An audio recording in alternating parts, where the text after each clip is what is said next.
What's up, guys, and welcome back to another episode of Mentally Gone Reacts. My name is Callie Lacerda, and before we jump into today's reaction video, I just want to give a special thank you to today's sponsor, BetterHelp. I've had my fair share of struggles when it comes to mental health, especially in the past few years with everything going on in the world. It can be incredibly difficult and sometimes almost impossible to find the right balance, the right time, the right space for you to be able to prioritize your own well-being. I have personally suffered from severe depression and crippling anxiety, and I remember in my lowest and darkest moments, I remember thinking and hoping and wishing, honestly, that I had at least one person who was not only qualified but also well trained and well equipped to hear me out and to help guide me out of the darkness that I found myself drowning in. Traditional therapy can be very, very expensive, especially when you're at a low point where you can't really do anything with your life and you feel like you're already at the bottom of the barrel like I was. I couldn't afford therapy. So that's why today I'm super excited, beyond ecstatic, to share with you guys a more affordable option. With BetterHelp, you can connect with a licensed therapist in whichever way is most comfortable and convenient for you. BetterHelp offers the ability to communicate with a licensed therapist through video calls, phone calls, and even messaging. By answering a questionnaire, BetterHelp will tailor your experience, matching you with a therapist who fits your specific needs and expectations within 48 hours or less in most cases. And if for whatever reason you feel like the therapist your first match with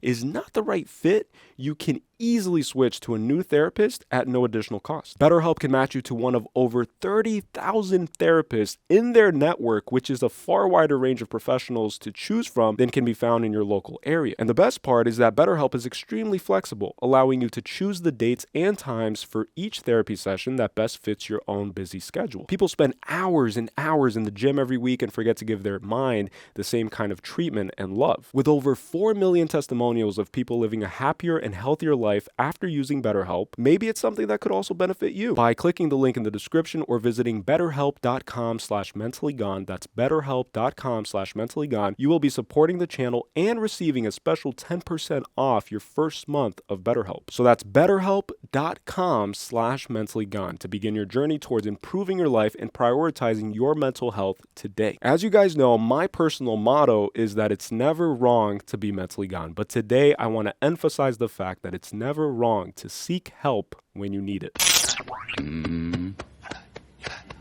Thank you for your patronage. Thank you!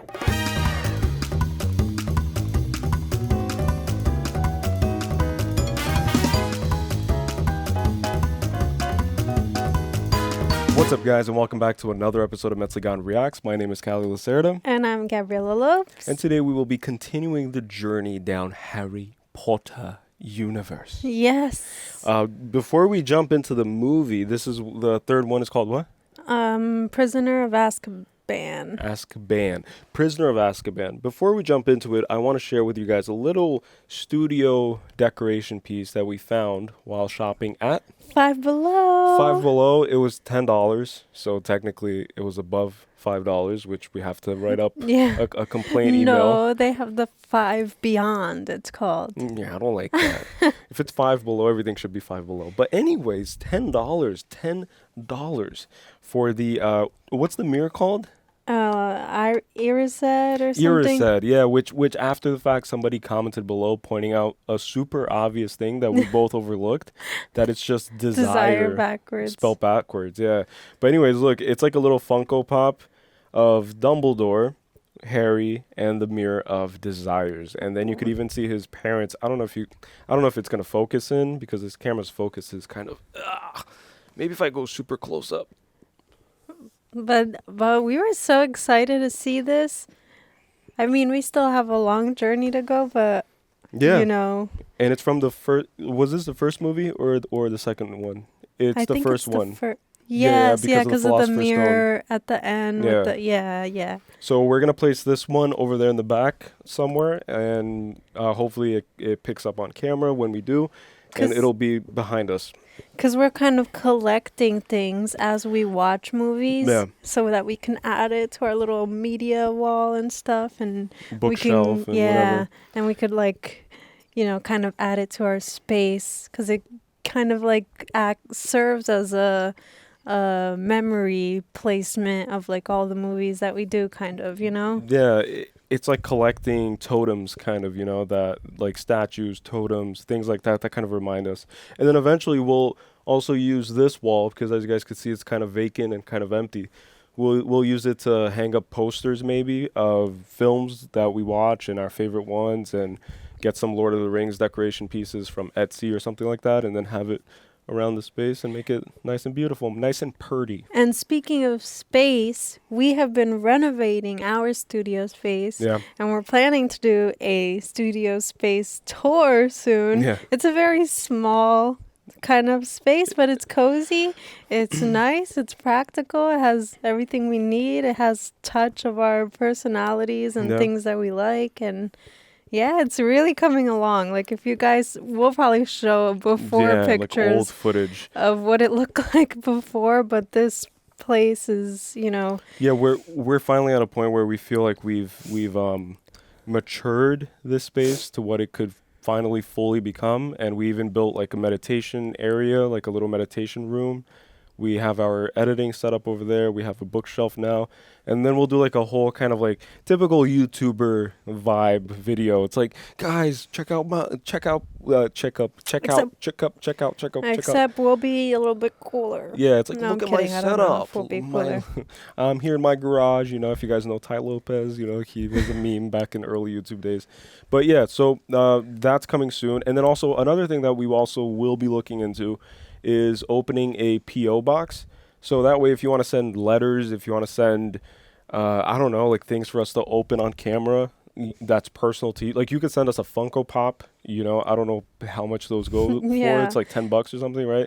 So if you want to send us like things like that, like little things in the mail or whatever it is that you want to send us, letters, we'll read them on camera, and then we'll start doing these like dedicated, I hate to use the word fan, because I just don't like it's too pretentious, but supporter Mail videos, yeah. So anybody who supports us, you guys could send whatever you want, and and then we'll open it. Yeah, I don't like the word fan, because I feel like we're like kind of equal, It's kind like we are equal. No, we are kind of equal. I'm saying it like kind of like don't make me sound. No, I'm kidding. I'm saying it like, I don't view it that way, where it's like, YouTuber means that you're that you're like a sensation or something. It's like, yeah, we're just regular people. I'm just a kid.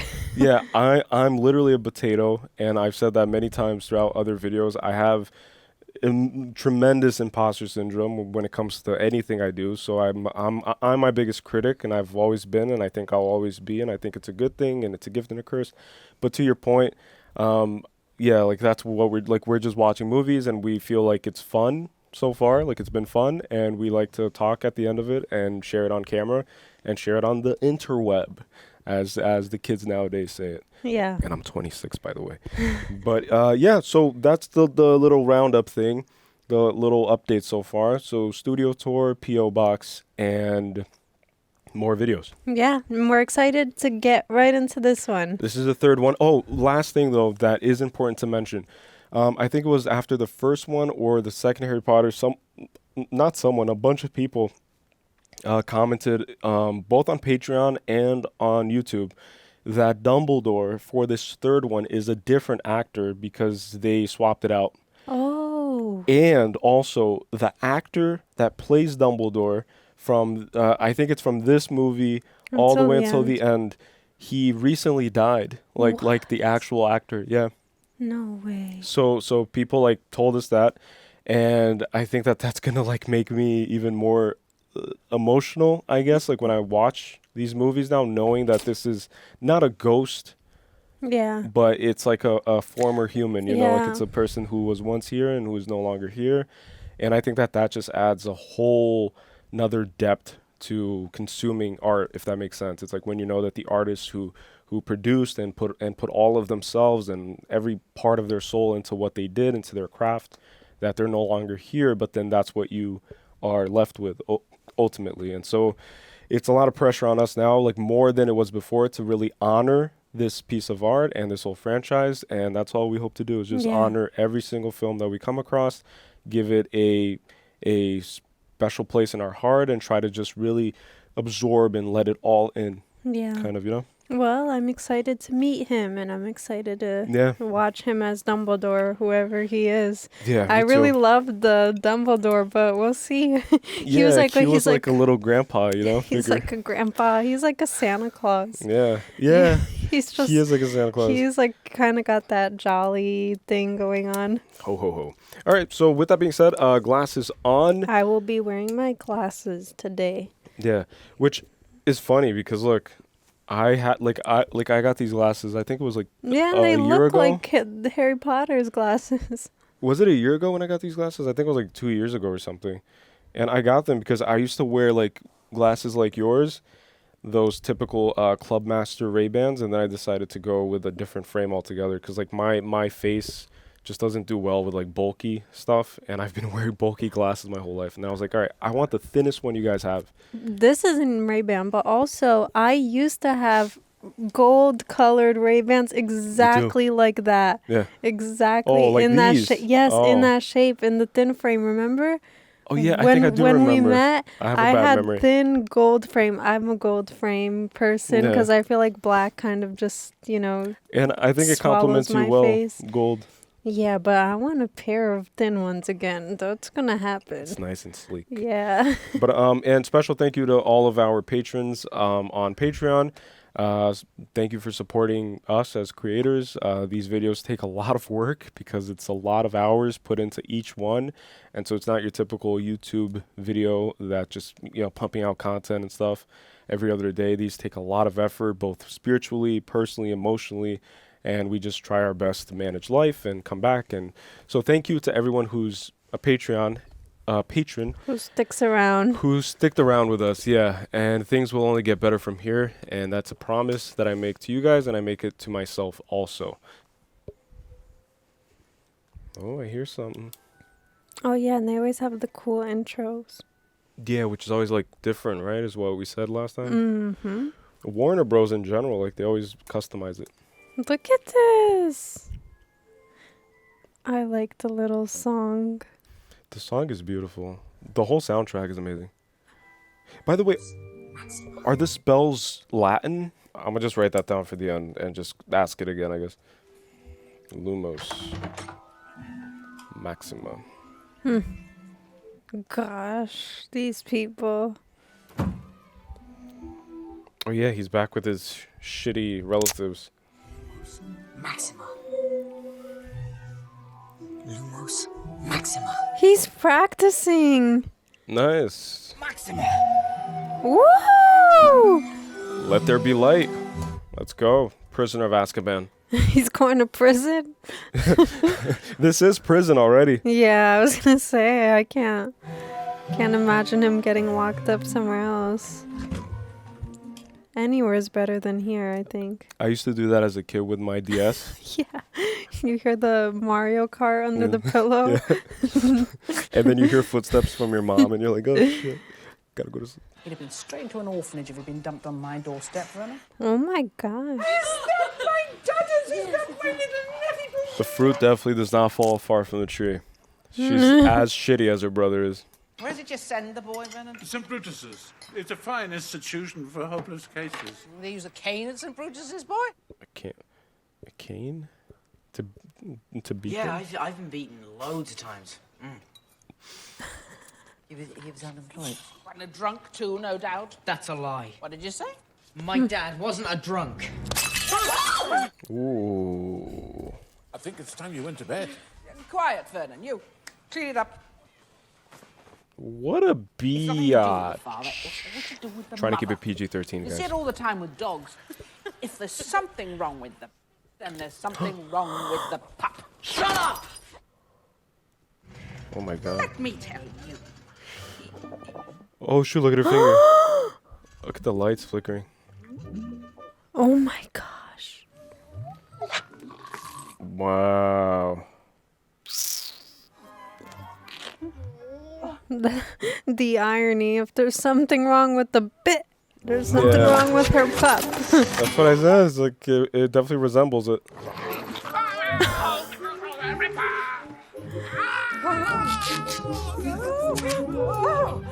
Oh my! Oh, she's turning into a balloon. Oh my gosh. Cuckoo! This family is the cuckoo. Does he pop her or what? Look at Aunt Petunia, right? She's just looking like, ah.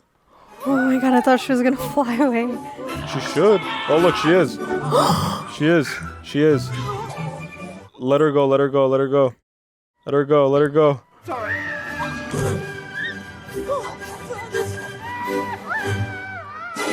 Is she dead? Like now what? Like what do they do? I thought I remember Hagrid saying that they couldn't do magic. But then And- how do the kids study? Right? I guess that doesn't make sense. And Maybe he can't. And he did it without saying anything. Yeah. Oh yeah, he didn't even cast a spell. He just like does it with his mind. Just out of anger. Yeah. You've nowhere to go. I don't care. Anywhere's better than here. That's why they kind of Wow. they fear him. So it's a form of respect. It's more than he had before. Look, she's flying still. Like, oh my god, that's crazy. Did you ever try like running away from home as a kid? I've done it like a few times, and then I usually disappear to like someone's house that I know, and then my mom just finds like a bunch of numbers, just keeps calling everybody, Oh. and then I would get the cinto, which is the belt. Oh yeah. I got the belt plenty times, guys, plenty times. What is going on? Oh shoot! Look! It's a wolf.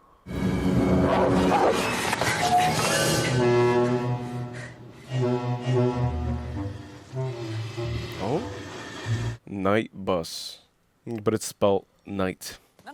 I'll get this. You get it. This guy's assertive, huh? Not too strong. Hey, where's his owl? Oh yeah, that's right. Where is Hedwig? Okay, a bunch of beds. He left his owl with the freaking family? Take her away, Ian. Oh my god. Take it away, Ernie. It's going to be a bumpy ride. What? And they don't wake up? Well, whereabouts are you ready? Vaniki Cauldron. That's in London.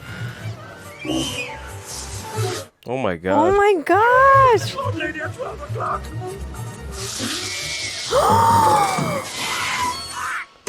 Oh my god.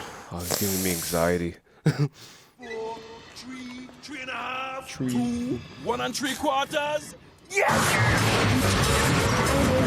Wow. Who is... That is Oh, it's a Sirius mugshot. Black, that is. Escape from Azkaban? He's a murderer. Got himself locked up in Azkaban for it. He's the first one that done it. He's the prisoner of Azkaban. Hmm. They're getting closer, Ernie. The movie. Ernie, they're right out of us. Oh my gosh. Oh, they like slowed down time. Wow. Mind your head.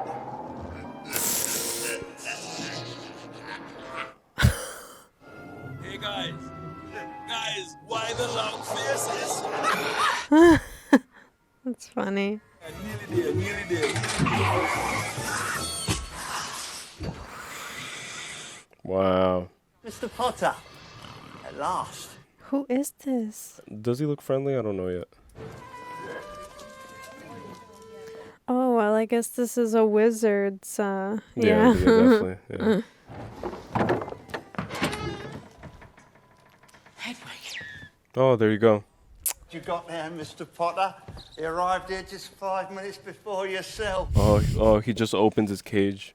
I broke the law. Underage wizards aren't allowed to use magic at home. Oh, come now, Harry. The Ministry doesn't send people to Azkaban for blowing up their aunt. On the other hand, running away like that, given the state of things... I'm gonna was start laughing very, like that. very irresponsible. Have a killer on the loose. Sirius Black, you mean? But what's he got to do with me? I should write that name down. Oh, by the way, Harry, whilst you're here, it would be best if you didn't wander. So that's like the president of the wizarding world. So he's cool with what he did. So I guess he's okay. I mean, he's Harry Potter. Harry Potter. You know what I mean? The man, the myth, the legend. Yeah. Monster Book of Monsters. Oh my god. Ooh, it's an actual monster. It's like a spider. Spider eyes.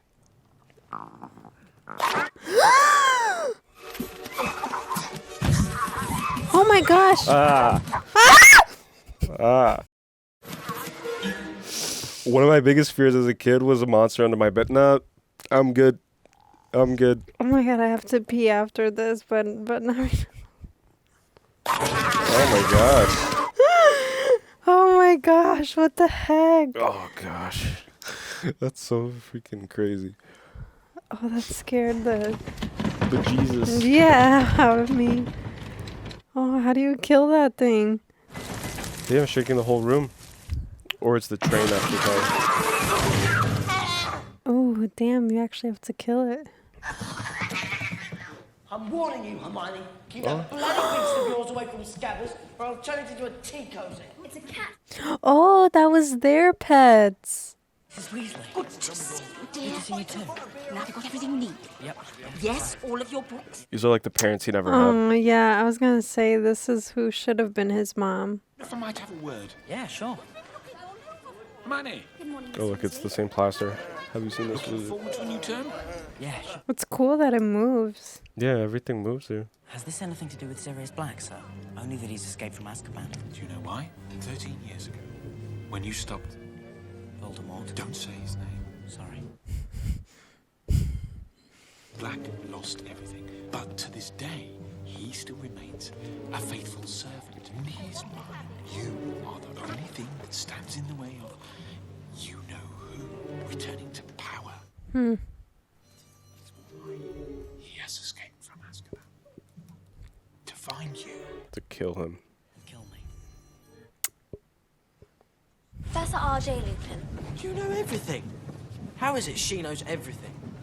It's on a suitcase, Ronald. Oh. She's very perceptive. I gotta tell you something.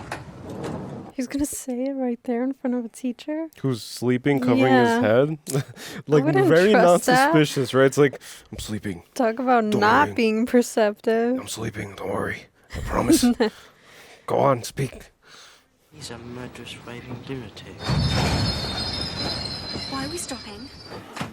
Oh my What's god. going on? Oh no. Maybe we've broken down. Oh no. Oh. This movie's much darker already. It's like a lot of dark scenes. Oh my gosh. Oh, it all went black. Oh, it's probably Black, right? It's Sirius Black time to get Harry Potter. Or Voldemort. Yeah. What the heck? What is going on? Oh no, is it Voldemort? Oh god. It looks like the thing that was eating the unicorn. It might be him. Damn. This started off dark. Ah, what is that?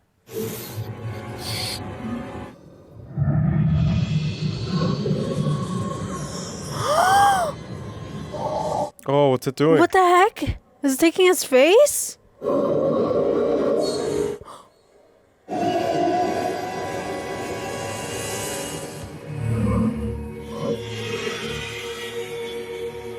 Oh, what, did it like take his freaking soul or something?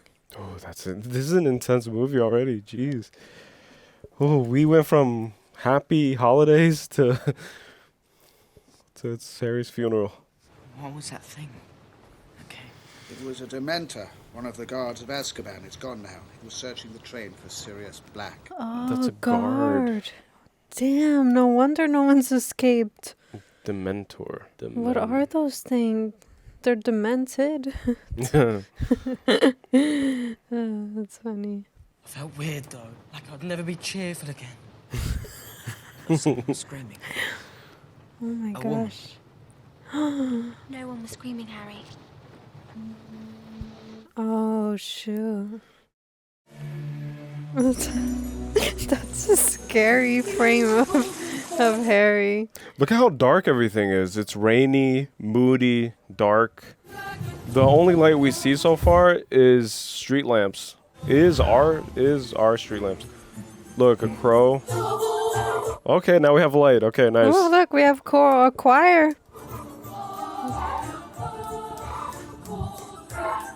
Okay. Do the thing like. Look, frogs. You see the frogs? What the heck? They're singing too. Alright, woohoo!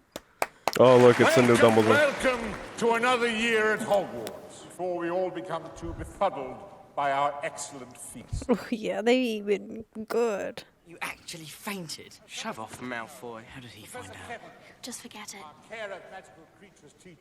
Yeah, how did he has find out? decided to retire. Word spreads around, I guess. I'm delighted Oh, look, to Hagrid. announce that his place will be taken by none other than our own Rubius Hagrid. Speaking of the devil himself, come on Let's here, go. big boy. Let's go, big man.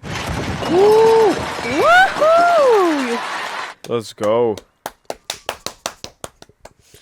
Hogwarts will, until further notice, play host to the dementors of Azkaban. What? Until such a time as Sirius Black is captured. The dementors will be stationed at every entrance to the grounds. What? Dementors are vicious creatures. They will not distinguish between the one they hunt and the one who gets in their way. Wow. But you know, happiness can be found even in the darkest of times, when only remembers to turn on the light. Wow. Ooh, that got me a little choked up right there, like that little phrase. Ooh.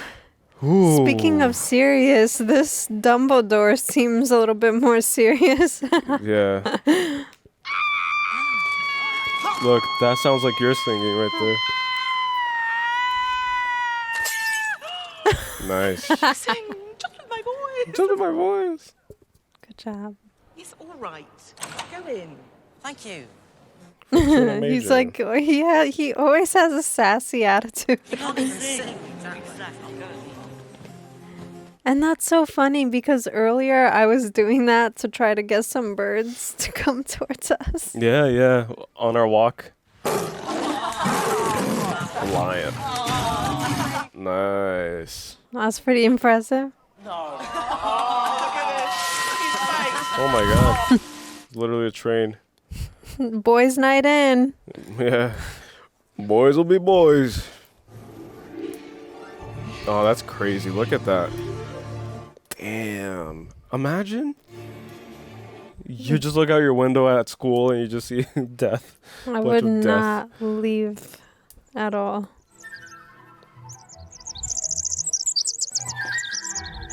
Bluebird. This bird's giving us a tour. Yeah. What's the meaning of the bird, though? Because it's focusing a lot on it. Oh my gosh. Oh, it's that tree from the car that destroyed Ron's car. Is your grandmother quite well? I think so. I wouldn't be so sure of that. Give me the cup. Oh my gosh, she's like psychic. Yeah, it's a class of divination. Oh, whoa! Your aura is pulsing, dear. Are you in the beyond? I think you are. Sure. Look at the cup. You're gonna suffer, but you're gonna be happy about it. Give me the cup. Oh! That's Harry's cup, right? Of course. It's always Harry. You have the Grim. The Grim? Like the Grim Reaper? The Grim. Grim Reaper? Form of a giant spectral Look, dog. she's like It's among the darkest omens in our world. It's an omen of death. A giant dog, look. It's the black dog, so it's a black dog and not a black wolf. So I'm a cross-off wolf. He got like cursed or something? Ancient runes on the same time as divination. You have Look, to be a in two rabbit. classes at once. Don't be silly, Ronald. How could anyone be in two classes at once? What? Use your inner eye to see the future. Yeah, that teacher is a little cuckoo. Less talking if you don't mind. I got a real treat for you today. A great lesson. Follow me. Also, Hagrid is teaching classes now, is what Dumbledore said. That's exciting. Who's got promoted? Less chattering. Form a group over there. And open your books at page 49. Oh, this is the monsters book. I think they're funny. Oh yeah, terribly funny. Really witty. God, this place has gone to the dogs. Dogs Wait until again. my father hears that Dumbledore's got this oaf teaching classes. Shut up, Malfoy. Malfoy. funny. Potter. Malfoy. Dementor, Dementor!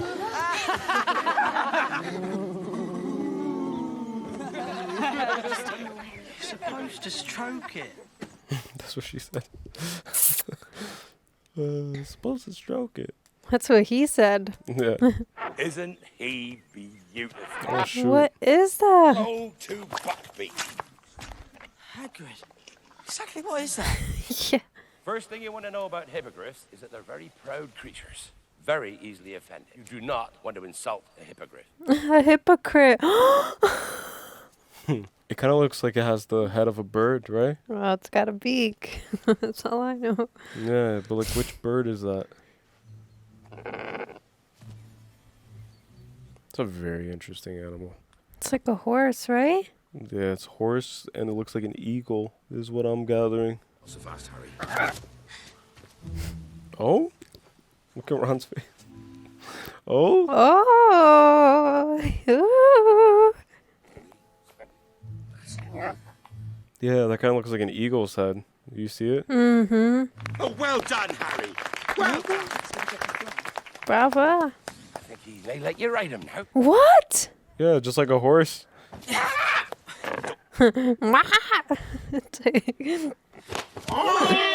Oh my gosh. Does it run? Ah!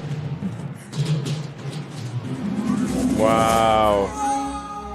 It's like a huge eagle. Whoa. Look at that. Just like from Lord of the Rings, Gandalf came flying just like that kind of. Oh yeah. Wow, that's crazy. Wow. That's amazing. Look at that. Wow, it's like walking on water. You get it? Yeah. Wow, look at that. Wow! I'm so excited for him. Look at that. Do you feel the exhilaration? Great, ugly. No. Buckbeak! Oh, you silly creature. Oh, it's killed me. It's killed me. He has to be taken to the hospital. I'm the teacher, I'll do it. Oh, this is gonna give his dad an excuse to send Hagrid again to somewhere. To not be a professor. Yeah, to Azkaban, because he was sent to Azkaban in the last one. He called it a chicken. A chicken, yeah. Oh, but it likes Harry. Like. Aw, he made a friend. Oh shoot, I thought that was Harry. I was like, Harry, what are you doing? He's like drunk off power now. Look. He's like, I wrote a hippogriff. He's like riding a horse. Comes and it goes. Still, I consider myself lucky. Went to Madame Pomfrey another minute or two and I could have lost my arm. Oh my god. Oh, that's like those kids in school who would wear the freaking like leg braces and stuff after one little incident. And then people won't sign it. Oh gosh. Black can be anywhere. It's like trying to catch smoke. Like trying to catch smoke with your bare hands. So he's been sighted. Oh my gosh. This guy looks crazy. I don't want to mess with that guy. He has crazy eyes.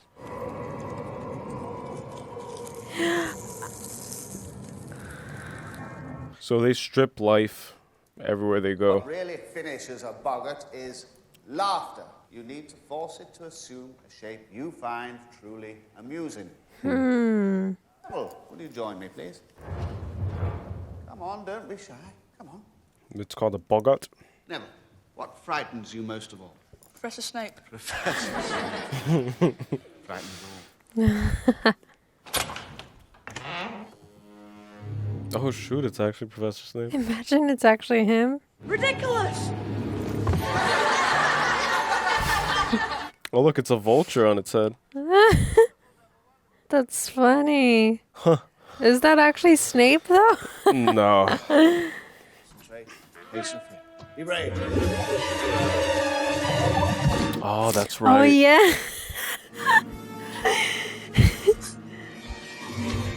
Question, can these things hurt them? Probably. Ridiculous. Wow. That was a good choice.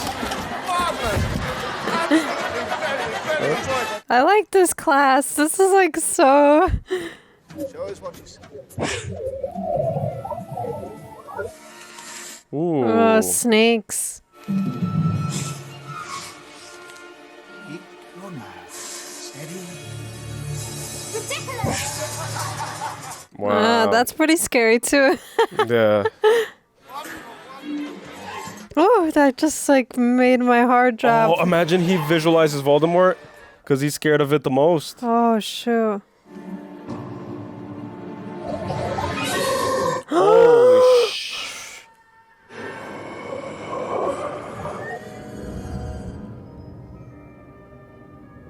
What?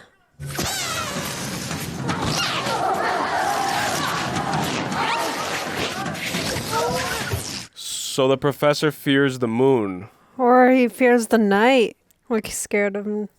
Like scared of the dark or something. Yeah. What the heck? That was so strange though. Why didn't he let him do it? No permission form signed, no visiting the village. That's the rule, Potter. Oh. Professor, I thought if you signed it, then I could go. I can't. Only a parent or a guardian can sign. Since I am neither, it would be inappropriate. Oh man, he's gotta stay back. Come on. I used to have to stay back a few times because of that very reason.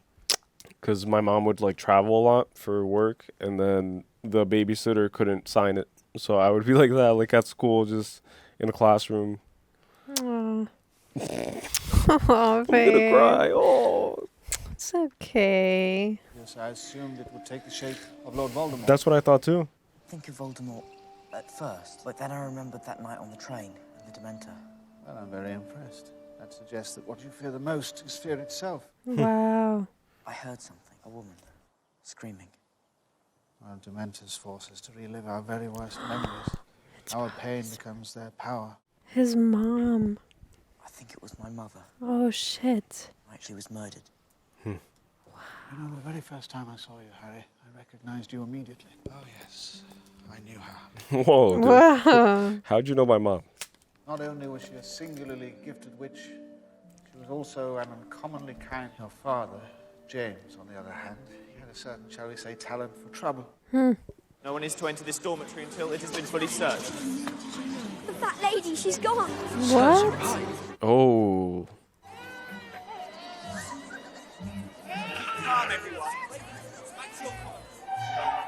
Look at them all crossing in between worlds. Oh shoot.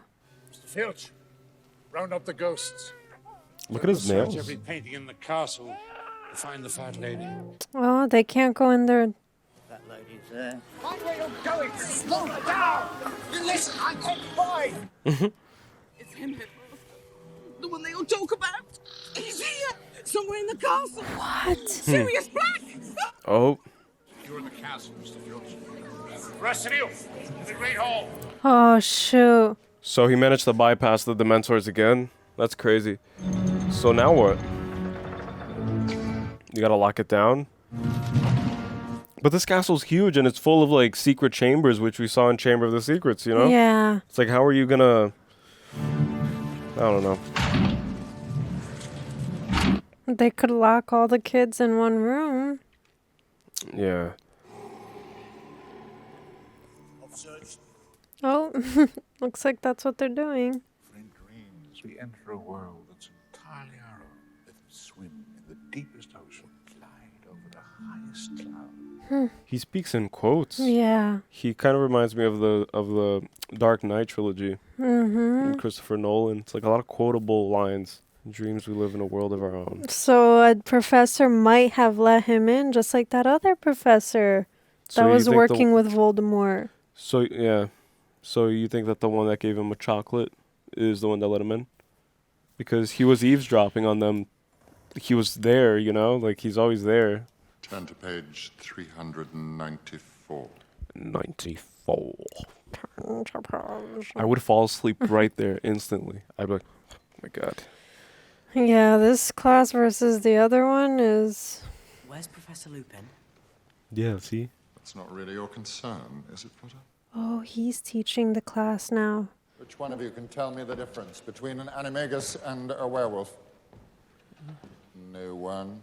Animagus. How disappointing. Look, Egypt. Please, sir. An animagus is a wizard who elects to turn into an animal. A werewolf has no choice. With each full moon, when he transforms, he no longer remembers who he is. Wow. Are you incapable of restraining yourself, or do you take pride in being an insufferable know-it-all? Oh my Oh my god. 5 points from Gryffindor. What? And on my desk by Monday morning, 2 rolls of parchment on the werewolf with particular emphasis on... Sir, it's Quidditch tomorrow. Then I suggest you take extra care, Mr. Potter. Loss of limb will not excuse you. He's so much more sassy now. So much more sassy. Man and wolf, werewolf, man, wolf. Hmm. Include being given the power of shape-shifting. What the heck? So he said, what's the word he said? Animagus? Yeah. Which is what the female professor is, right? The old lady that turned into Oh a cat? yeah, she turns into a cat, yeah. Damn, they play in the rain like this? Why is it always raining now? Look at that, I got struck by lightning. That's crazy. Oh my gosh. That's a super booster right there. Yeah. It should be, right? Yeah. Yeah, it's like turbo activated. Turbo engine. So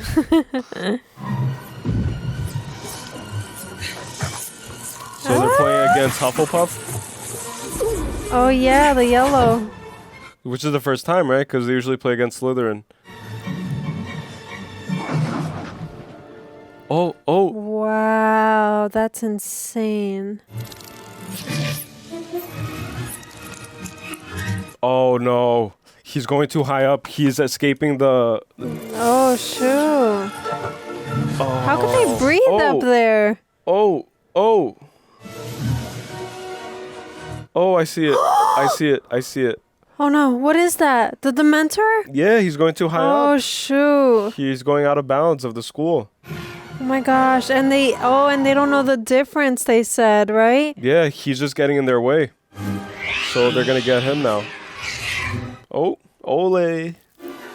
Oh no. Oh my god. Your scream. Oh my god. Oh my god. Oh, I think my heart skipped a beat with that one. Oh my god. Ah, my chest. Oh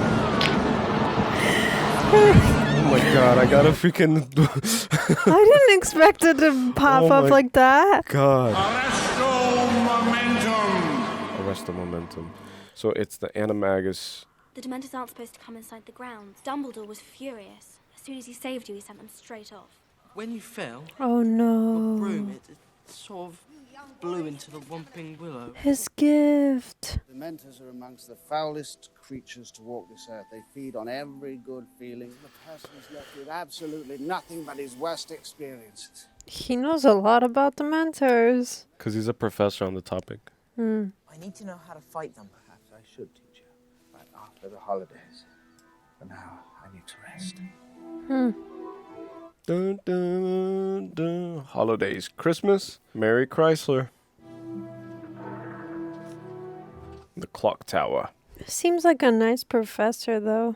Yeah, and he knew his mom, so. Let me go on. Clever, Harry, but not clever enough. Besides, We've got a better way. guys, come on, trying to get to Hogsmeade. We know. Oh, he's using his invisibility. Cloak, yeah.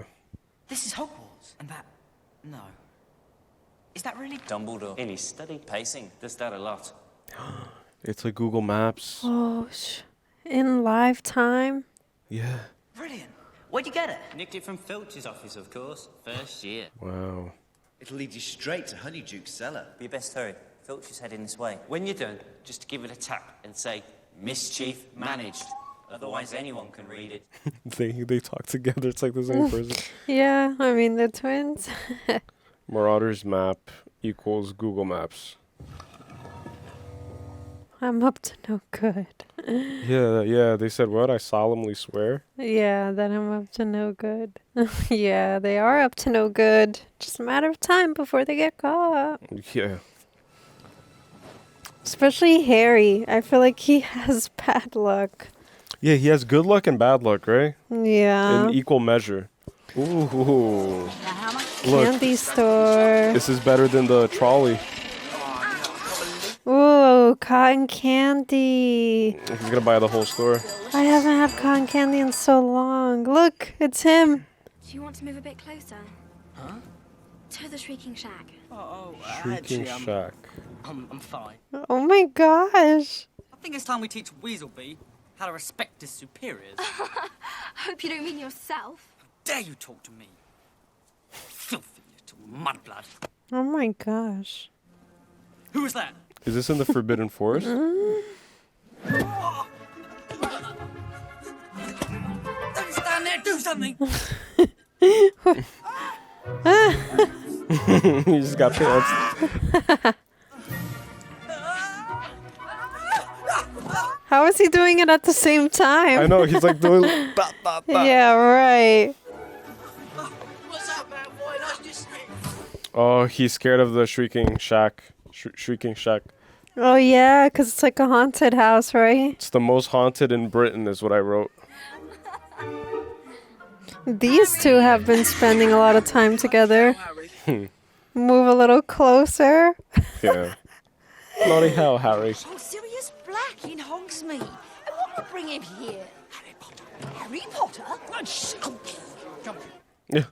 And he's like wide in the open. Oh. I was like, what the heck? It's gonna sneak into the... Ooh. No one plays wizards allowed in today. Oh, that's where they got the heads. So rude. Are they Jamaican? It sounds like it, right?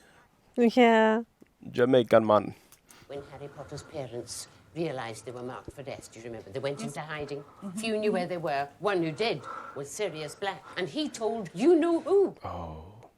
Sirius Black may not have put his hands to the Potters, but he's the reason they're dead. Sirius Black was and remains to this day Harry Potter's godfather. What? What the actual F, man? He has family? It's his last family and trying to kill him. And it's the one that gave away his parents. What To Voldemort? What the heck? Ratted them out. Oh, no. Oh, man. He has no family that just loves him. And Godfather is a big deal. You know, it's his dad now. It's supposed to be his dad after his real dad dies. Yeah, it's like you're entrusted to be that, you know? Yeah. He betrayed them. He was their friend! I'd be pissed too, man.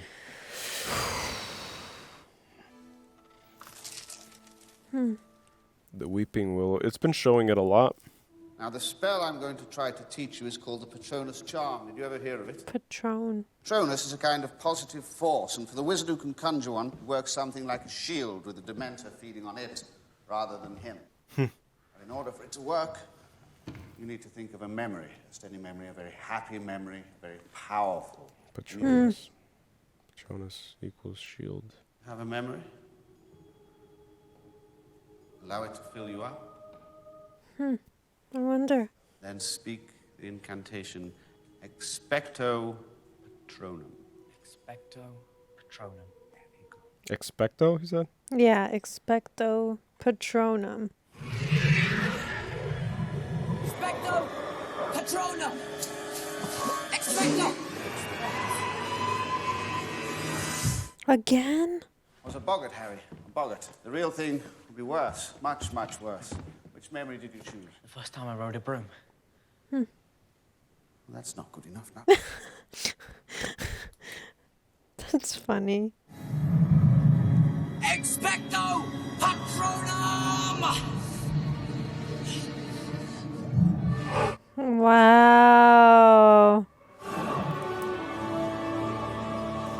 Wow, it's like a Shield. of light. Oh my Yeah. gosh. Well done, Harry. Well done. Oh, I like this professor. I hope he's good. Yeah, me too. Eat this, it helps. He keeps giving him stuff to eat. I don't know. Chocolate, specifically. I was thinking of him. And Mum. Seeing their faces. They were talking to me. That's the memory I chose. Simple memory. Then Lucius Malfoy got up. Well, you can imagine, he said. Buckbeak was a deadly and dangerous creature who would kill you as soon as look at you. Oh, no. And then he asked for the worst, did old Lucius. I'm not sacking you. No, I'm not sacked. Buckbeak's been sentenced to death. What? What? I told you, it's because his little precious little boy, Malfoy, dude. Why does he have so much power, his dad? I don't get it. Because his dad is in the government. Oh, yeah. He's in the Ministry of Magic. Gosh. He's like a senator, I guess, or a governor, I suppose. I don't know much about politics, wizard world politics. Spiders, they want me to tap dance. I don't want to tap dance. Tell those spiders, Ron.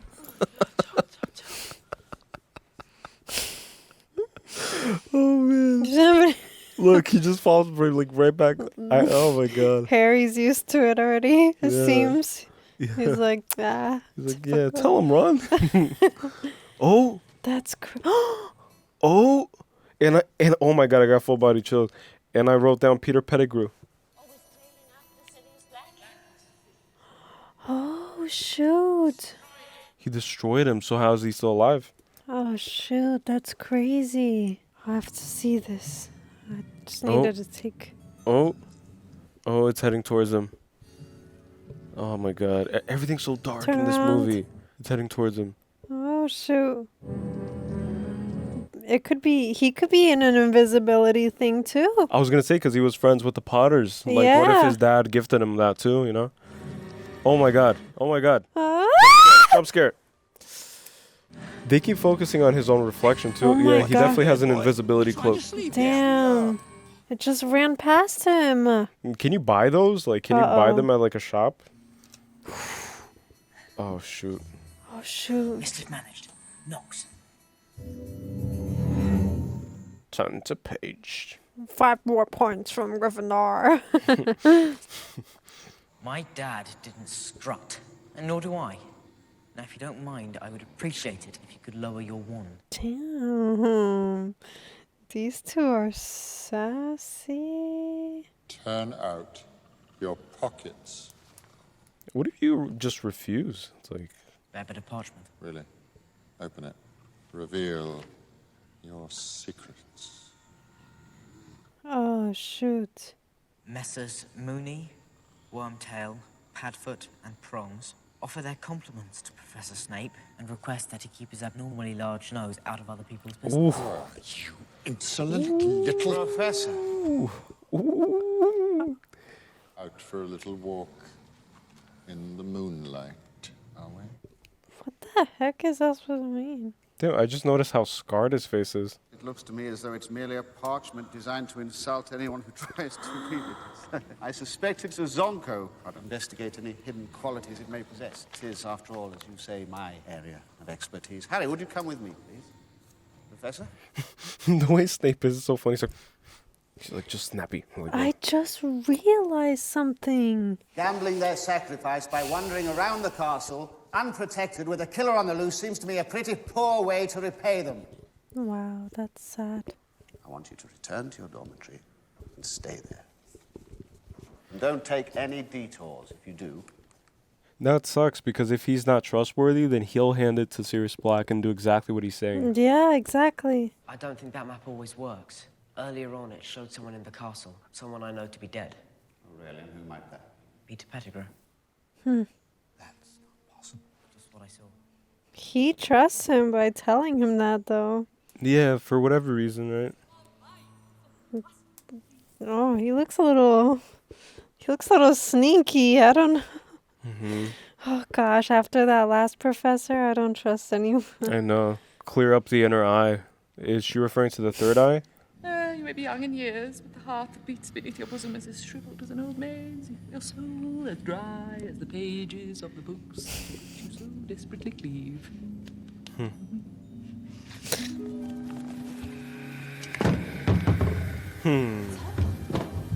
Damn, Hermione. When did she become A biatch. When did she become a disobeyer of the rules and stuff? I know, like it's not yes sir or yes ma'am, professor. That's weird. Oh. Ooh, I see something. I saw like a face. Me too. You saw a face too? Yeah, a little face.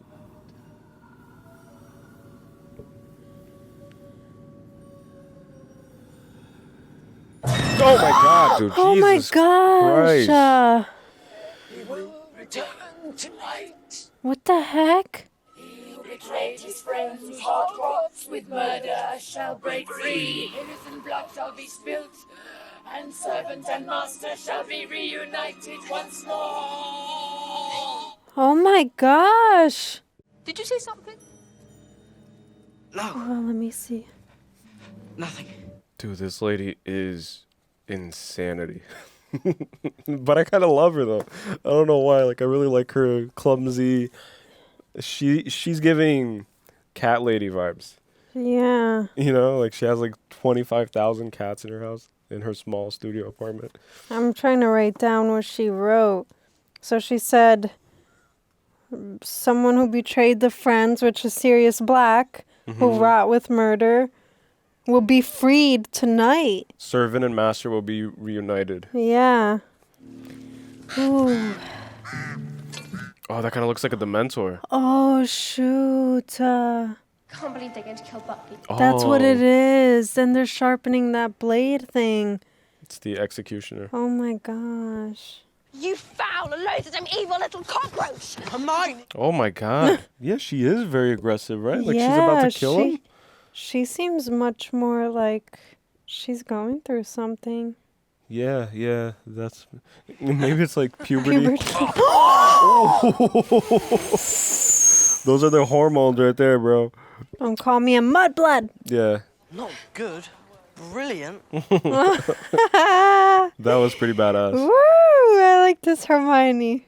I like her too. Like it's more, like it's better than the annoying know-it-all all the time. It's like it's Expelliarmus. No, it's a Leviosa. Leviosa, not Leviosa. That was too funny. Do they eat possums a lot? Aww, I could just give him the Why don't we just set him free? They know it was me. Dumbledore would get into trouble. He's coming down, you know, Dumbledore. Says he wants to be with me when Aww. it happens.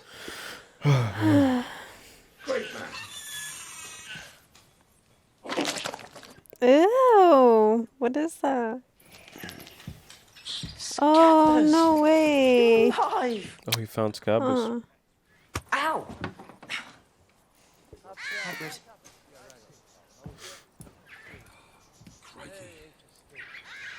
Oh shoot!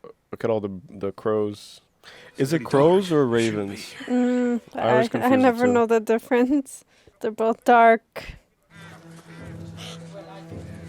Run. Those are huge pumpkins. Oh, come on, guys. Go save. What? The heck? I thought I just saw... Never mind. Let's go. Imagine it's the wolf thing, the dog. Oh, imagine it's Sirius Black trying to like help them out. Oh my gosh. Or no, like... Trying to lure them into yeah. the... Yeah. Oh shoot. It's the last time they're gonna see Buckley. No, why like I didn't always they feel bad for save Hagrid every him? movie. I feel so bad. Please, go help him.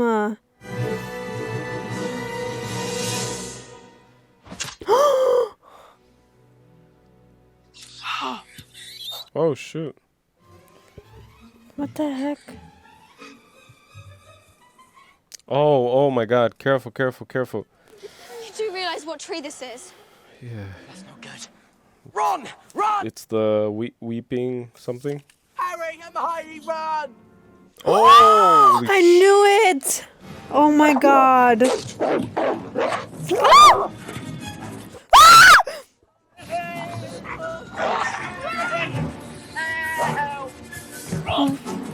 Why is it taking Ron? Run! Go in! Oh my god. Oh my god. I'm so confused. Now what? Because it could have grabbed Harry, right? Yeah, well, it just jumped over him. Oh, shit. Oh my gosh. Oh no, he's gonna have to repair his glasses again. Oh, it's like hopscotch. Oh.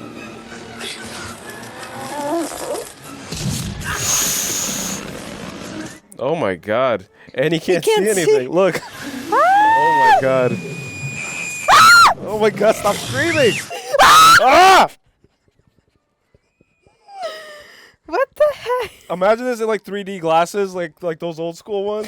That's what it feels like. It's coming at me. And he's blind, dude. What the heck? Hurry up. Oh my gosh. Oh, just shoot. like slow That's like mode. a cartoon. Yeah, it's like a cartoon. Like, what? Nice, Hermione. But what about her? Oh. I'm sorry. Don't worry. Where do you suppose this goes? I have a hunch. I just hope I'm wrong. Oh no, gosh. It's gonna go to the It's like chamber of Voldemort's secrets. lair or something. Yeah. God. It's like guarded by a tree. I'm not ready to see that guy again. Oh, that guy. Tell me about him. Bodiless man. Yeah. Weirdo. Oh, that was scary. Oh, they're in the shrieking shack. No. So it's haunted. Oh God. Which is interesting because Hogwarts is full of ghosts. So like, what is haunted for them? The dog. Where is Harry? He's a trap. He's a dog. He's an animagus. Animagus. Oh shoot! Here we go. No way. Wow, Sirius Black. You want to kill Harry, you'll have to kill us too. No, only one would die tonight. Then it'll be you. Oh my gosh. Are you going to kill me, Harry? Expelliarmus! Oh my gosh. I knew this teacher was sus. Rather ragged, aren't we? Oh, never mind. Well, you'd know all about the madness within, wouldn't you, Remus?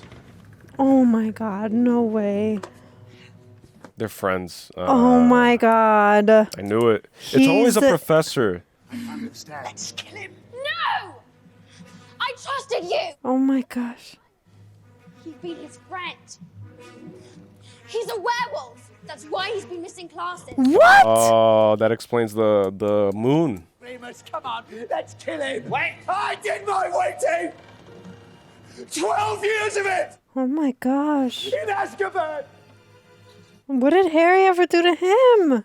There's no way we trusted this guy. You're the reason they're dead. No, Harry, it wasn't him. Somebody did betray your parents, but it was somebody who, until quite recently, I believed to be dead. Who was it Oh. then? Peter Pettigrew. Oh shoot. Vengeance is sweet. I hope I'd be the one to catch you.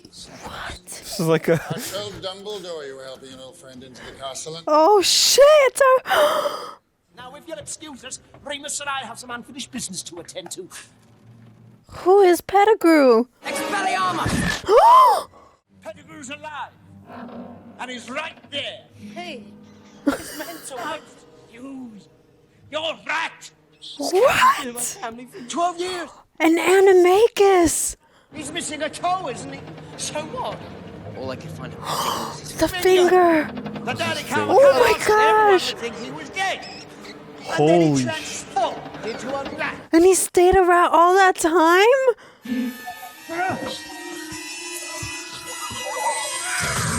Oh my god. Oh my god. Oh my God, he looks like a rat. Yeah, 12 years does that to you, right? Damn. How dare you talk about James in front of me? You sold James and Lily to Voldemort. Wow, what a plot twist. Holy shit. Holy shit. James wouldn't want to be killed. Oh, Dad. Your dad would spare me. He was showing me mercy. Oh shoot, they want to kill him. This man. I know what he is. Oh Take shoot. to the castle. Bless you, boy. Bless you. Wow, he's sparing him. The tail I could live with. But the fleas, the murder. So, can we like Sirius now? Is it okay to like him? Yeah, I kind of like him. And how about Severus? Is he dead? Snape? I don't know, but there goes 100 points from Gryffindor. Yeah, definitely. Potter, turn to page. You go, I'll stay. It's his godfather. It's his only family. It's his real family. So the lady's prediction was true. Because I just read it again on my paper. Master and servant? Yeah. But who's the master? And who's the servant? Well, the murder and the friends part is true. Dead, the truth dies with him. Alive, you're free. Dead, the truth dies with him. Alive, you're free. True. You will never give me to the dementors, will you? I was your rat. Oh, sweet girl. Clever girl. Show me you won't let it. Oh, man. 12 years. I feel bad for Ron. He just lost his pet. Well, I can understand if you choose to stay where you are, Uncle. What? But if you ever wanted a different home... Come and live with you. Well, that's just a thought. I can understand if you don't want to. Harry! Oh, gosh. Are we going to see him transform? And they can't control it. So it's different. Yeah, it's different than an animagus or animagus. Oh, shoot. Oh, my God. Oh, my God. This flesh is only flesh. His flesh is only flesh. Tried stealing his wand. Oh, my God. Oh, my gosh. Oh, it's going to escape. Oh, my gosh.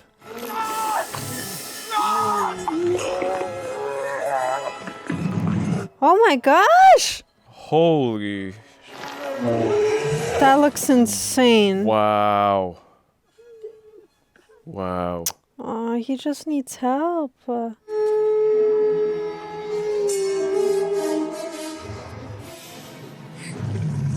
He's about to yell at him. Oh my gosh. Oh my God, this is so intense. Well, they can't kill each other. They're friends. Yeah, but he's out of control. Ah, my gosh. Sirius! It's his only family. Oh my God, oh my God. Oh my God. Oh, there's another one?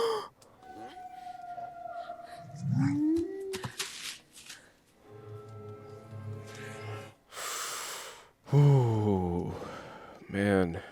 No way. Is he hurt? Full moon. And Sirius told him that the flesh is only flesh, right? Sirius! No. Wow. Sirius! Imagine he dies and he finally finds someone, offers to live with him. Oh God, his only family. Oh look, it's freezing up. You know what that means. Oh gosh. And the whole thing too, look. Damn. Oh God, I thought we were done with them. Because they're after Sirius. They think that he's still the one. That he's still a murderer. He was... Ah, man. Look at how many. Wow. Look at that.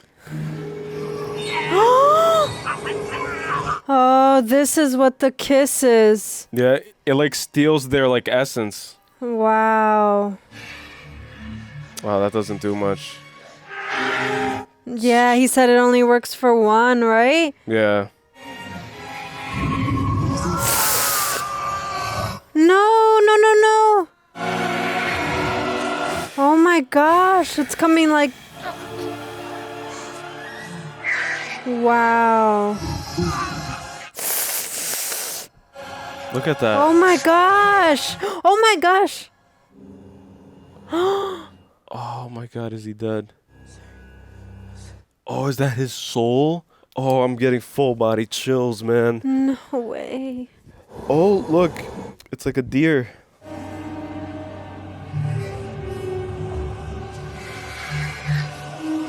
Oh, shoot.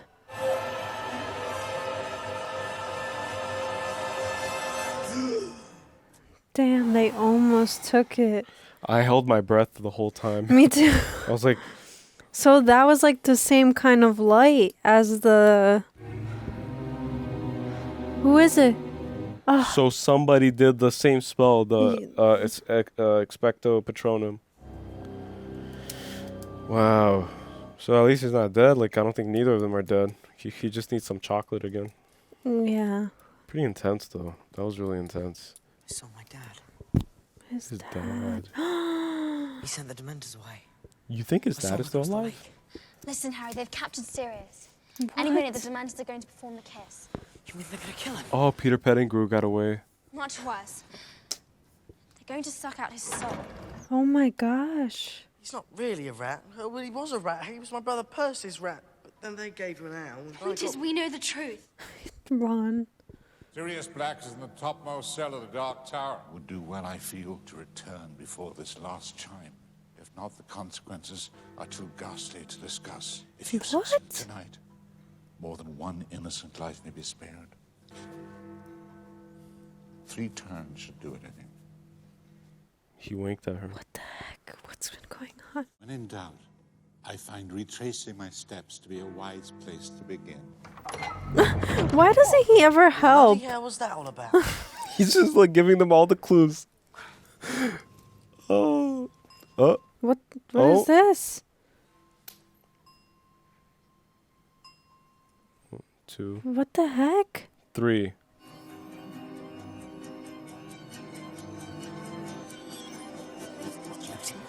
No way. Oh my god. It's They're a time traveling movie now. They're going back in time?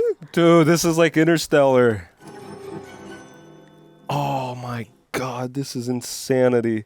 7:30. Where were we at 7:30? Why is she so nonchalant about this? Because it's her thing. Oh, just like he has the invisibility cloak. I guess, yeah. So what is she using it for? She didn't use it all this time? Oh my god.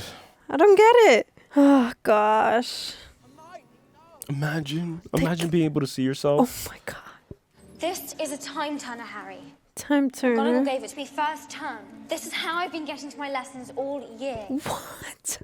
Dumbledore obviously wanted us to return to this moment. That's why she's taking multiple classes. She finishes a class, goes back in time to do another class. Oh my gosh. Talk about freaking student of the Nerdy. year. Thanks. Great punch.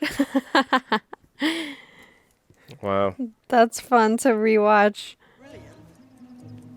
Oh, and they can't be seen. Or else that's a little awkward, huh? Yeah. This is insane. What the heck? Buckbeak's still alive. Remember what Dumbledore said? If we succeed, more than one innocent life could be spared. This is like a What? test. This is a real test, like a real wizard Yeah, test. he's like, I'm going to put these students. Oh my gosh. I love how Dumbledore just walks in, drops a bunch of gems, and then is like, all right, Sirius is in the tower. Yeah. 3 turns, and yeah, good luck. Yeah, he doesn't do anything. He doesn't have to lift a finger. Because he probably already knows the outcome. Like, he knew that she had it. That's Pettigrew. Harry, you can't. Hermione, that's the man who betrayed my parents. You don't expect me to just sit here. Yes, and you must. He has to be selfless right now. Fudge is coming. Fudge is the minister. Why aren't we leaving? Oh, there No we go. way. That's what was freaking going through the window? Are you mad? It was them. I thought it was the Sirius It's Black. literally Interstellar. Yes. What the They're the strangers from beyond. What the heck? Wow. And he felt his own head getting hit. What the Oh my god. And that rock had a seashell on it, right? Like a conch? Yeah, it was a seashell. That's the sound that she heard in the tree. Mm-hmm. That we thought was the dog. Oh my gosh. Looks like from the back. What? That's so freaky. I just saw. Imagine if this is happening now in this reality too. Like we have a version of ourselves from the future coming back. Oh my god, it's freaking me out. It's giving me an existential crisis. Oh, right here. shoot. So then while they're running away, they have to go quickly before they turn back around and see themselves freeing Buckbeak. Or anyone sees them freeing Buckbeak. Oh my gosh. My brain is confusion. Oh, Buckbeak. He's such a good boy. He is a good boy. Makes me think of our buddy. Yeah, because he does do that too. Like, he does, He like... crosses his little arms. Yeah. Oh, I miss the buddy. Yes, very well. Well, that would be a good thing. Look at Dumbledore buying them time.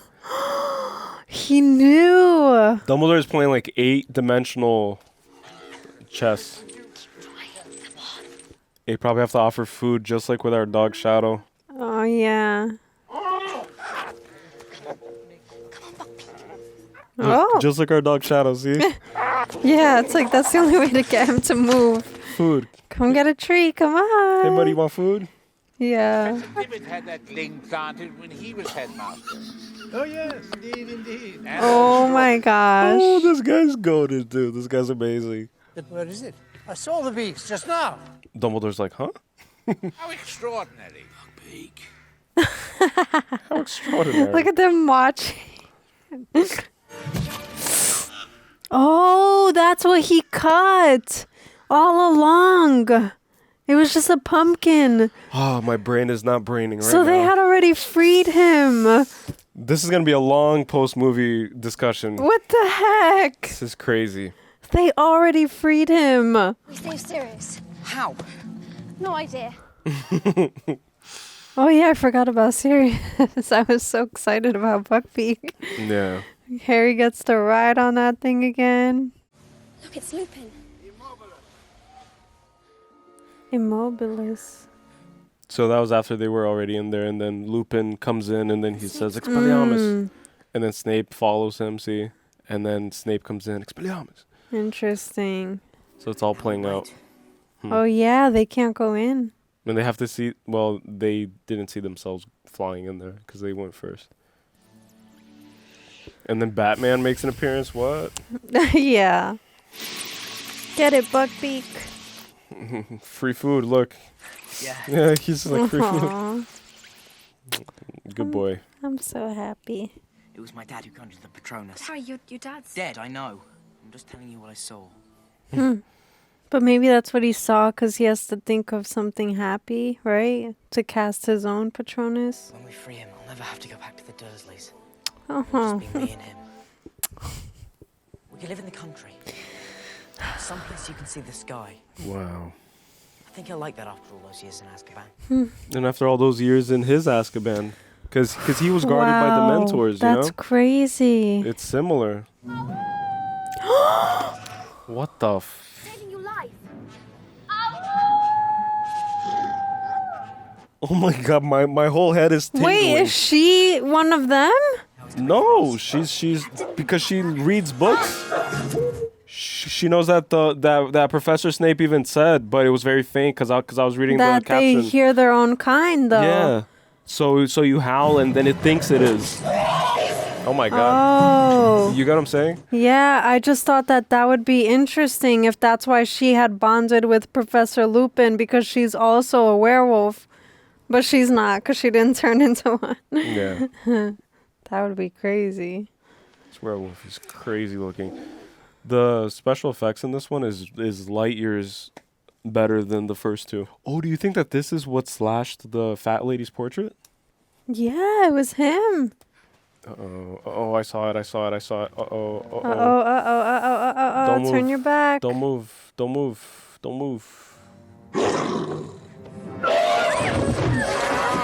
Oh, yeah, Buckbeak. Ooh. Oh, shoot.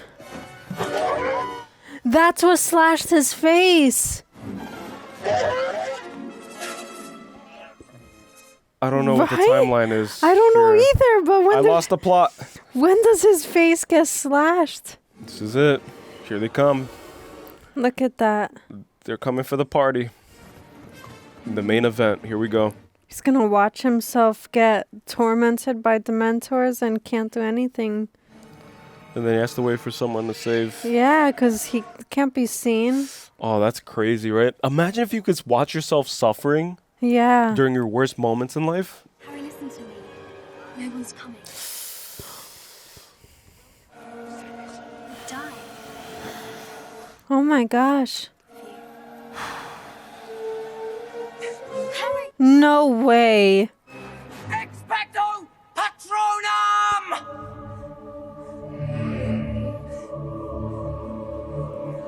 Wow.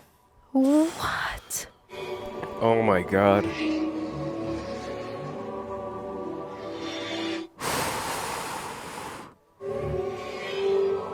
This is beautiful, man. Oh my gosh.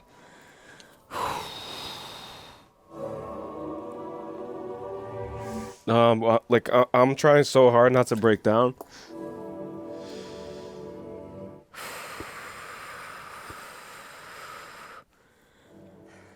Wow.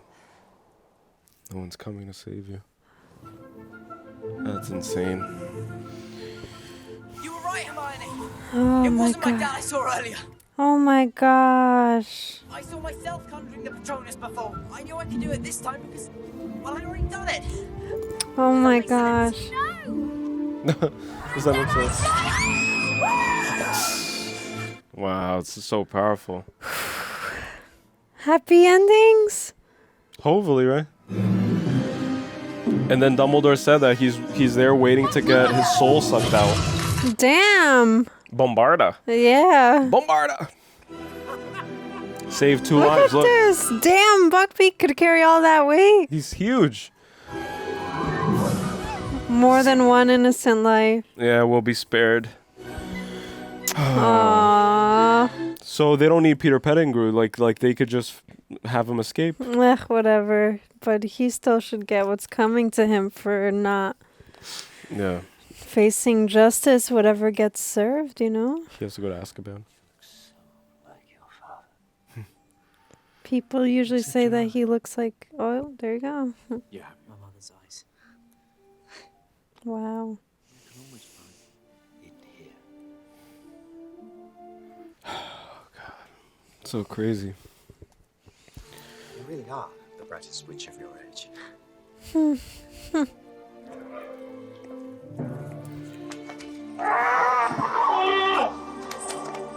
Oh, and he leaves off with Buckbeak. Because they both are now like... Free. But what's the word called? Like... Wanted. Wanted? Yeah. There's another word I'm looking for too. I know, and I can't think of it either. Ah, they're both... something. Oh, yeah.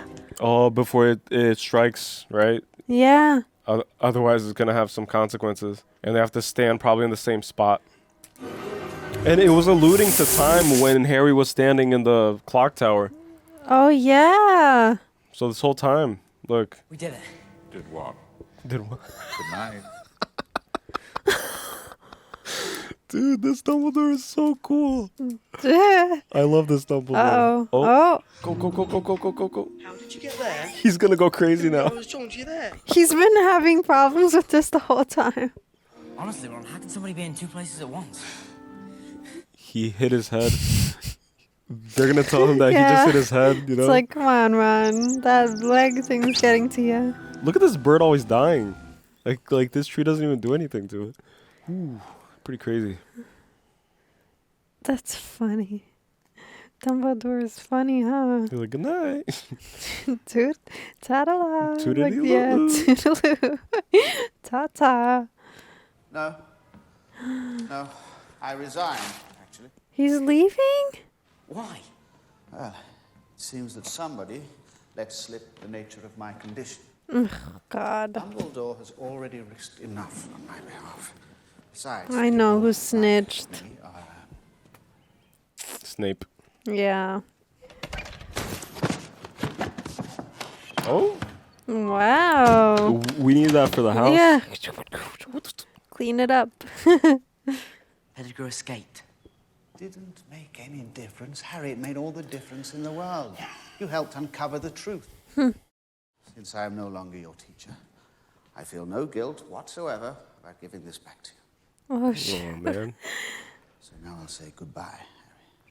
He always gets a gift from all of his professors. Till then, mischief managed. Except Snape. Yeah. Hmm. What a great way to close out everything. Mischief managed. Wow, this movie's amazing.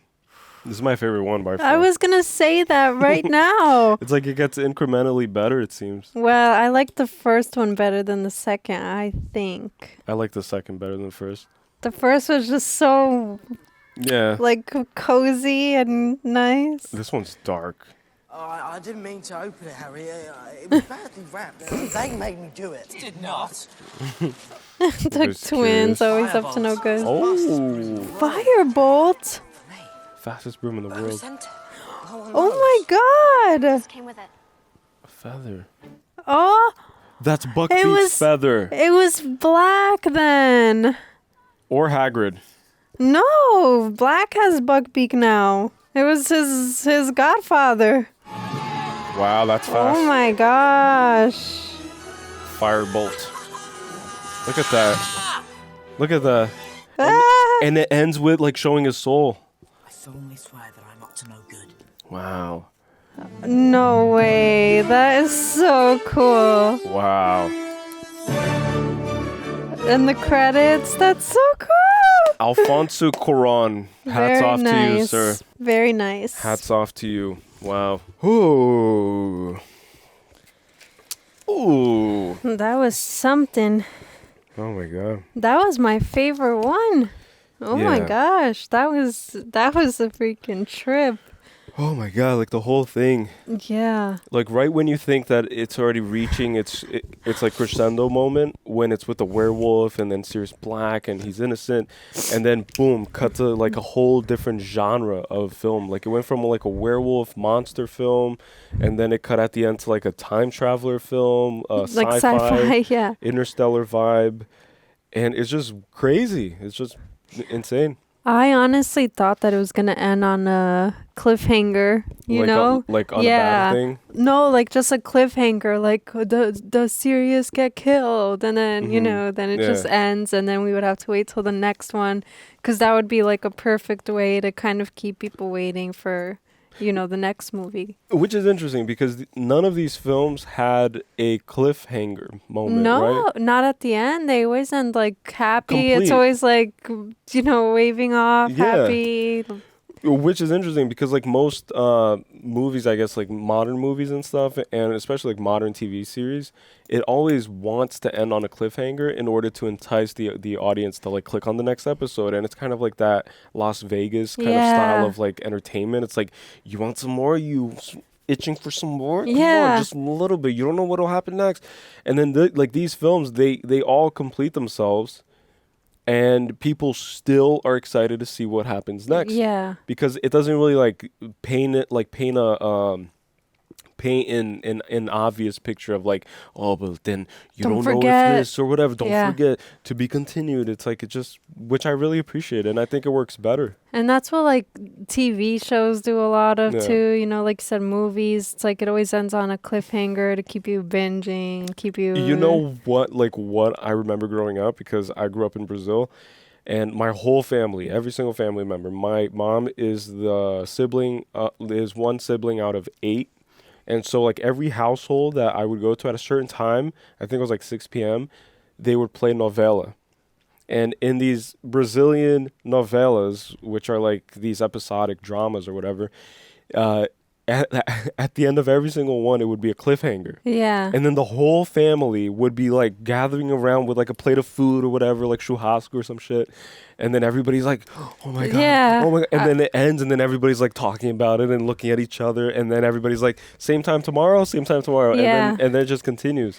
I've watched novellas to translate. That's a soap opera. Soap opera, Yeah, yeah. in English. So like Again, it's I'm like a potato. I guess like Days of Our Lives was a big one. It was like No a big idea soap what that opera is. Yeah. at the time back Yeah. in its day. I don't know. My mom used to watch that one. Yeah, it's something about moms and soap operas, eh? It's like, what is that about? I watched like this Spanish one. I don't know if it was like called Sortilegio or something. Sortilegio? I don't know, but it was something like that. But I watched the whole thing and it was like, oh, the family murdered you know, like something like that. I don't really remember it. I'm going to give a sneaky Easter egg, I guess, to any of the Brazilian people watching this right now. Shout out to Brazil. Do you guys remember that novella called America with the Boy Bandido or something like that? Like, that's the one that, like, struck me as a kid. I don't know why, but I just want to, like, put that out there. And then if you do remember, leave it in the comments, like, your experience with that. Because that one was a trip to me. Like, the guy went to hell and had, like, a 3-headed dog. Similar to Harry Potter, by the way, which is interesting why my subconscious pulled that. Because of the second movie, Chamber of Secrets. How did the first movie end of Harry Potter? Because now I forgot. Was it... The first one was with Professor Quirrell. Harry uses the power of love. No, but how did it end? Like, what was the last scene? I don't know. I don't... I have Because I was going to say that it seems like every movie ends with him receiving a gift. Like, in the last one, didn't he receive that photograph thing from Hagrid, right? And then that's how it wrapped up? No. The first one ended with the book thing, and then the second one ended with the invisibility cloak. I don't know. Whatever, but then to my point is that it seems like it always ends with him receiving a gift from somebody who he's like growing a bond with. Professor McGonagall gave him a broom at the end of one, I think. No, and it was before his Quidditch match. Yeah, I don't know what the ending ones were, but whatever the point is. But he always gets gifts from the people he bonds with, and I guess I think that's interesting. Just to point it out, since we're on the topic, that he always gets gifts from the professors and then from Sirius Black, who he just reunited with. Like he probably never even met Harry before, or only met him as a baby, obviously, but never like formally met him, obviously. But then, to my point is that there's a reason why they always give him gifts, and I think that it's because he's just this orphan child, and they know the Dursleys, or they have an idea of how the Dursleys treat Harry, just like Hagrid does, and McGonagall, where she's like, no, these are horrible people. And then, you know, I'm sure Sirius Black knows too, since he's like in their family, and he's like a family friend or whatever he is. And then it's like, they know that he's like he's probably been mistreated the whole 12 years of his life. And so or 13 years at this point, right? Like, I don't know. I think so. I think it's been 13, yeah. But then they make up for it by like gifting him and showing him that he's like cared for and taken care of. And so they give him the best broom, and they give him things that are like meaningful to him that have to do with his parents and stuff like that, you know? I think that gift giving, which is a area of expertise that you specialize in, but it's the most vivid and palpable form of expressing love to someone. And so I think that's why they do it, is that he never received gifts, and he was raised with a snotty, bratty Dursley kid who would always receive gifts. It's like, last year was 34. I know. This year's 28. And then they're like, well, we'll get you 2 more. Don't worry. But the gifts are bigger. Oh, God. What's his name? Dursley? No, Dursley is a surname. Whatever. Doodly. Bob. I heard, no, because I remember the aunt saying, my doodly poo, or whatever the heck she called him. Yeah. My dude, I don't know. Yeah, so I'm going to reset the camera, but I'm just pointing it out this time because we saw this comment of a person commenting like, oh, like, what is it that he keeps reaching for every few or whatever? What I reach for, sir or ma'am or whoever you are, is this thing. It's called a timer thing. It's a time turner. It's a time turner, and it turns back time. So I have to click this button to reset the camera because it's a Sony A7 III, I think is what it's called, and it has a 29-minute limit, so I just limit to 20 minutes, 20-minute chunks. So it's at 18 now, and I'm going to reset the camera. All right, so do you want to go first, or do I go first? You could go first, as usual. Yeah, she always tells me to go first, by the way, so if you're annoyed that I always hog up the first 30 minutes or whatever, it's because she's the one that says for me to go first. So you guys are seeing, I ask. Like, I'm very courteous. I'm like, do you want to go first or do I go first? I'll jump in. Okay, wait, I have to All right. Fix my tie real quick. Okay, so we have... I'm just going to go through the notes again. This one has... Because I've been reading... I don't know how many of you guys are familiar with the with occult philosophy, but I recently got these books called The 3 Books of Occult Philosophy. I believe that's the title. I keep forgetting because I'm very forgetful. But it's written by Agrippa. If you know who Agrippa was, he was kind of like the master. And the books I got specifically, they have been translated directly from Latin to English, and it's one of the best pristine copies or whatever. So I just invested in it because I'm curious to like seek truth and seek knowledge. And this movie, is my point, is filled to the brim with occultism. Even in Snape's class, he was showing Egyptian hieroglyphs of werewolves. He even showed kind of in the background. I tried to like pick up on the image. It was like a Hindu deity that was also like a werewolf. And at the beginning, Ron said that him and his family went to visit Egypt and then literally showed the pyramids. And so a lot of this occult knowledge and occult information derives not from Egypt only, but a lot of it has been preserved through Egypt, through the secret mystical schools that many of the spiritual teachers, the greatest spiritual teachers of our time, kind of went through, and it's even alleged, it's even alluded to even in the Bible, because there's like a gap apparently where Jesus goes from like an 11-year-old boy to an 18-year-old, or like a large span of time kind of in between episodes in the Bible, if you will. And people say that maybe possibly he was one of the students of these schools, and he went to Egypt and he went to Asia and he went to all over the East kind of to seek information, and then he came back and he taught these informations because a lot of his teachings kind of are in line with a bodhisattva, like a Buddha figure, or something along those lines. But yeah, so this movie's filled with it, and then I'm just gonna comment on them. I'm not sure how many of you guys watching are interested in that, but I'll point it out as I go. Yeah. Okay, so I wrote Lumus Maxima from the beginning, and then I put Latin ? So if you could comment below if it's Latin that the spells are used. It seems like it's Latin. I also caught some Latin too. Yeah, Lumus Maxima. The night bus is for stranded wizards. I found that so interesting. Like, I don't know what to make of that, but to me, there were like little hints also that the bobblehead, the hanging head, was saying. He said, "Mind your mind" or something, and he said something interesting too. He said, "Eat the pea soup before it eats you." Yeah. And then when Harry was kind of forgiven by the Minister of Magic, the minister offered him pea soup. It said like, "Harry, care for any pea soup?" And then I was like, so eat the pea soup before the pea soup eats you. Yeah. That's what they did in the movie. Like, they went back in time and they ate the establishment before the establishment eats us. Oh, shoot. So that's like a multi-leveled kind of like anti-authoritarian, anarchist way of looking at it, kind of, And then I just, like, it just stuck with me throughout the whole film. I was like, it literally kept replaying at certain points. I was like, eat the pea soup before it eats you, Yeah, and they literally showed pea soup because they wanted us to just think of the literal sense of a pea soup. It's like, and then he declines the pea soup, and then it's like, that's which weird. is also symbolic. Yeah, exactly. He declines to share a meal with the establishment. Yeah. Because Harry is, by his own nature, he's anti-establishment. And everyone always points it out. They're always like, "Oh, you're always getting into trouble, just like your father," sneaking or around, like, strutting around in the castle, right? And then the only person who knows and allows him to kind of like get into trouble, quote unquote, is Dumbledore, and it's because it's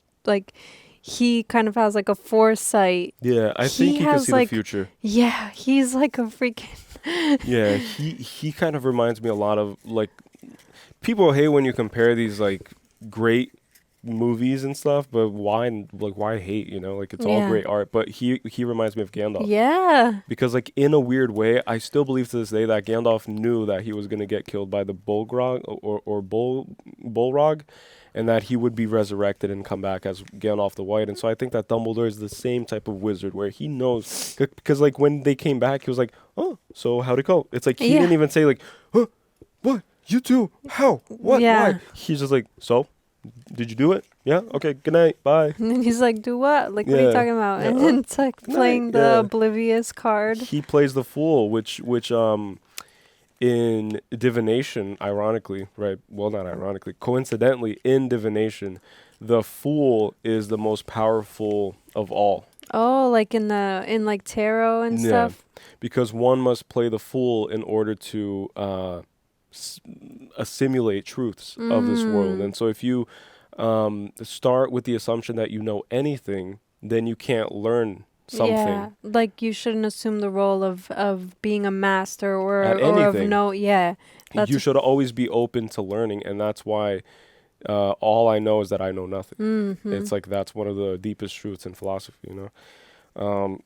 Yeah, so the night bus was really crazy to me, and it's literally for the stranded wizard. And so I think that Harry was kind of lost during this like journey of discovering who he is, and kind of a journey of self-discovery and becoming a proficient wizard and figuring it all out. And so this bus appears for him randomly out of thin air, literally, and then is picking him up. It's like, so it's kind of like a lost and found, but for wizards, if that makes sense. You know? Yeah. Something I wanted to point out is that in that particular scene, right, that's when Sirius Black first shows up because it's the black dog. But then why did he growl at Harry and kind of like scare him away? Unless he also has like a foresight of things panning out a certain way. Like, I don't know. But I thought that was like a good question. Yeah. Like, you know, if he could recognize Harry, then he would want to, you know, already reunite with him and explain things to him. And like, but I guess it also puts him in jeopardy because he's a wanted person. So he's getting like hunted down, and he knows that the mentors are like soul-sucking energy forces, and so if he gets close to Harry too soon, then he could wrap him up in this world of being harmed by the dementors, essentially. So I guess in that case it makes sense. It does make sense. And you do point out a valid point, because after they were kind of like carrying Ron and stuff, Sirius said that he's usually like a good dog when he's in that form. Like, he's a very mellow, kind of very friendly dog.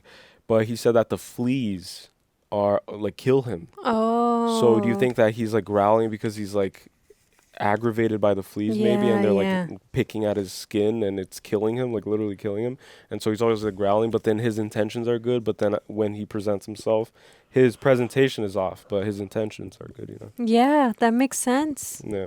And that's something else I'll point out later, because then it's later in the film. But I want to mention that part about him saying that he's a good dog. So why go looking for someone wanting to kill me? I wrote that down. I found that interesting. I'm trying to think real quick.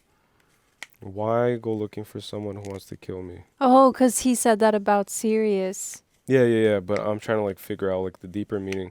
I think that it goes in line with the same concept of eat the pea soup before the pea soup eats you. Yeah. So why go searching for someone? Because if you just wait for the barbarians at the gate to come knocking at your gate, in order for you to begin preparing, then you're going to get killed by the barbarians. But if you already assume the position of being the attacker, then you don't have to always rely on being on the defensive. Yeah. But then you can use your defense and like add it to your arsenal.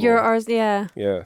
So you can either just hide behind a shield, or you can forge a sword that's designed to kill your enemy. And in order for you to forge the correct sword, you have to know thy enemy. And before you know thy enemy, you have to know thyself. Yeah, like you don't go, just like that, the story of like the Trojan horse, right? It's like appearing in the Trojan horse or whatever as a gift. And then I guess the point that I'm trying to make is that if they just went straight into war and not like within the horse, then they would have lost that battle. So then it's like you don't seek war, you first strategize it kind of. So you have to be in like solitude, you know, like you can't go seek it. You have to conceal yourself, kind of, and you have to conceal your intentions too.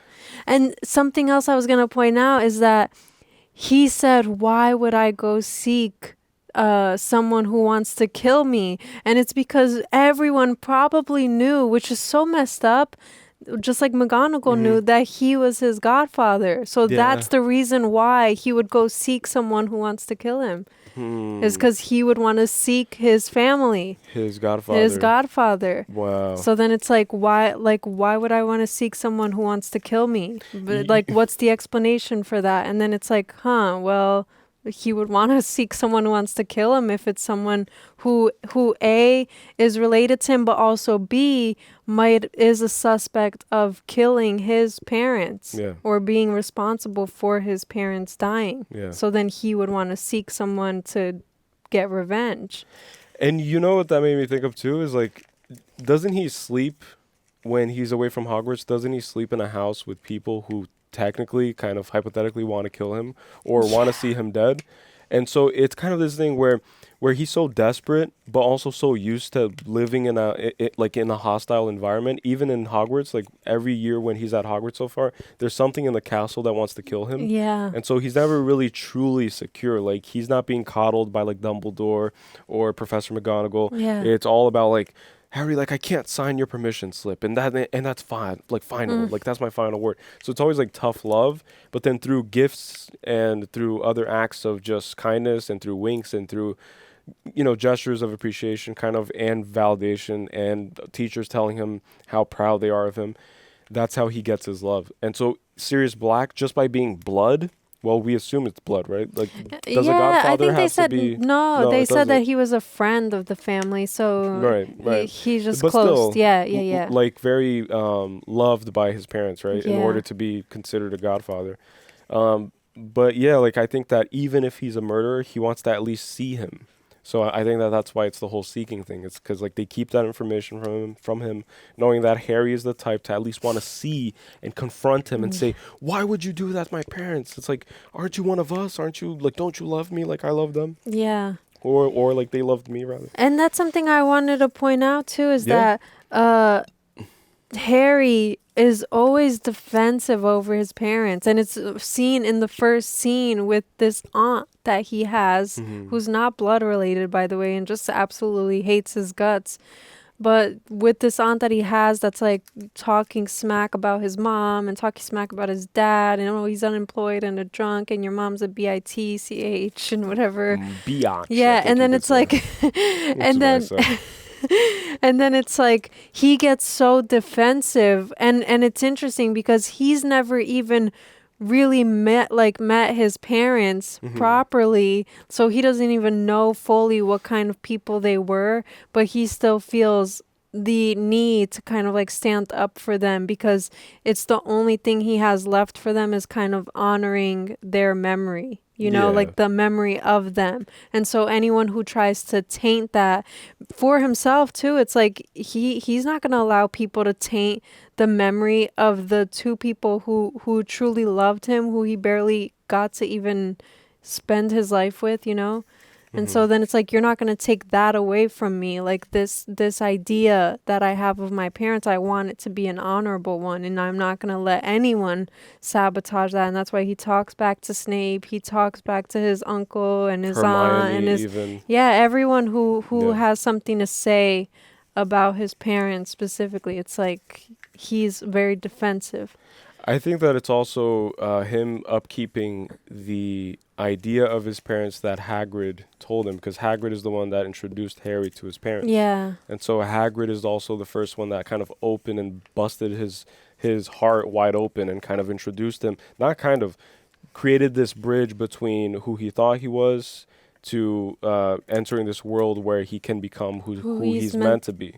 And so Hagrid is the one that kind of serves as this parent to Harry. And so when he hears people giving false accusations or telling false stories and narratives about his parents, he thinks also, like, how dare you disrespect Hagrid? Because Hagrid told him about how great Lily and what's his dad's name? And James Potter were. Like, he said, like, they were extraordinary wizards in their own right, you know?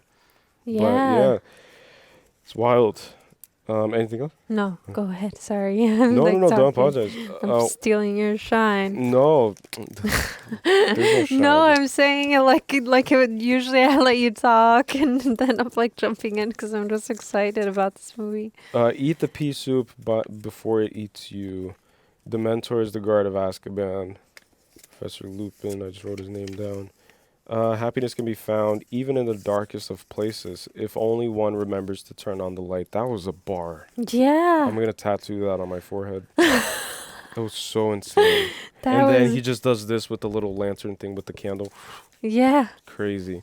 Oh my gosh, and that connects to the literal first scene of the first movie when he puts the lights, right? You're right. So then he like No, he collects them. Oh, he collects them, right? Yeah. Oh, I didn't know. But So he also puts them back, I think. I think I don't remember. Does he put them back? I don't know if he puts them back. But either way, there's something about him and the lights. Yeah. He's like a the light. light bearer, kind Yeah. of. Like, he's like Prometheus. Like, he comes with with the torch of understanding. And I honestly thought that Patronus, which we'll get to when we talk about it, was probably Dumbledore. But I'll explain why when we get to that part of the conversation. But Okay. The Dementor equals the Guard of Azkaban.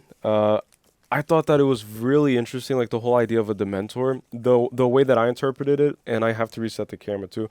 And again, just to clarify to the same person, occasionally I'll look this way just to check because we have to time it. So again, 20 minutes until we get a camera that does continuous recording. For now, we have to just make a do. I also thought that the Dementors were really kind of perfect in that they suck people's soul kind of out, you know? Yeah. And they represent fear itself, which is what Lupin stated. He said that, oh, like, how wise of you, Harry, to not fear Voldemort, because everybody probably expected Voldemort to pop out, including myself. I thought, like, oh shit, like, he's gonna let Voldemort into the castle. And then my question to you guys, if you guys could comment below, as long as it doesn't include like spoilers for the future movies, obviously spoiler free comment section, but does the what's that thing called, the Bogart, so does a thing that takes the form of a Bogart represent only the thing, like it doesn't maintain its essence, it's just a representation?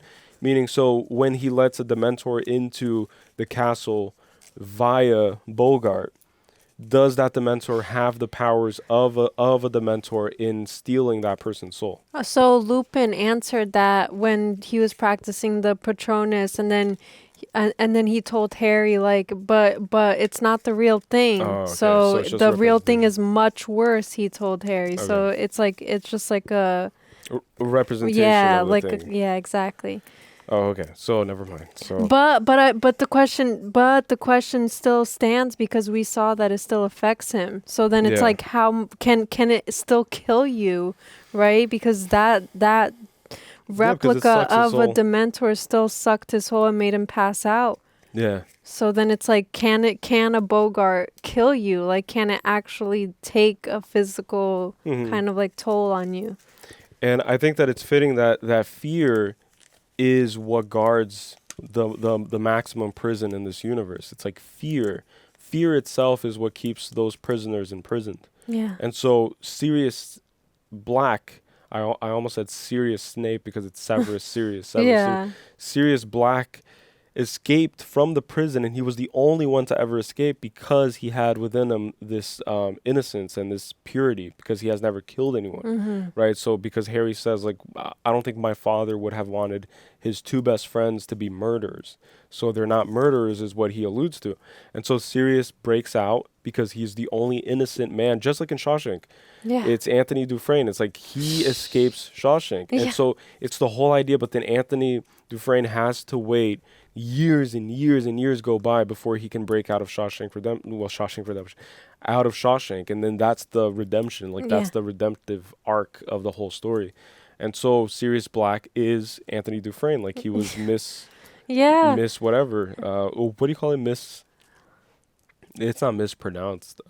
Misjudged. Like condemned or something like that. Yeah. Sentenced. Yeah. Mis-sentenced. But to your point, like he was in that prison for 12 years. Yeah. That's crazy, in the Azkaban prison. But then that makes sense, right? Like nobody's ever escaped because those dementors will literally suck the soul out of you, and they probably do it every day that you're in there, and that's why Sirius looks so like lifeless. Like he's all pale, he's all like, you know, he looks like psychotic, even like he's lost his mind, because it's like every single day they probably stripped away more and more at his like soul, you know, and they probably do that to all the prisoners, especially the ones who attempt escapes, and they probably execute them on the spot and suck their soul entirely, and then you know, and then that's what I imagine Azkaban to be, is just a place where it's literally you're being tormented. They should be called tormentors. Yeah, tormentors. Yeah.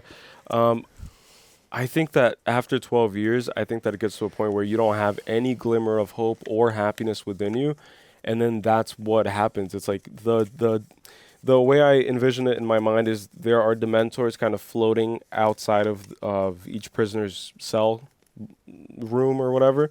And then the moment they detect any glimmer, ounce of happiness spiking in any of the prisoners, they hurry to that prisoner and then suck out that little piece of happiness. Yeah. Because that's what they said, is that they feed off of any happiness that they could find. And so all the prisoners, is my point, are all just like vacant, and all they have is just fear and sorrow and dread. Just empty. Yeah, and it kind of mirrors the American prison system, because we've been watching 60 Days In, and which is a great show, by the way. If you want to learn about human nature and just hierarchy of needs, Maslow's or it's Maslow's or Maslow's hierarchy of needs, like watch that 60 Days In. It's an amazing show. It's so entertaining. And it shows just people, regular Joes, just being thrown into like maximum security prisons and having to keep their cover and stuff. And it's wild. Yeah. But then all you see is that being put in an environment like that, in a toxic environment, it only makes you worse. Yeah. Like it doesn't stimulate betterment. It doesn't make you want to be better, because all you see around you is just chaos and destruction and disorder. Yeah, it causes you to start like losing your mind too, you know. You become worse. Yeah. Yeah. Okay, so this part was crazy too. Like it's very subtle and very quick, but Ron, during the divination class, he said something about a wanky cross, and then he mentioned the sun, and when he was reading the cup, right? Yeah. And he said that you will suffer, but then you'll be happy, because then he interpreted the cross as like enduring suffering, which is what Jesus represents. To me, it's the point of maximum suffering, which is X marks the spot, and so that's what a cross is, if that makes sense. So to me, it's like an X, and then you turn it and it becomes a cross. The point of maximum suffering is also the point of maximum transformation, and that's what Jesus represents. It's the resurrection. It's what Gandalf did, and it's the only way. Like one must die in order to be reborn. Like there's no other way. Like you have to go, like endure death and endure punishment and suffering in order to finally see the sun. And then in this film, again, at the end, there's beautiful skies. It's open. There's the sun again. Harry's flying up like above everything, and he's kind of transcended every world possible, both the physical, the natural, and the spiritual world. And he's just a free spirit. And then you see the sun behind him, you know? Yeah. And then when he's on Buckbeak, Buckbeak. Like a beak. Buckbeak, he's also, you know, walking on water, and there's the sun and there's the glimmer of hope. And so I found that interesting, is that you have to undergo suffering. Suffering is a precondition for transformation, you know, and in alchemy, going back to Agrippa, alchemy, the alchemical process is about the transmutation of base metals into gold. And so you have to go through something where you kind of it's really hard to explain, and I'm not like going to get into it. Something that causes you to undergo like a refinement of your soul. Like you have to break before you can transform. Right. And so you break, and then you allow other elements to come in and to intermingle, and then you eventually have gold.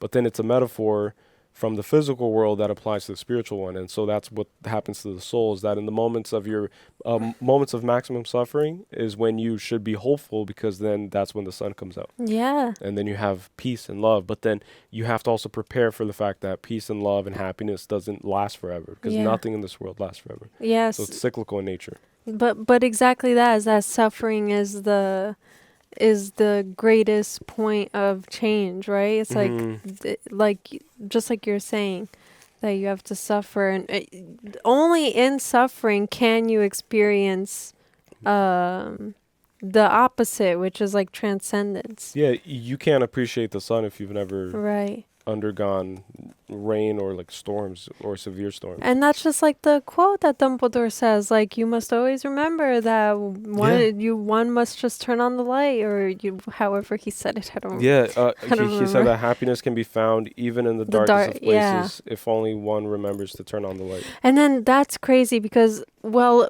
eventually we'll watch it on the show, but Callie's never watched it, or I don't know if you've like watched it fully, but one of my favorite shows is Avatar: The Last Airbender, and I feel like talks about it. I feel like I mentioned this quote in the last movie too, but there's a quote where it says that purifying light, darkness always surrenders to purifying light, and I'm talking about the animated one, by the way. I haven't seen the new live action one yet. I think it's because I was like kind of just like scared to like tarnish and taint anything.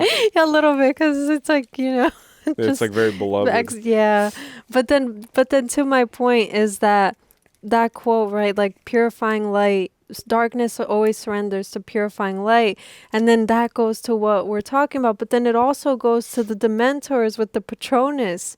It's like they are pure darkness. They are the embodiment of fear, just like you said, and they surrender to purifying light, which is what the Patronus or Patronum thing is. It's like, it's this bright like emission or whatever, however you say it, of light. I think that the Patronus is the projection of the soul. Yeah. And then it just projects itself. And then I'm still trying to make sense of the whole stag at the end, the deer with the antlers. What came to my mind is, if that's Harry, which it was, which we found out it was, then that means that when he casts Expecto Patronus, then he's projecting onto the world his kind of like spirit animal, if you will, right? So like in the spiritual realm, especially if you go as far as like the Eastern philosophies, ancient Eastern philosophies, there's a lot of animals involved, right? So they harness the powers of certain beings in this physical world, and they kind of try to inject their attributes into their own spiritual journeys in the spiritual realm. If that makes sense. Yeah. And so like, for example, my spirit animal, through my own spiritual awakening process and spiritual journey, I found to be a Black Panther, right? Because I had a vision, like a very personal vision, and then I eventually created like a very close relationship and connection with it through meditation and through dreams and stuff. And so like that's when I found out, and so that's my spirit animal, and I have it as the wallpaper on everything that I own. And so like that's an example. So if I was in Hogwarts, then my Expecto Patronus would maybe show up as a Black Panther, like as a Black Jaguar. I feel like mine would probably be, I don't know.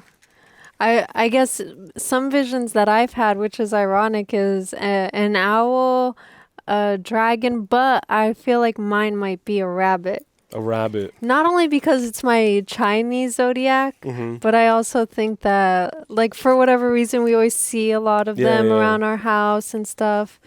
And I don't know, there's like some type of connection. I was even talking to one the other day. Which is why I pointed it out, like when it popped up, because it was a weird random shot of a rabbit, and then I pointed out because we always see them in the backyard, and then I always call her because she did the whole like Chinese zodiac thing once, and then mine is what you said, it's the ox. The ox, Yeah.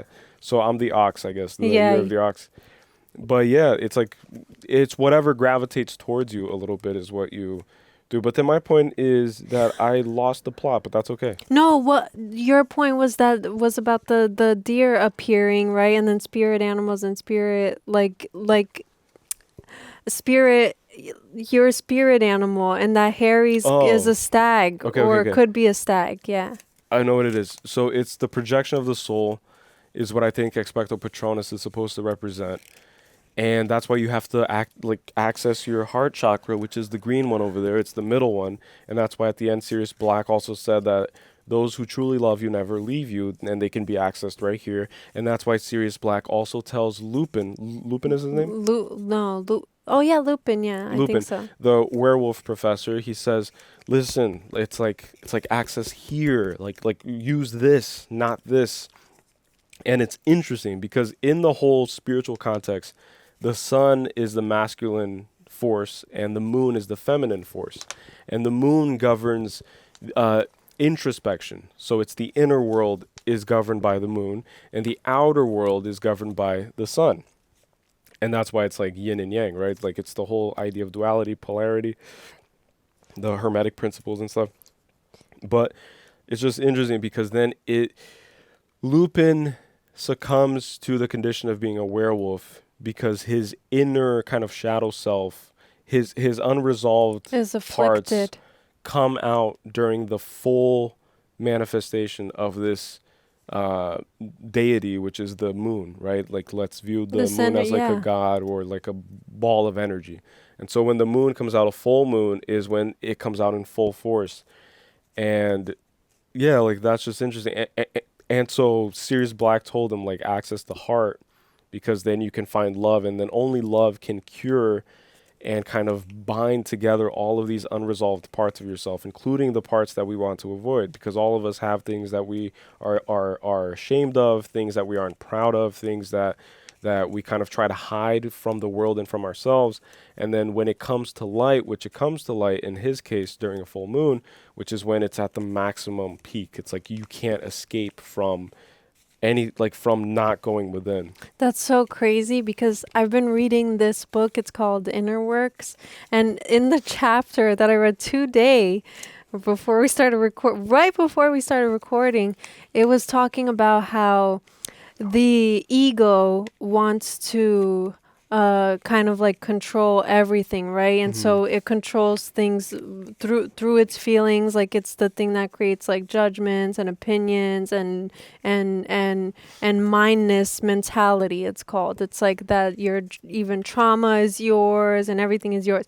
But then it says that at some point that your ego loses control to fate or like to the divine, to whatever. But then the point that I'm trying to make is that it was saying that the only way to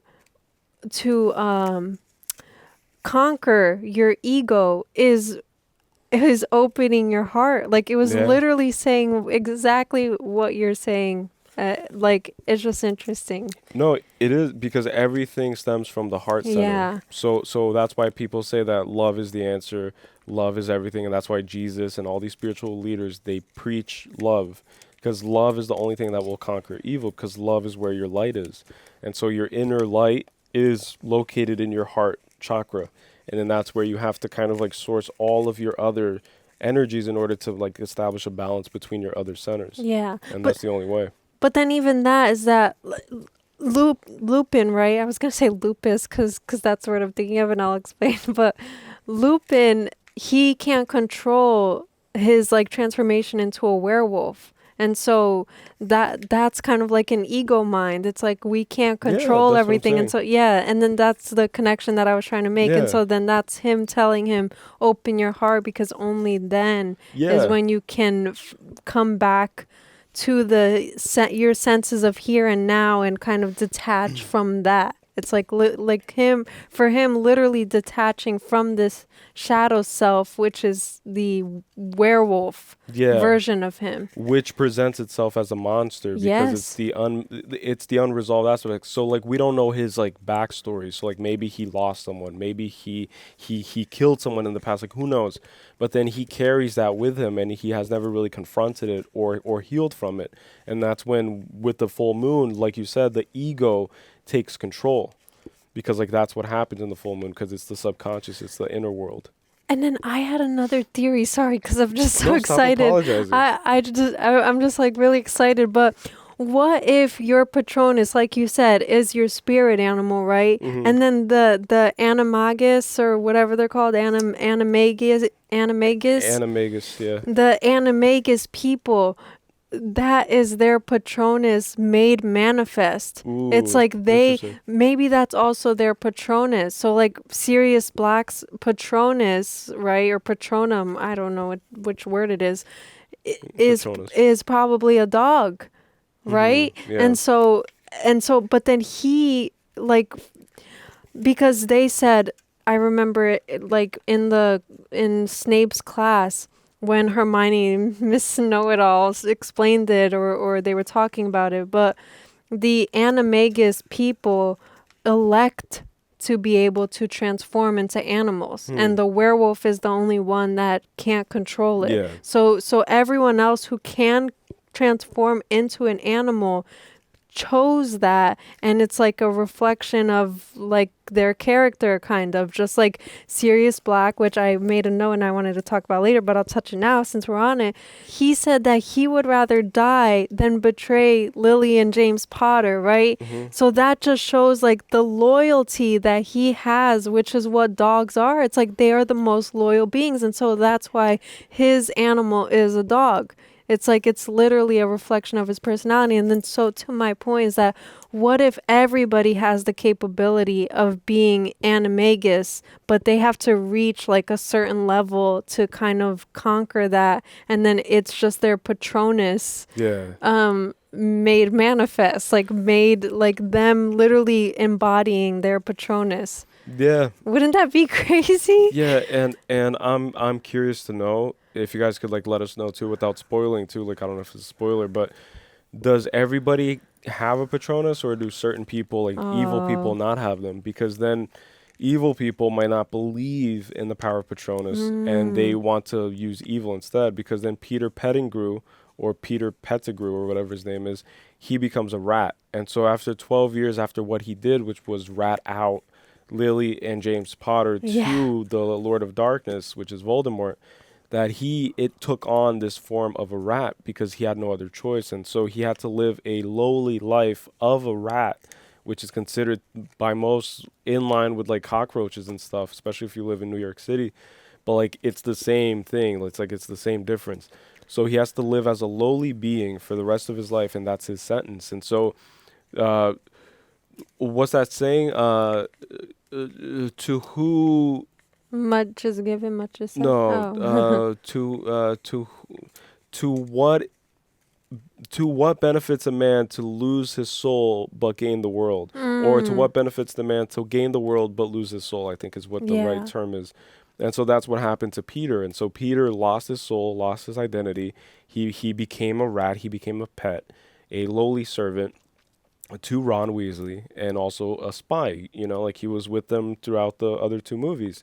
And so I think that, to your point, I think an animagus or animagus is someone that fully embodies the essence of an animal, but I don't think that it has to be like the Patronus necessarily. Okay. If that makes sense. But it could be his Patronus. It could be why he chose to be a dog. And then Professor McGonagall, even her way of kind of like sleazy, sly, kind of like in and out of the picture is kind of like a cat. Yeah, exactly. But then that's my point, is that just like you're saying, what if you can't choose your animagus, right? And then what if you also can't choose like your Patronus or whatever? And that's a matter of nature versus nurture. And so it's like everybody is born unique with their own personality. And so your own personality is going to better align with one specific thing, and you can't really control that. And so if you're someone who is just the way you are and that's just who you are, then you're going to kind of match that with whatever is outside of yourself that is also very similar to just the way you are. Yeah, but that's really interesting because like a stag would be very fitting for Harry. It's like it's very, it's very brave. It's very like kind of like its presence is very felt, Pure. Yeah, noble. so like that would be fitting. Imagine he ends up becoming one of those like shape-shifting. He like turns into a stag. Yeah, that would be crazy. That'd be wild. That would be. But then all that to say, so going off of this idea, right, of like Patronus and having a soul and then projecting your soul, I found it very interesting, and I just closed my eyes because I like to close my eyes in order to focus and concentrate and try to remember. But in the divination class, the reason Hermione gets pissed is because she gets disapproval from a professor. Her whole life is centered around what I believe from what I've gathered, right? It's like it's centered around getting the approval of teachers, being a teacher's pet. Like it's why people are annoyed by her. It's why Snape snapped at her and said, like, do you get high off of being a know-it-all? And it's because maybe her parents expect that much of her at home as well, and that's how they raised her, is that you have to kind of earn our respect. You have to prove to us that you are worthy of love. And I've known kids like that. And my point is that she received, for the first time in her life maybe, a teacher's disapproval. And so she didn't even know how to react, and she reacted out of nature because it was something so new to her that everybody else around her was like shocked, including us. It's like it's out of character.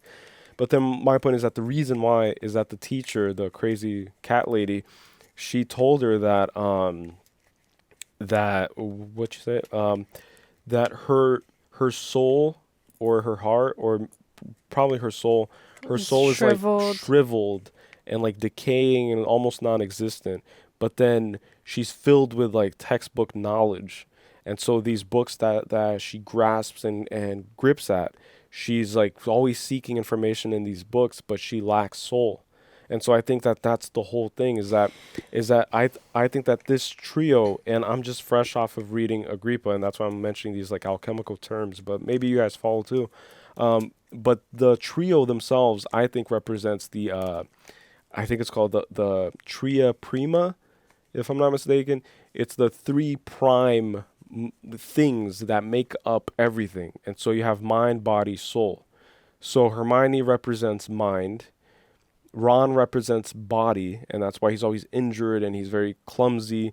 And Hermione's obviously like a very high intellectual. And then Harry represents soul, because we've discussed this before in the previous movies, I think, that even not knowing as much as Hermione, Harry is always kind of like the one that finds the solution and that finds the way. Even when they were time traveling, like he was the one that stepped up to the plate and saved himself, which is a whole different conversation. But I think that she's very mind and like ego based in terms of like intellect, and so she lacks that direct connection with the soul, and you have to build a bridge between the soul and the intellect.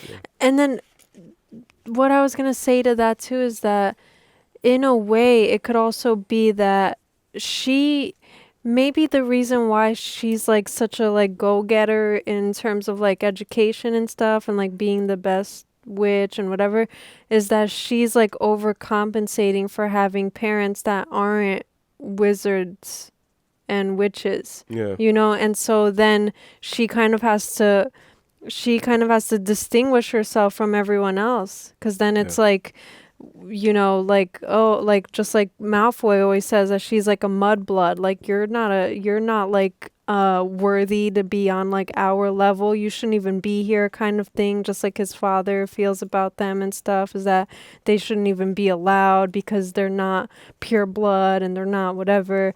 And so maybe she feels that pressure of having to like fill in shoes of like everyone else around her because she's different. Like she has parents that don't have magical abilities. And then so for this teacher to then kind of like ridicule her, like you're saying, and kind of like be the first to disapprove of her or to give her like a negative comment.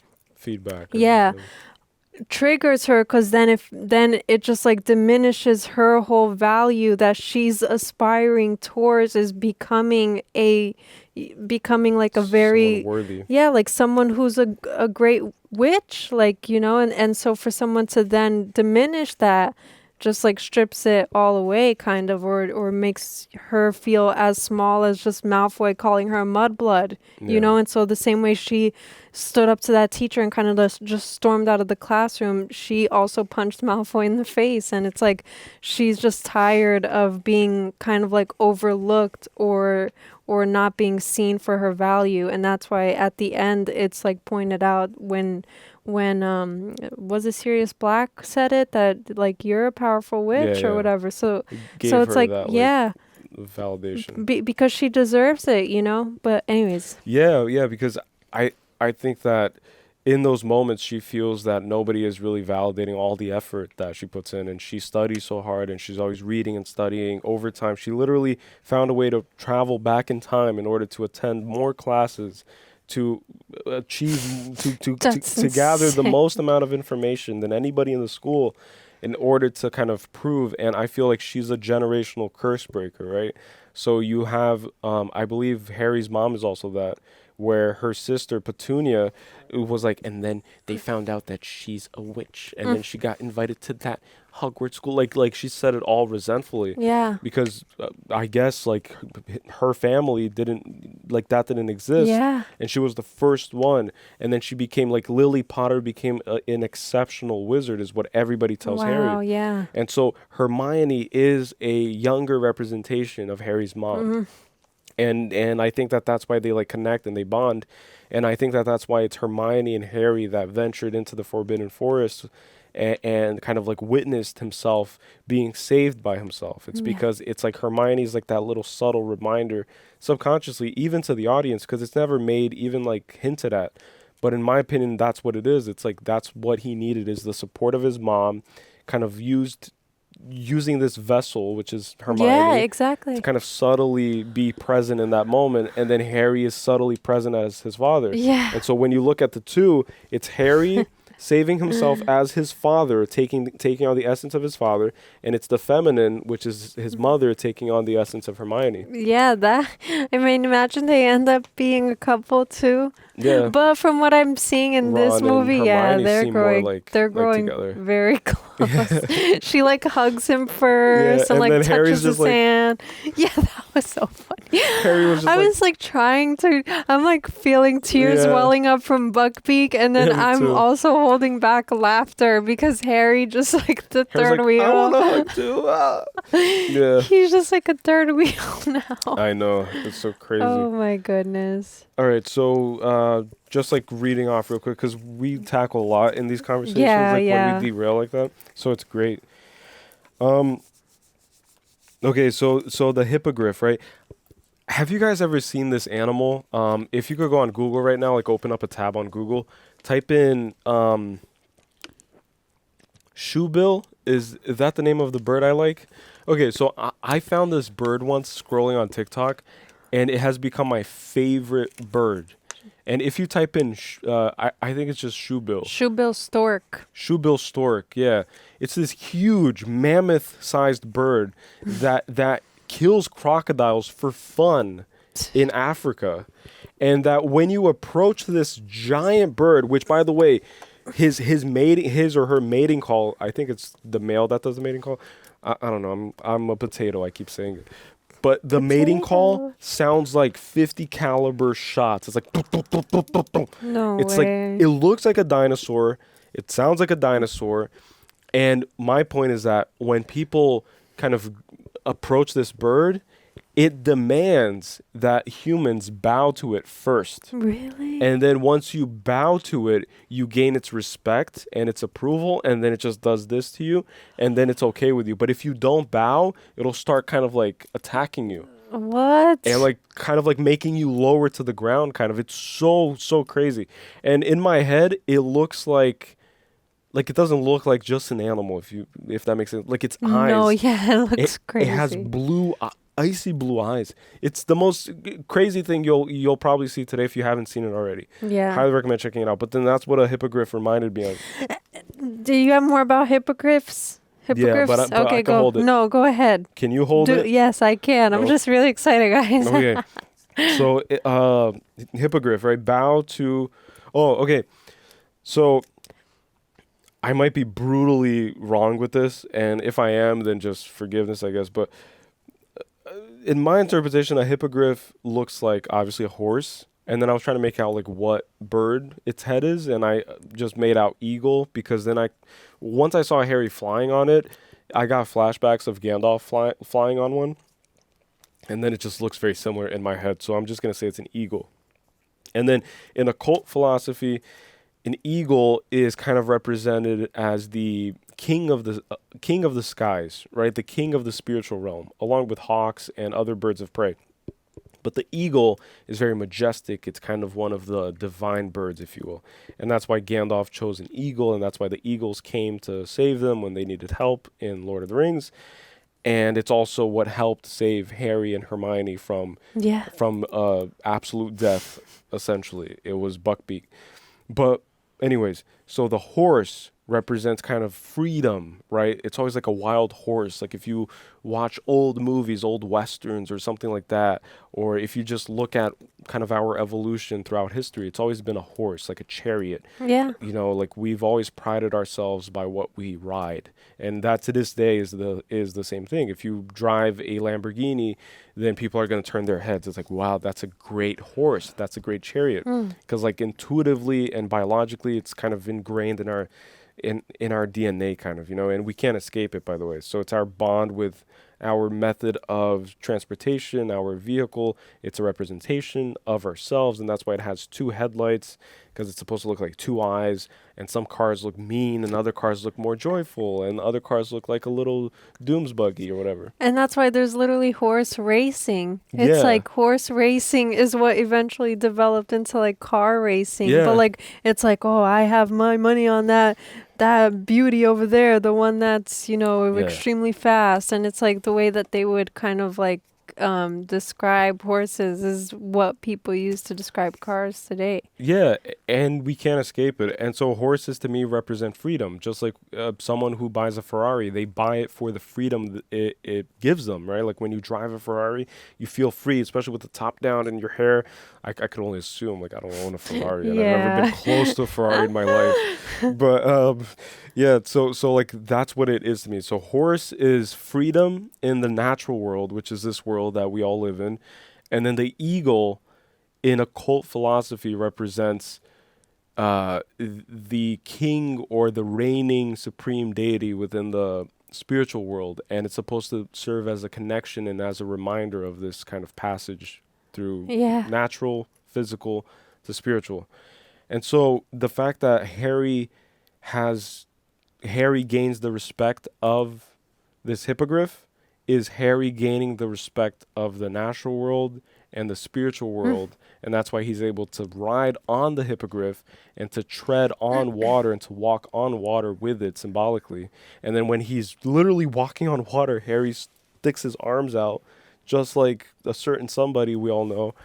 And that's when you see like him with the sun glaring. Like it's the most packed spiritual scene I think we've seen thus far. It's like we haven't really seen anything like it. I almost started like tearing up watching that. That's why I was like, wow, like I got so happy. And I'm like it's so like happy talking about everything. No, it's good. It's crazy. It's good. But then my point is that then Malfoy, right, that little prick, he goes and he's like, oh, this fucking, I almost cursed. I almost said that word. I'm trying to keep this PG-13. I really am. And I actually don't curse that much. Like you know, I don't really curse that much.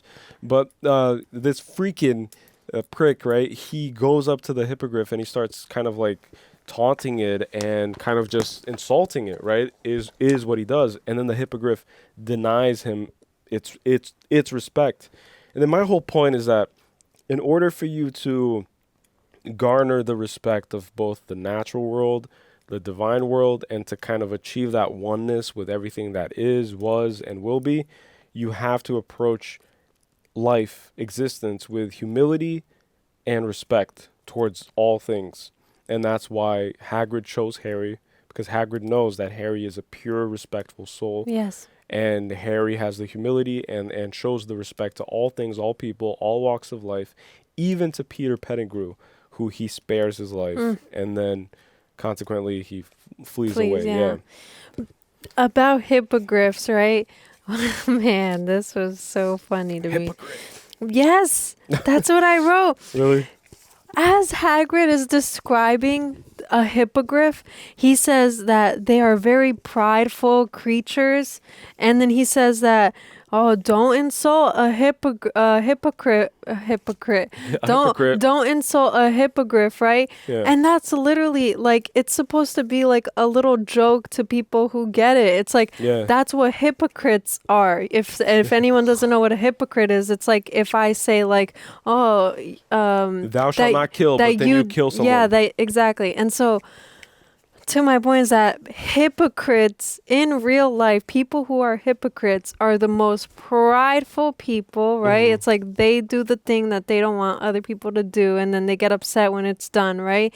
But then they're very prideful people, and they don't want to be insulted. And so that's exactly what Hagrid was describing when he was saying what a hippogriff is, right? Like he was just mentioning it's like, you know, it's whatever side. It's obviously not in the same way as an actual hypocrite, but it's just supposed to be like a subtle parallel, and that's why it sounded so alike. And I almost thought he called it a hypocrite at first. I was like, wait, it's a hypocrite? Like, and I think you're 100% right, because I don't know if you remember, but right after Malfoy gets attacked, he acts all like, oh. Exactly. And then before that, he turns to Harry and says like, you fainted. You actually literally fainted. Oh. Yeah. And then he gets attacked, and then he acts all like, oh yeah, well, you know, and then this girl, I guess he's trying to like impress, bag a baddie or something, and then he's like, oh, like yeah, like you know, like 12. But it's not that bad, you know, because I kind of just like whatever, it's for the better, it makes me stronger. No, he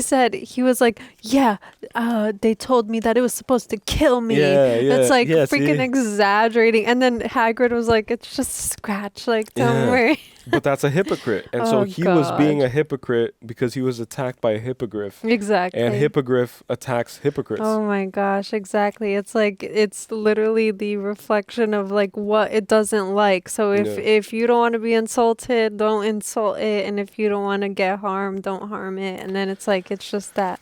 And you could also see that Malfoy embodies all bark and no bite.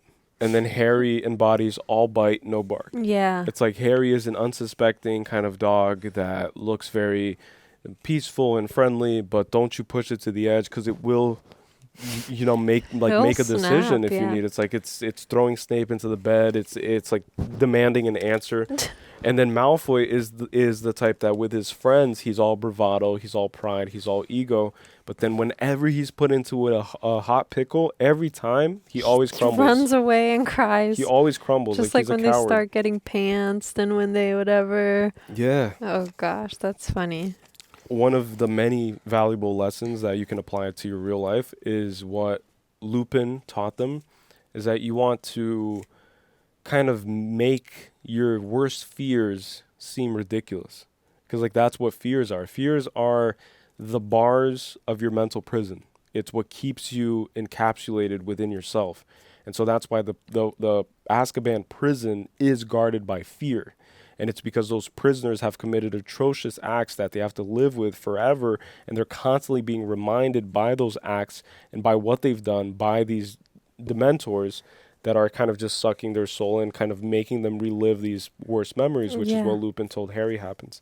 So, excuse me. So I think that like in real life, if you have a traumatic experience, if you have a fear, the best way that you can kind of cure yourself of this fear and really integrate this shadow aspect of yourself is to meditate on why this fear is ridiculous. And that's why that spell is called ridiculous. Yeah. It's not any fancy Latin word. Yeah. It's just spelled a little differently with the captions. It's spelled with a K. But it's literally like ridiculous, like fear. What is fear, kids? Ridiculous. Fear is like stupid because it's all mind, because the universe is mind. And that's another Hermetic principle. It's like all is mind. And then Dumbledore says something too about dreams or something like that. Like I think like some professor said something about dreams. Dumbledore, he said that, let him sleep because dreams is when you can wander above the clouds or do, I don't remember. Yeah, but dreams are of your own making and they all happen within you. And so, in the dream state, we all live in worlds of our own, is what he said. Yeah. So I think that that's what life is. I think that life is very subjective by nature. Like that can't be disproven or proven because I can't live through your life to determine if you're real. And this is kind of the whole solipsism philosophy. And I did a TikTok on this. If you guys want to follow us on TikTok, we're almost at 1 million. But solipsism is this idea that I can't prove that anybody outside of myself exists because I can't experience existence through you and you can't do the same. Yeah. And so that's the one thing that everybody's going to die never knowing forever. Yeah, like it's forever. like everything's simulated through our own. Yeah. Who knows? But then that's the whole idea is that life is but a dream, right? Isn't that an Edgar Allan Poe thing?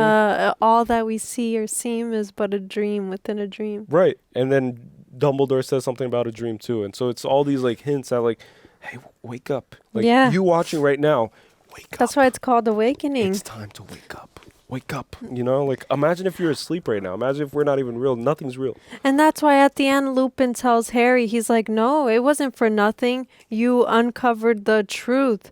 It's like, that's what, it's literally talking to us. Like if no one wants to see, it's like, it's telling you that everything you go through is not for nothing because it's getting you closer to uncovering the truth about whatever it is we're doing here. It's like, that's exactly what it all is. It's like, it's not for nothing. Even if you still feel like you're lost, like Harry is, he's like, but I didn't get my justice, but I didn't get, it's like, but I still don't have my parents, but he's still like associating with like my.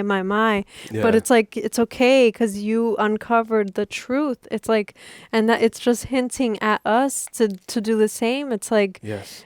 And that's why, honestly, for as long as I live, I'm always going to do what we're doing now. It's like I'm always going, because this is what I love to I found what I love to do, and it's watching movies and then talking about movies and just going as deep as possible. Yes, together. It's like just having these conversations is my point. It's like that's why we spend so many hours doing these. It's like it just flows. It's like it's just things that need to be vomited out, and then it's just captured on this device that's called a camera.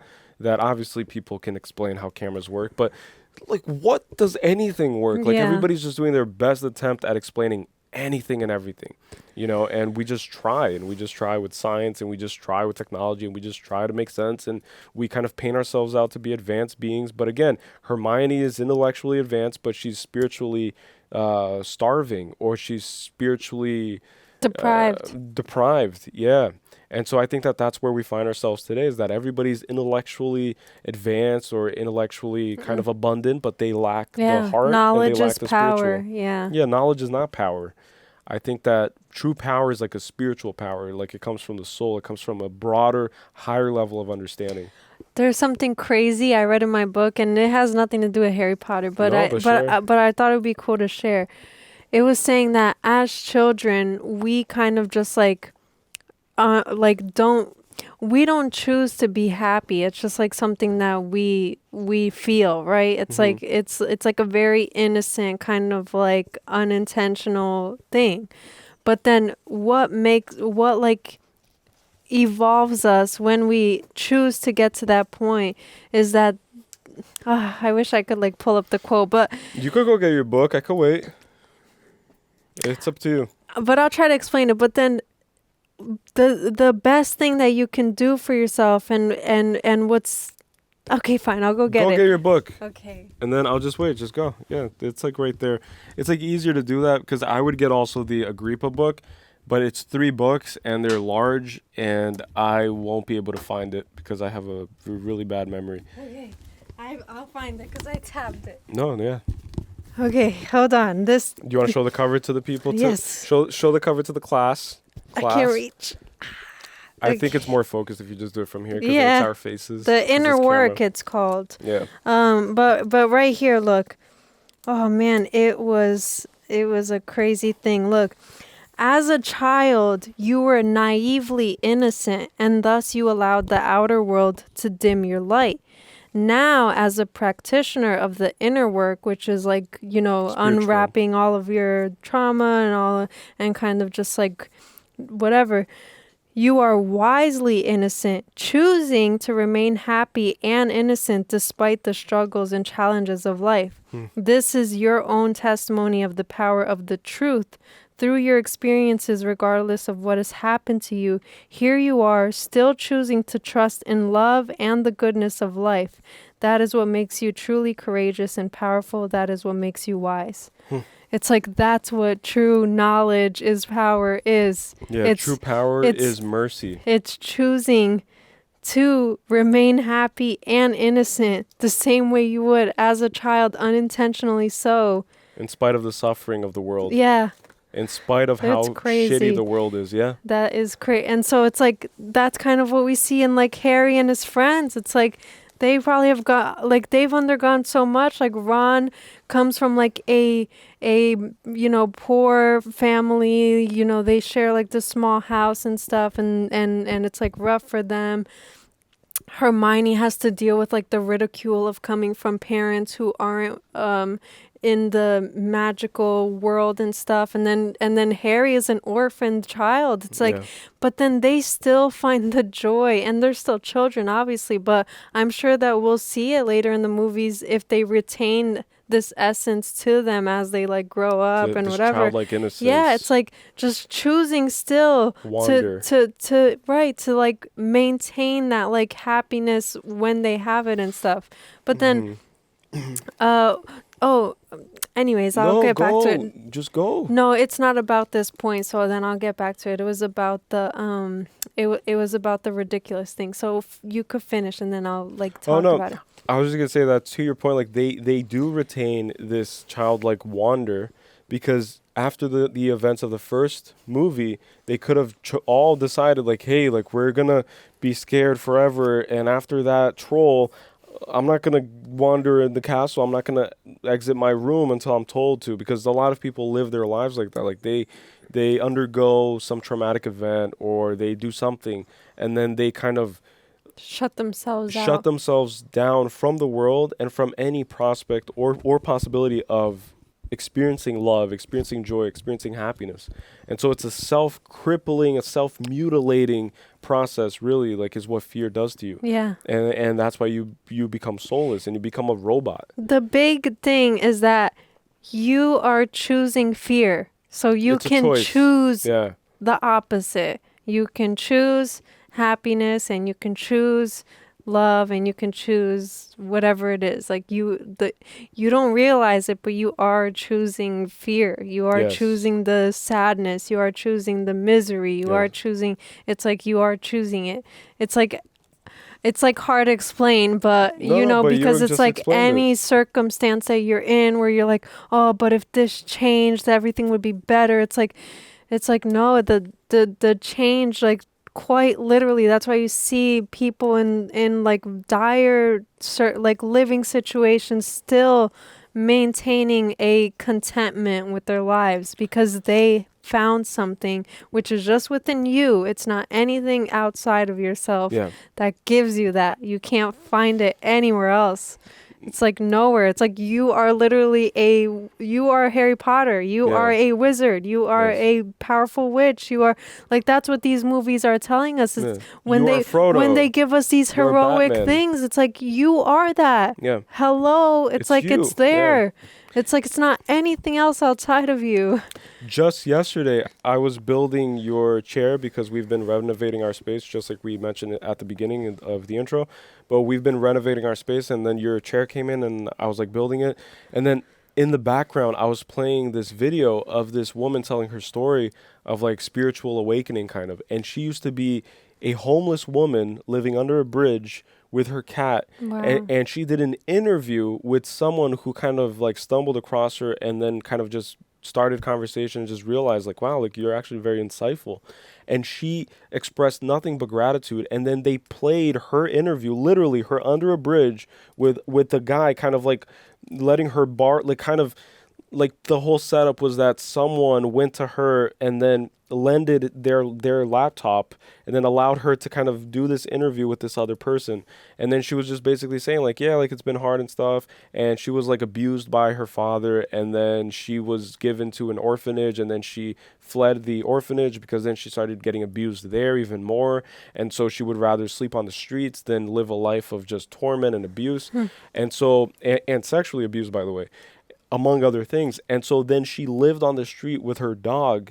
And then fast forwarded like 5 to 10 years to this lady now, and she like starts just breaking down on camera, like explaining how even then she was grateful and just happy and content with being alive. Wow. It's like when she had nothing, and I get full body chills because a lot of us have everything. And we always want more. It's like we are always missing something, right? Like your iPhone isn't the 500 gigabyte one, it's the 100 one. And so, like I hate my parents because they didn't buy me though. It's like everybody has something that they're missing. It's like I have a PS4, I don't have the PS5. I have this and that. And she got to a point where she stripped down, literally almost bare naked, and had nothing and no one. And then her only survival mechanism, her only ability to survive that was to find the one thing that she did have and focus on that, which is her life, which is the breath in her lungs. And that's what monks do. And that's what Eastern philosophy more specifically teaches you, is like everything you seek is within you. Nothing without is going to ever fulfill anything within, ever. So if you're someone who daydreams about finding a girlfriend or finding a boyfriend or finding someone for yourself, if you're someone who daydreams about getting the approval of a parent, if you're someone who kind of like seeks something externally, you're never ever, like here's a spoiler alert, like you're never going to be fulfilled, because you have to find it within and you have to nurture it within. And the only way to do that is to familiarize yourself with your inner child. And that's when you do inner child work, which is what that book teaches you. It's the inner worlds. Work, yeah. Yeah. Inner work, because you have to kind of like sit down with all of this baggage and relive these moments, even especially the traumatic ones. Go through hell in order to find light. Yeah. And that's the whole Carl Jung quote, right? Is that that a tree that can only grow to heaven if it has its roots extending all the way to hell. And that's the tree of life, and that's the tree in most mythologies and most religions. It's the tree, right? And that's why the tree is there. It's also to be a reminder. And that's why films are made. And that's, to your point, it's all screaming at us. And that's why I pay close attention to these movies, because I'm trying to pick up, like, because think about it. Frame for frame, it's like a painting. It's a moving picture. That's what that's what it is. It's moving motion picture, moving pictures, moving paintings. Every frame is a story. And that's why people... a lot of comments, like obviously, of people saying like, oh, like I don't think you guys should like take notes because, like 1 second I'll look at this. I get that. I promise you, I get that. But that's why I try to even write like this, because then even out of my peripheral, I can kind of pick up vaguely. I fine tune my hearing too for that split second. I'm like, but I have to take notes. Is my point. I can't stick a 2 hour, 3 hour, 4 hour landing with just memory. It's like, it doesn't work like that, especially me. Like, I have a pretty shitty memory. I think it's genetic or something. I don't know. But I have to write it down, because these like little things, they make all the difference, because the artist, the director, puts their entire life on the line when they make these. And that's why it's popular. That's why it's amazing. That's why it's beautiful. It's because it's these little things that all kind of come together. And what's that Nietzsche quote about how the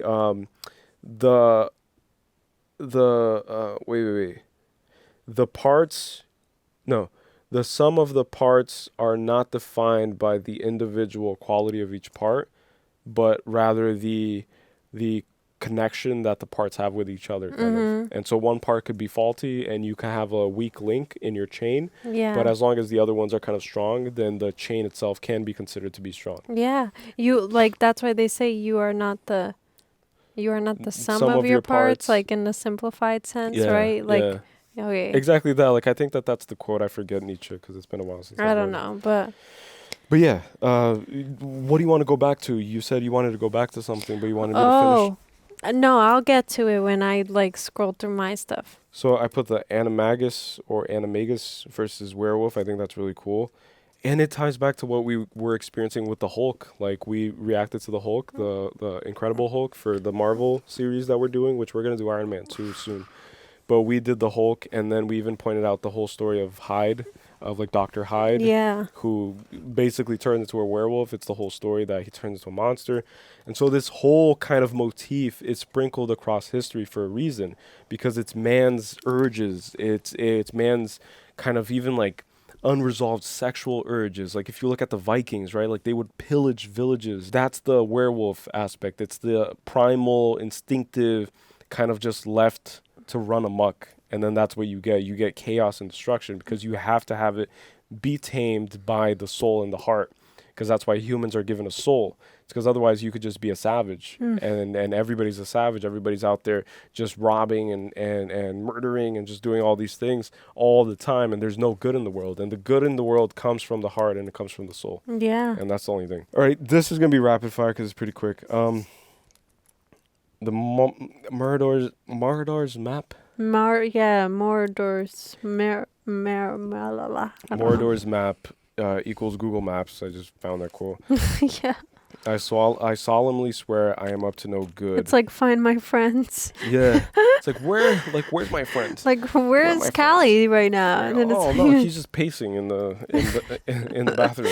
It's like that used to happen to me when I was in like high school. My mom had my location. Yeah. And then for whatever reason, sometimes it would show that I was in the middle of like the river near where we live. And then she's like, "What are you doing over there?" And I'm like, "Why?" Yeah, I'm in the middle of a river. 8 a.m. It's like just like taking a swim in the middle of the January. mucky Newark River. It's so funny. Yeah. That thing's not as accurate as this map. Damn, this it's map. radioactive, that river for sure. Yeah. You'd like grow like a third eye or a third ear or something. That'd be cool. I solemnly swear I am up to no good. I'm trying to like piece together what that means. And then mischief managed. I feel like this is what it represents, maybe, is that in order for you to access this kind of eagle vision, this God kind of insight, because it's like God, like you're looking at other people and you know exactly where they are at all times. And so you're playing God in that moment, and you're having this insight into your entire surrounding and everybody involved in it and the whole castle. Like you see everything. You're the all-seeing in your eye. hands, yeah. Yeah, like the world rests in your hands, and you have this godlike power. And I feel like in order for you to achieve that insight, you have to maybe admit to the fact that it's not all good. Does that make sense? Yeah. It's kind of like the whole idea of like people say like why would God send his son to die on the cross, for example, like using the Christian belief system. And it's because it's supposed to be representative and it's supposed to be of benefit to the world, but then it was not of benefit to Jesus himself, who was crucified, right? So because he endured pain, and in spite of suffering, he never wavered his belief in God. And so my point is like God is both. God cannot be good without also being bad, or good cannot exist in this world without bad. And that's why everything you see is always going to have a good guy and a bad guy. If you have a workspace, if you go to work, if you go to school, there's always going to be a bully, and there's always going to be a teacher's pet. There's always going to be a good person, a bad person. And I think that that's what it is. I think that you have to kind of admit to the fact that you're not all good either, and that you kind of are a shitty person, and you're using this to spy, and you're using this to kind of cheat the system a little bit. And then God is like, okay, good. Like, at least you're honest and you're real and you're very aware of your own kind of duality. Mm-hmm. That's my point, is that to use the map, you have to be aware of your own duality. Yeah, I saw him up to no good. Yeah.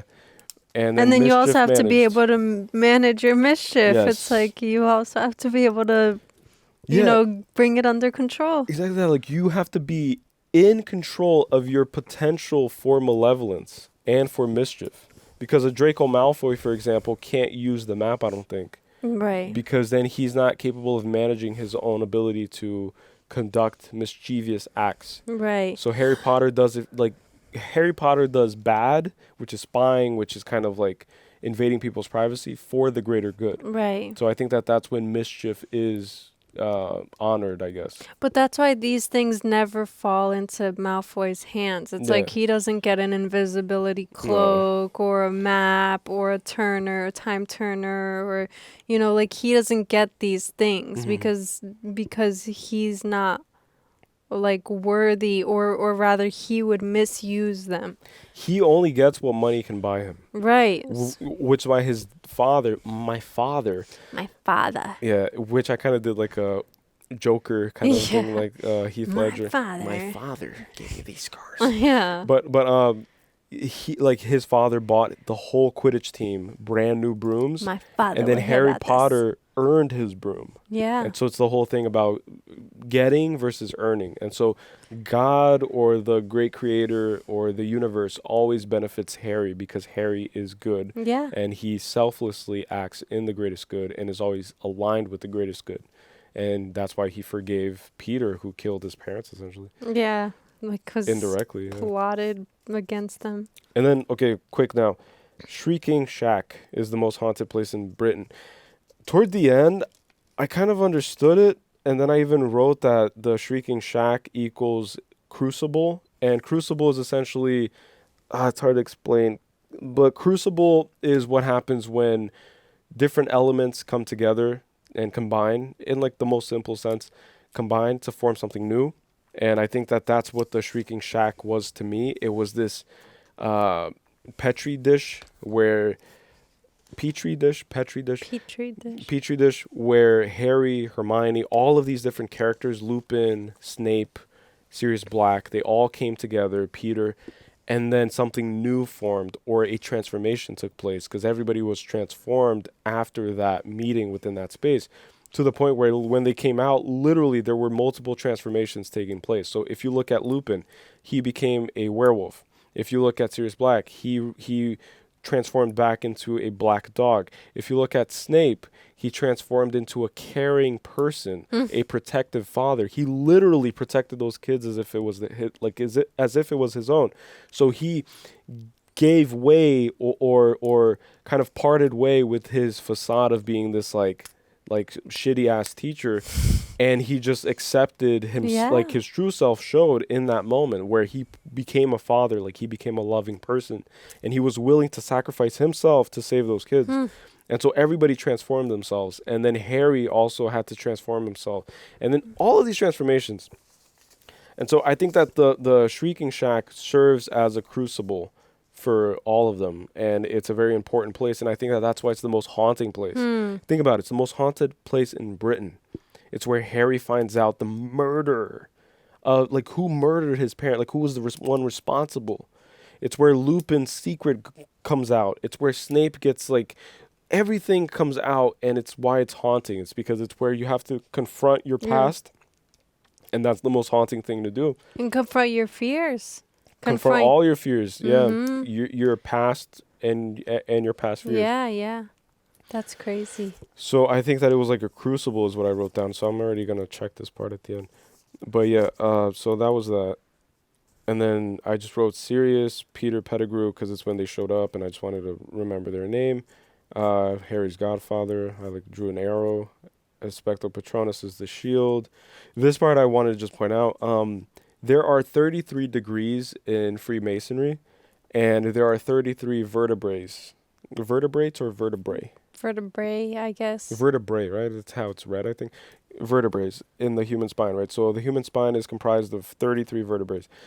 And in occult philosophy, the Christ oil goes all the way down to your area, and then it gets retained, and then it goes up your spine all the way up to your pineal gland, and then it activates your pineal gland, and that's what Christ consciousness is. And if you follow, you follow. If you don't follow, then I'm sorry.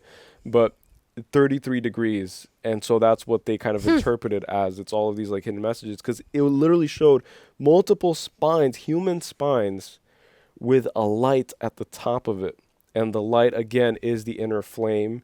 it's the third eye, it's the Christ consciousness, it's the enlightenment, it's the Buddha enlightenment, it's nirvana. So at the top is where you have the flame, which is the eternal flame. It's the flame of truth. I knew it as soon as you pointed Yeah, it because I was like, wow.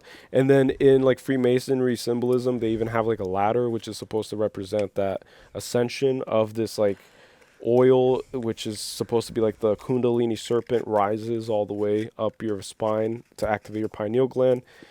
And ancient Sumerian art has these ancient gods like Marduk or whatever it's called. They have like wings, and they came down and they gave humans this literally a pine cone. So it's your pineal gland, and it's all symbolic, and it's all. But anyways, yeah, 33 vertebrae with the light at the top. I found that so crazy. And then when the Dementor appeared, the light went off. Yeah. And then Lupin had to like relight it. Yeah. And then told him do it again, and then he did it, and the lights didn't go off when he was able to do it. Yeah. Harry fears fear itself, not Voldemort. That's brilliant, because again, like it goes back to everything we talked about. So fear itself is the only thing that we should fear, because once we allow it in, then it kind of starts spreading like wildfire. And it kind of spreads just like when the Dementors approach any area, and then it starts freezing up. I think that's what fear is. Like fear starts freezing everything up.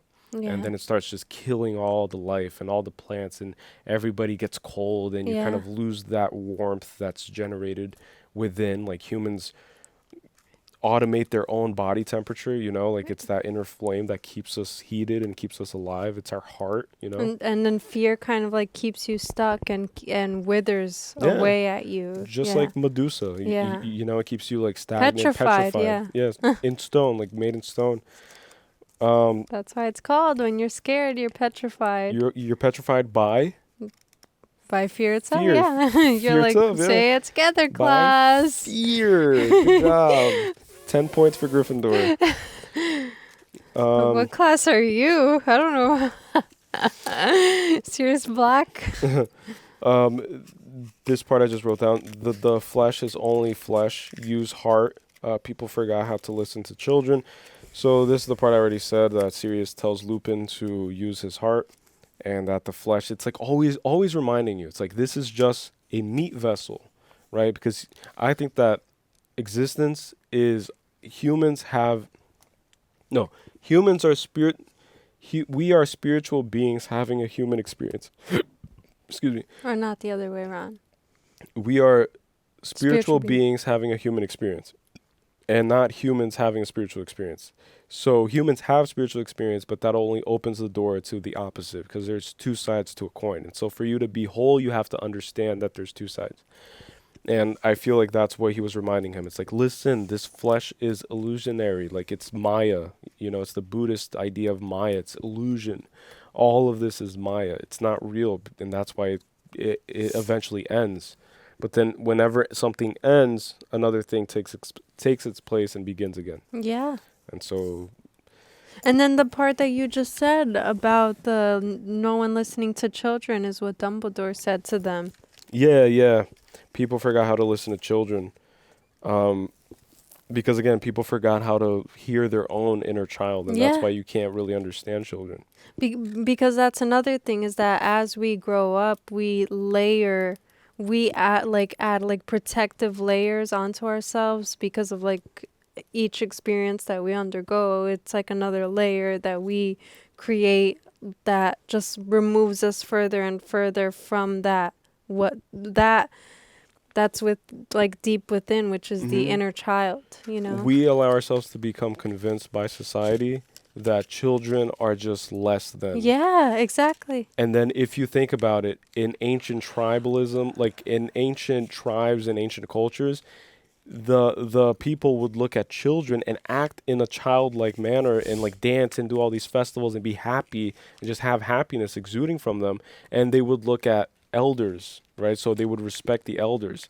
And the reason why, in my opinion, is because children are the closest to source on the way in to this experience that we call life. And the elderly are the closest to source, God, the divine, the creator of the universe. On the way out. On the way out. Yeah. And so that's why we always have to look to both. And so if you want true wisdom, if you seek true wisdom, you won't find it at Harvard or you won't find it in any university. You'll find it by just observing a group of children playing, or by observing two elderly people talking, or just asking or just having a conversation with an old person. Yeah. And then modern society has taught us that, like, they're both kind of a nuisance. They're both an inconvenience. Yeah, like put them in a retirement incapable home. of caring for themselves, or just like, Which is crazy. And I personally, like, I can't wait to have kids because I'm gonna, like, literally geek out, like, at every second of, like, being, and I'm gonna be, like, the most present father I can ever be, like, ever existed. Like, I'm gonna be super present because I want to, like, observe every little, like, thing. Yeah. Because it's just fascinating to me. It's like, it's insane. Like, you get first-hand access to this being that just came into existence. Like, dude, that's insane. That's crazy. That's insane. And you get to learn what it's like to be in that state by just, like, you have a second lease on life is what happens when you have kids, in my opinion. Like, you get to relive life, and maybe the right way this time, because ideally you become an adult who has done the work and who has matured themselves and who has evolved and reached a certain level of understanding of healing, that you become someone that's equipped to offer a safe space to a child. Yeah. And then that's how you break the cycle, and that's how you create true generational wealth. It's not monetary, it's not anything, it's just the soul. Yeah. It's like enriched souls. It is what you create, is what you. And then that's what the Bible means, in my opinion, when it says that thou shalt be fruitful and multiply. Mm-hmm. People think that it's just like, oh, I have this piece on me, so I'm going to just go and just impregnate and just multiply and just whatever. And look, I'm just like a caveman. That's not it. Is that you have to reach a level where your soul is fruitful.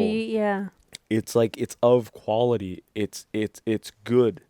And then you reproduce, and then you create more good, and you start planting beautiful seeds, and then you multiply. And always remembering that the apple doesn't fall far from the tree. So what tree do you want to plant? Yeah, perfect. And then what fruit do you want to bear? Or do you want to just stay on the same tree that's rotting and decaying, that has been planted generations and generations ago, and that your great-grandparents and your grandparents and then your parents have just been copy and paste, and now you're a copy and paste, and then your kid is, you're just all just kind of hanging on this dead, decaying tree. Yeah. Or you could choose to plant a new one, but that takes work. And it takes patience, and it takes time, you know?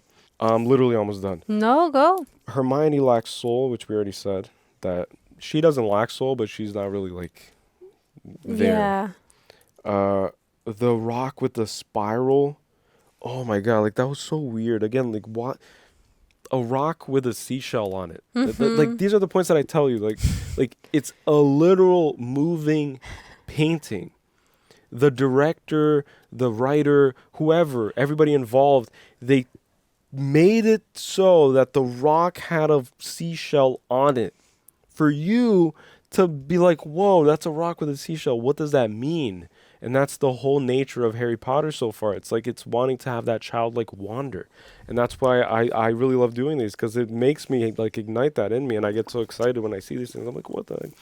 But if you go on Google and you do some research, you'll see that the divine proportions, kind of, it's what Da Vinci dedicated his life towards.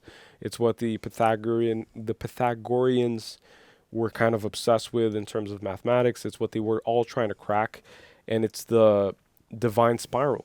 So if you just Google divine spiral, that's what it is. And I can't spend another hour talking about specifically what it is and what it means to me and what I found out. But I'll eventually do like a TikTok, or we'll do like a podcast or something talking about it. But yeah, just Google that, divine spiral and divine proportions, and the Fibonacci proportions, sequence, ratio, all these things, sacred geometry. Search that up, look into that, buy a book on Amazon about it. It'll blow your mind. If you like Harry Potter, if you like anything that's cool about life, search up, do yourself a favor, and become proficient in sacred geometry. It'll blow your mind. It'll literally blow your mind to pieces. But yeah, and then just touching on what I had said earlier real quick, I mentioned the how all three of them was like mind, body, soul. And so in alchemy, just real quick, the mind is considered sulfur in alchemy, the body is considered salt, and the soul is considered mercury. And they're also represented by planets, which I forget the planets, but then Harry is Mercury and Harry is the soul, Ron is the body and salt, and Hermione is the sulfur and the mind. And so together they are kind of like the Holy Trinity as well. And there's like something with threes that is very significant. And even in Lord of the Rings, you have Gollum, Sam the Wise, then you have Frodo. Yeah. And then you always have these like trios, which are very important. Yeah, and it's not a coincidence because you would never see or you would presume that you wouldn't see like a Ron being friends with a Hermione, being friends with a Harry. And there's a reason why they're so different, but why they all complement each other so well. And it's because of that. It's because they're all like three parts of a whole, kind of. Yeah. They all teach something to each other. Yeah. Because you see that evolution when like Hermione gets physical. It's because she probably learned or picked up a thing or two about how Ron is always courageous through his like body. It's like even in the one where they play chess in the Chamber of Secrets, he sacrifices himself literally in a game of life-size chess, sacrifices his body in order for Harry's soul to progress forward. And then Hermione says that she can't go. She can't go where Harry's going, and I'm getting full body chills because it's insane. Hermione can't go where Harry needs to go because Hermione lacks soul. Hermione's all intellect. The intellect has a limit. It can't go where Harry's going. And so Harry learns also from Hermione. There's a threshold, yeah. Where he's learning about the Philosopher's Stone. He's learned Nicholas Flamel, right? Like he's like trying to learn more, and then Hermione's like, oh, like you have to go to the forbidden section of the library. And so she helps him with that. And then Harry teaches Hermione a thing or two about soul, which maybe in the next movies we'll see because she witnessed him saving himself and being courageous with his soul. He saved himself using his soul and saved another person's soul, eye for an eye, soul for a soul, and he saved two people. Yeah. He saved himself and he saved the world. So when you save yourself, you could save the world. Yeah. And that's the only way to do it. It's pretty good. That is crazy. Time turner equals reality is non-linear. So it's the whole idea of the Akashic records where, what's his name? The character that goes into the thing and then he's like, no, Murph, no. Oh, Cooper. Coop, yeah. Cooper or Coop? They call him Coop, I guess. Coop, right? From what I remember. Right. So in Interstellar, that's what it showed us, is that time and space is just what we perceive it as linear because we're kind of deeply ingrained within it. So we're part of the fabric of linear 3D time and space. But once you're able, or if you're capable of, which is what I interpreted as astral projection and just spiritual awakening and just like removing yourself, having out-of-body experiences, is you kind of transcending this limitation, and then you go into the 4D, the 5D, and then you're able to just interact with yourself and see your body. And that's why people, when they have near-death experiences, they tell it that way, like they saw themselves on the floor. Like after the motorcycle accident, I saw myself laying on the floor. I saw the paramedics doing mouth to mouth, and I thought I was dead. And then I met with a guide, and then they took me to this place. That's because that's the soul, and the soul doesn't abide by this three-dimensionality. Right. And so it's the Akashic records, and I thought that was cool because that's what Dumbledore's saying. It's like, listen, like you guys think that you're like, as witches and wizards, you're not confined to linear time and space. It's like you, as powerful witches and wizards, you get to transcend that, and then you get to explore the reality in a different way completely. Just like Harry could literally cloak his body, you know, it's become like, invisible, right, and maneuver through normal life not being normal. Yeah. Harry and Sirius both, this is crazy. So both Harry and his godfather, think about that term too, godfather, right? It's like the all-father, Odin, godfather, it's God. Yeah. But it's a manifestation of God. So both Harry and Sirius, in my opinion, in my way of looking at it, were both prisoners of Azkaban. Yeah. because Harry was guarded by these humanoid dementors who would suck any joy out of him, who would suck his soul every single day. Pause. Suck his soul every single day, right out of him. And he was in prison. Like, it starts with him inside of a cupboard, and then he evolves into his own room because he's a teenager and he's growing and he needs his own space.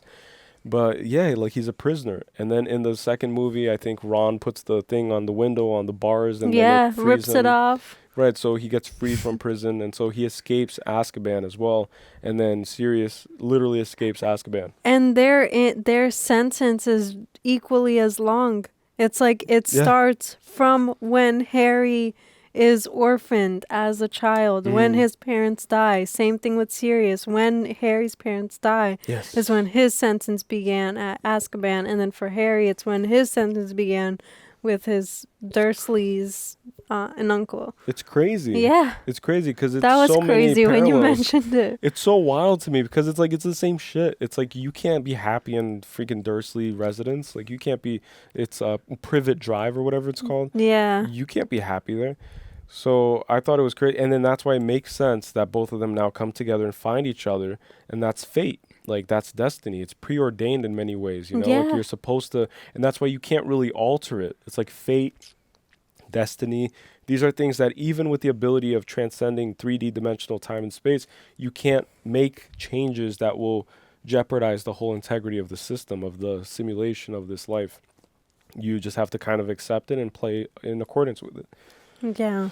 And literally the last few ones, this one's crazy. Okay, so but before I get to that one, I just want to do this one, because then it'll be my last point, and I'll just close it off with that. The Whomping Willow is what guarded the entrance to the Shrieking Shack. And I found that very poetic, is that nature sometimes has to be aggressive in order to guard any intruders from the precious crucible that is the inner temple, if that makes sense, right? So it's the inner temple has to be protected, or nature, or our own nature, because we reflect ourselves through nature.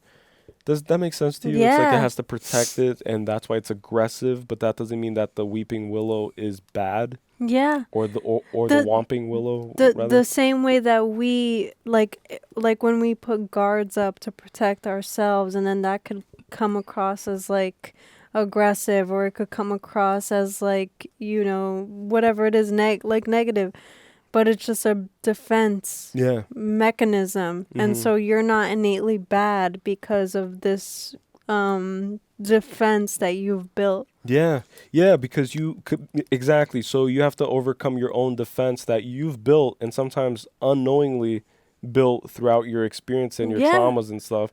And then in order for you to reach the deepest and darkest recesses of your soul and of your mind and of your psyche and of your subconscious, you have to bypass your own nature in order to dig as deep as you can into hell, into your own inner personal hell, in order to suffer more, endure more suffering, in order to finally have a sweet release. Because when they finally come out, the Whomping Willow doesn't attack any of them. Like, it just allows everything to play out. And so nature is tamed in that moment because the deepest recesses have been fully integrated with the self. Yeah. Oh my God, that makes so sense. Like, once you like cure the turmoil within, which is the Shrieking Shack, then everything without, like everything outside, kind of just settles as well. So then you find a peace, right? Essentially, like inner that, peace. So that's what the Whomping Willow demonstrates us, is that once everything is, you know, kind of discovered and whatever and unraveled and unpacked, then it could just settle again. It doesn't have to be in the protective stance or whatever. And everything happens under a full moon, which is when they tell you to do your spiritual cleansing and the heavy spiritual work. And that's why witches back in the day, like prior to the witch hunts and stuff, like they would conduct most of their ceremonies under the full moon's glare, because like that's when it's the most potent, and that's when spells are the most potent, and that's what a lot of these films show. And so everything happens under the governance of the subconscious, which is where this extremely revelatory moment takes place. Yeah. Excuse me. Coffee burps, man. I'm sorry. I'm sorry, guys. This is the penultimate part that I wrote, just like to complement everything. It's this other Latin alchemical term that's called solvi et coagula, which means dissolve before coagulating. So you have to break something before you can create something. So every creation is begotten by destruction. So there is no creation without destruction, and vice versa. And I think that was the whole idea that we touched on before. Even life. Life. Like even the creation of life is through the breaking. Yes. It's like yes, in physical literal sense. Yes. It's like you pop the cherry or whatever. You lose in purity. Yes, yeah. But explain more about it. Yeah, so well like I think that we like touched on it a lot already, but it's literally just to dissolve and then coagulate. So coagulation is when your blood cells kind of like heal certain wounds and stuff, and then it coagulates and it forms new skin and new tissue, and so life is brought to being, and then to dissolve is to break apart. And it just falls in line with the whole idea of like a crucible, like that's what happens within a crucible. And that's why I'm saying that we already touched on it, is that in the crucible is when new elements get to come in. But one thing I will say is that you have major breakdown before major breakthrough. So you have to break yourself in order to open up cracks in order for the divine healing light, which you mentioned before from Avatar, you said? Yeah. To enter your vessel. And so light cannot enter a closed vessel. And so what has to happen is it has to break and it has to crack. And within these cracks come in the light. And then you allow the light in, and then you get to form a new foundation and a structure. Yeah.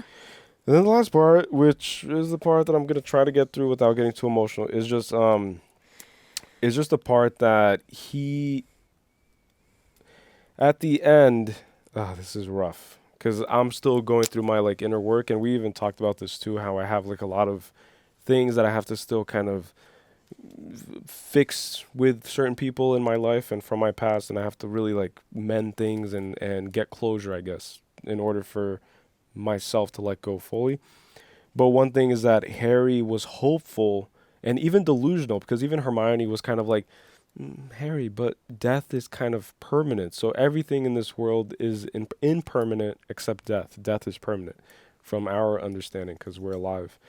So we can't know what's on the other side. But he was delusionally convinced and hopeful that his dad would come to save him. And what I found beautiful is that that's what life is that like part of maturing for me has been like when I was like 20, 21 or 22, 23, I was very naive and very gullible, and I thought that everybody had your best interest in mind, and everybody kind of cared for you. Not everybody, but the people you thought cared for you actually cared for you for the sake of caring. But then as I mature, I realized that nobody has your best interest in mind other than yourself. And that goes back to the whole thing that you seek nothing without. Everything is within. So even protection, even care, everything has to be sourced from yourself, for yourself. And then on top of that, you can make the choice to also be a selfless person and also help others. And then that's like noble for that reasons, because you're already doing the work for yourself and you're going to do it for other people. It's crazy. But then when he was like saying that, like he's going to come any moment and stuff, I went through multiple moments in my life where I was like dying. Like I was like almost dead, like meaning like my soul was just almost completely gone. And yeah, like I didn't really have anyone really to come and save me in the perfect way, just the perfect amount of way or the right way in order for those dementors to kind of leave me and to kind of spare my life. And so I had to kind of figure out through incessant suffering is what it felt like at one point. I had to figure out how to be my own savior, and I feel like that's what everybody has to come to the realization of, and it's a harsh one. It's like I went through a period where I had no friends, no family, no nothing. It's like it's just nothing, just bleak darkness. And then in that moment, you can't really expect anybody to really even notice that. And then you just have to just endure it and suffer alone, and then also save yourself alone and pick yourself back up and just do it all alone. And only through your soul, is my point, is when you are able to do that. And I think that that's very touchy for people like me, for example, who grew up without a father like my whole life, because my father abandoned me when I was like 1.5 roughly. He just like whatever, which is what I tell you too. It's like today I can't even fathom, like I can't even justify the idea of abandoning my child, like my kid, or anyone even like that I remotely like or love. It's like I can't abandon people. It's like it's just something that I am now cursed with the gift of forgiveness. And I'm just going to leave it at that. It's like that's what it is. It's like I'm cursed with the gift of forgiveness. And it seems like it's contradictory, but it's really not, the more you understand what I just said. And I just said it for the first time too. Like I never really said it that way, but it's how I feel. And so I can't really give myself the luxury of walking away, because walking away is a luxury. It is a mercy, not to anyone other but yourself. So if you walk away, if you abandon, if you do whatever, it's a selfish act. And so those who have kind of like been a victim of that selfish act their whole lives, they can choose to, just like Harry, they can choose to become like an evil, malevolent Slytherin heir to Salazar, which he's not the heir, I know. Malfoy. It's Tom Riddle. Tom Riddle is the heir of... No, you said Harry. Yeah, so Harry can choose to become like a Malfoy. Oh. Or he could choose to be like a slimy Slytherin bad guy. But he chooses the opposite. So you could either choose to perpetuate that suffering that was done onto you, and you can become the abuser who was once a victim, right? The victim becomes the abuser. Or you can become the person who does it differently. And that's been my choice for whatever reason. Because I had plenty of reasons to just go completely dark on everyone in my life, on every circumstance, every scenario. But I still choose to believe in love. I still choose to believe in self-love and self-care. And I try. And some days are really hard. Like, and you know that too. Like some days are impossible. It seems impossible. But even in those days, like I still try to just retain my essence, or whatever I believe to be still kind of like alive in me in those days. But it's been a process, and it's been one of the reasons, like frankly, it's been one of the reasons why we've been kind of delaying a lot of like recording. It's because of personal problems. It's because of like getting the mind straight and the head straight. A lot of things happening in life, and yeah, a lot of just spiritual healing. It's like a lot of healing. Like I keep using the term spiritual, which maybe throws a lot of people off, but just healing, emotional healing. Emotions are real. Baggage is real. The past is real. Yeah. Pain is real. Scars are real. Whether they're visible or not, they're there. And I feel like it comes from the moment you're born up until now, and you have to just learn how to heal them. And I feel like for those of us who have been abandoned by a parent or both parents, you have to just be the adult, and you have to be the savior, and you have to be the Lord and Savior of your own life. Yeah. And I found that powerful. I found that really, really cool. And it's very inspiring, because I feel like that's what I had to do. And that's what I'm going to continue doing. And I'm going to do it for the people I love. And I'm going to continue just being the best version of what I can be, you know? That's well said. But yeah, that's all I have. Okay. To full extent. Mine is quick, because we already talked about a lot. But the first thing, well, the second thing, because we touched on the first thing, was Harry saying that anywhere is better than here. When he's packs up and starts leaving the Dursleys' home is interesting, because just like you said, like a lot of people have those moments where they feel, or like as a kid, or when you're younger, or whatever, or maybe not a lot of people, but maybe, yeah.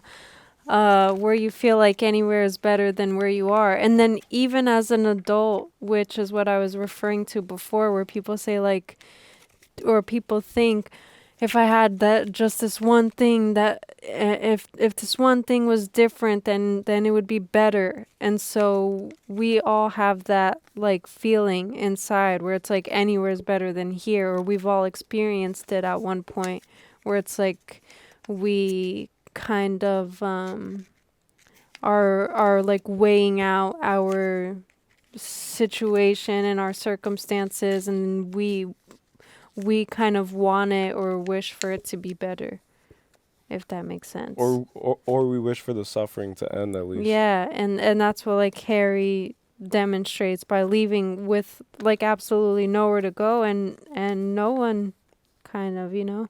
And sometimes having nowhere to go is better than having a place to go where you feel like you're nowhere. Yeah, exactly. Where you feel like you're no one even. It's like you're not of any importance or okay, then this was just an interesting little note. I wrote that Hermione and Ron are literally cat and mouse, which is fitting for their pets. It's like Hermione is a cat and has a cat, and Ron has a mouse, Scabbers, or a rat, Scabbers, and they play cat and mouse, and they like kind of get annoyed with each other and kind of like pester and each other and stuff, and it's literally a cat and mouse game between them, which is like Tom and Jerry for those who grew up with cartoons. And they end up being friends. Like they rely on each other, and that's what Hermione and Ron are. It's like they have a reliance in this friendship with each other. So the cat needs something to chase, and the mouse needs something to like run away from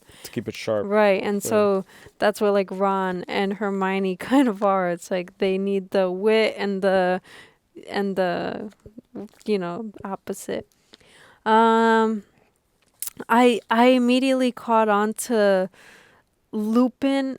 Well, I was like connecting it, right? Like I didn't immediately catch on, but I wrote down Lupin sounding like lupus only because my last name is Lopes, and so I've done like this digging of it before, but I wanted to find out like what my last name meant, and in Latin it derives from the Latin word lupus, which means wolf. And so when I heard Lupin, I was like, Lupin, lupus. But then I didn't even know that they were going to eventually talk about werewolves at that time. Which is man-wolf. And so I have like question marks, and I was like, oh, maybe, like, who knows? Yeah. And then it just turned out that Lupin was the werewolf. But one thing that, like, in the middle of the movie, I was like, I just realized something. What I thought I realized was that Lupin has a fear of the night because he's scared of werewolves. Like I was trying to like piece it together because I was like, why did they mention werewolves and why did he see the moon or the night or whatever? And then I thought that he was maybe scared of werewolves, you know, which he is because he's scared of what he becomes. Yeah, exactly. But then I didn't realize until then that it's like he is the werewolf. Like what? Like he's scared of nighttime. Like he goes to bed with a nightlight. But then let's see what else I have here. The hippogriff, which I wrote already. Oh, when the ridiculous thing. What you said about, facing your fears and kind of like understanding that fears are ridiculous, right? It's like blatantly there. It's like, look at your fears and utter the words ridiculous, and then it'll disappear or it'll turn into something else. And I thought about how we are taught that in like subtle ways, but we don't actually like apply that to like bigger things. For example, if anyone's ever heard of like public speaking, and then they're like, oh, people who are terrified of public speaking, and then it's like, look out into the crowd and imagine everyone in their underwear. It's like, that's exactly what this was. It's What's like that quote from like Kanye? He says, I was nervous to do Victoria's Secret till I pictured everybody with their clothes off. Yeah, see, which Kanye's right there, by the way. I love that song. 30 hours, by the way. 30 hours. And I drove back 30 hours.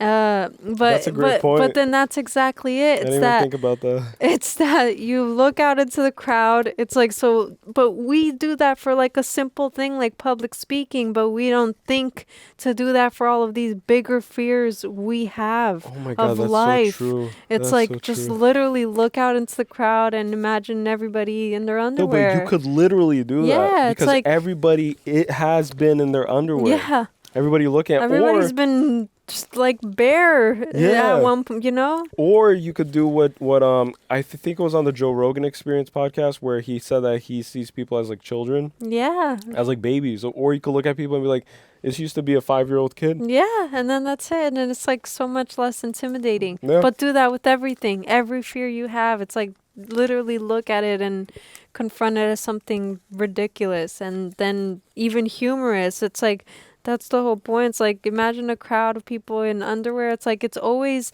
in movies. It's always like told to us. Like it's always like a constant thing that I've always heard. And it's like a humorous thing. But in the moment of actually applying it, everybody's like forgets. So it's like tackle fear with the absolute opposite. It's like what is the opposite of fear? It's like it's Humor. like humor. It's happy. It's like, you know. Okay. His eyes are his mother's. I wrote that because everybody kept saying it, that he has his mother's eyes and stuff. So I thought that was interesting. Which Shakespeare says that the eyes are the Are windows to the soul. yeah. So he has his mother's soul. Yeah, exactly. And maybe his dad's kind of like resolve in the way he carries himself is his dad.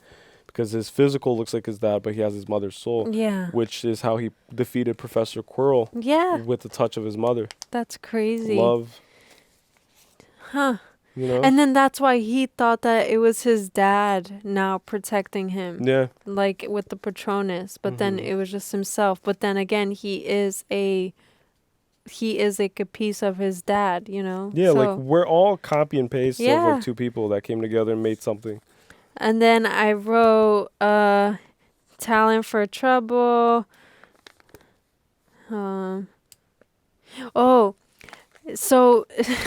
So he was being criticized. I forgot who said, but they were like, "Oh, you have a talent for trouble," but it was kind of in like a critical way. And Snape. then he smiled, and it's like he like oh, it no, doesn't. It was Lupin. Yeah, it like, but he was like smiling, like facing away. But then it's just funny because, just like I said, it's like even these like negative things, right? It's like that his dad was like a troublemaker and stuff. It's like usually that's like frowned upon, and it would be like, oh, but for him, it's like he's so happy to hear anything about his parents because it's also teaching him more about himself. Yeah. And then it's also like he's filling in these gaps that he's had his whole life because no one's ever told him anything about his parents. Yeah. So his whole life he just lived just, you know, not knowing who his parents were or, you know. Yeah. And then it get like all these gaps start getting filled in, and so it just like literally fills his heart with joy. It's like he smiles even if somebody says something that, you know, would typically be considered bad. You okay? Yeah. It's just a touchy stuff, but I'm good. Just. Yeah, I know. Yeah. But anyways. Well, you could talk about it. My eyes are burning. It's like people are cutting onions here somewhere. Huh. No, it's literally like burning. But anyways, yeah, you could continue. You should talk about it. No, I can't talk about it. I just have to sit up straight. Ooh, look, my eyes are actually burning. It's weird. Anyways, go continue so it doesn't. Sorry. But anyways, let's see. It's just that. All right, I'll just say real quick. It's just that growing up, and you can ask my mom too. Like she would always say that. Well, she would say it in Portuguese, and she would say that você tem a cara do seu pai, which is you have you're your dad's face. It's like you have your dad's face. And it's just weird. Like I just started thinking to myself, like it's so weird to tell a kid that. It's like to tell a kid that he has the face of someone that he's never really met and he's never really known and never really played the role that they kind of found themselves in, but then they escape that role. And so to tell a child that, and then to do it constantly and frequently, I think it's like a form of torment. It's like a form of psychological torment, because then you're always trying to like make sense of it. It's like, who is this person that my own mother, like this feminine, nurturing force is always saying that I am, and I'm trying so hard to be or to become whoever I think and feel I am, you know, throughout life and during your formative years. But then you have your own mother, just kind of just nailing this like narrative that you're this person. Yeah. And I think it's weird. I think it's very, I don't think it does any good, is my point. Like, I think it's more baggage that I've had to like unpack, and I've been doing that, and I've been doing that through my healing. And then, but I and then people say that I have my mom's eyes, which is weird. It's like, it's weird because if you guys get a picture of me and my dad, like, you'll see that we're like copy and paste. And I've said this before, like, I don't hate my dad. I don't have like any resentment. I've even told him this too. But I feel like both of us have to have a conversation eventually, like a person to person conversation, and just really like get closure for a lot of things, because I feel like I have to also speak my mind and like get my real emotions across. But overall, it's like, it's a very neutral, friendly relationship. Like, we don't speak every day or every month or every year, but when we do, like, it's always like amicable. But yeah, there is something there that's just weird to me, because I look like him.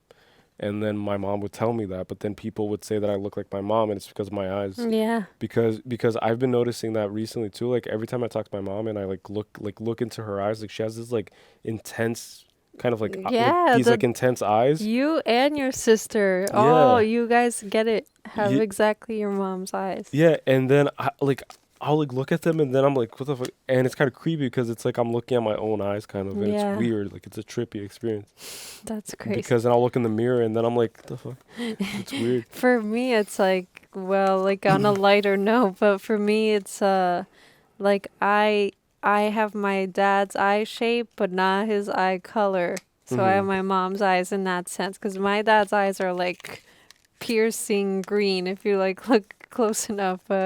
And my grandpa, my dad's eyes are green. Yeah, that's and we could blue end up having kids with green eyes. We could because it's in my because it's in my recessive genes. Yeah, is what they say. Yeah, I don't know how that works, but yeah. Which is weird too, because my mom's family, as you guys could tell, like I'm like light skinned, I guess is what you would consider. Like, I don't even like pay attention. Like, I don't focus on how I look or whatever.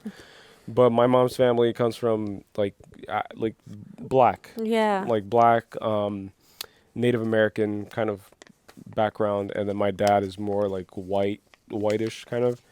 And yeah, it's just a meshing of like two different things. Mine is white and white. 1%. Which is funny too, because the Portuguese colonized Brazil. Yeah. So you guys colonized my people, and here we are together. All right, which is funny. Here we are breaking the curse. Okay, responsible for slavery here. We're Portuguese. We're reparating the reparations. Yeah.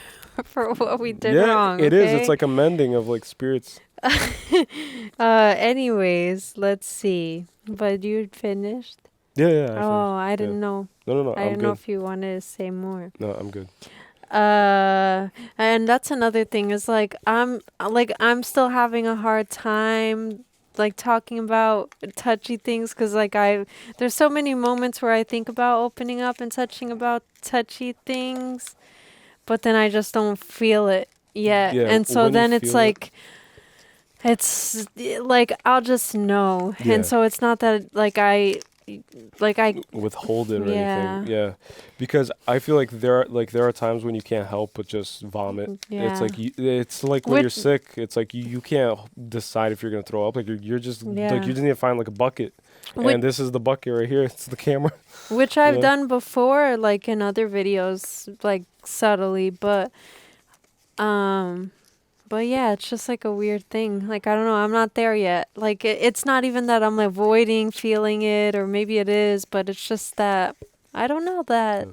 Which is why I'm excited to do this channel together. It's because of that reason. It's that there are so many movies that we have to watch and we have to cover.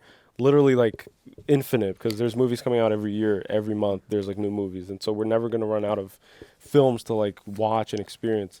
And then through these movies, I grow exponentially every time, I feel. Yeah, and that's another thing is that like, yeah, like I think it'll just be like it'll Natural. happen. Yeah. Yeah. But I was gonna say that if you notice like me fidgeting or stuff, it's because I'm like anxiously trying to decide if I can share or if I will, and then also I'm like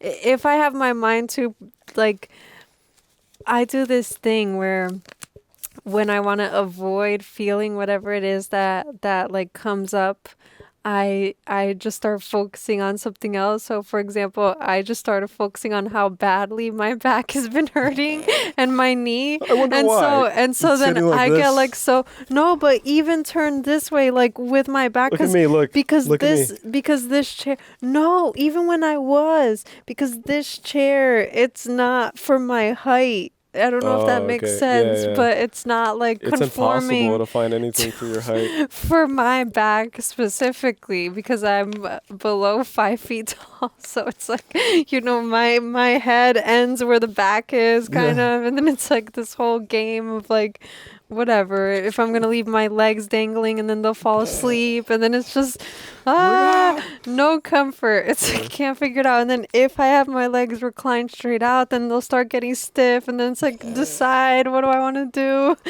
But anyways, it's just funny. My point is that I start focusing on like Fidgeting. Yeah, it's just like to divert kind of. Just a baby. Yeah. But all right, I'm gonna go quick. No, don't go quick. Oh my God! I connected this. And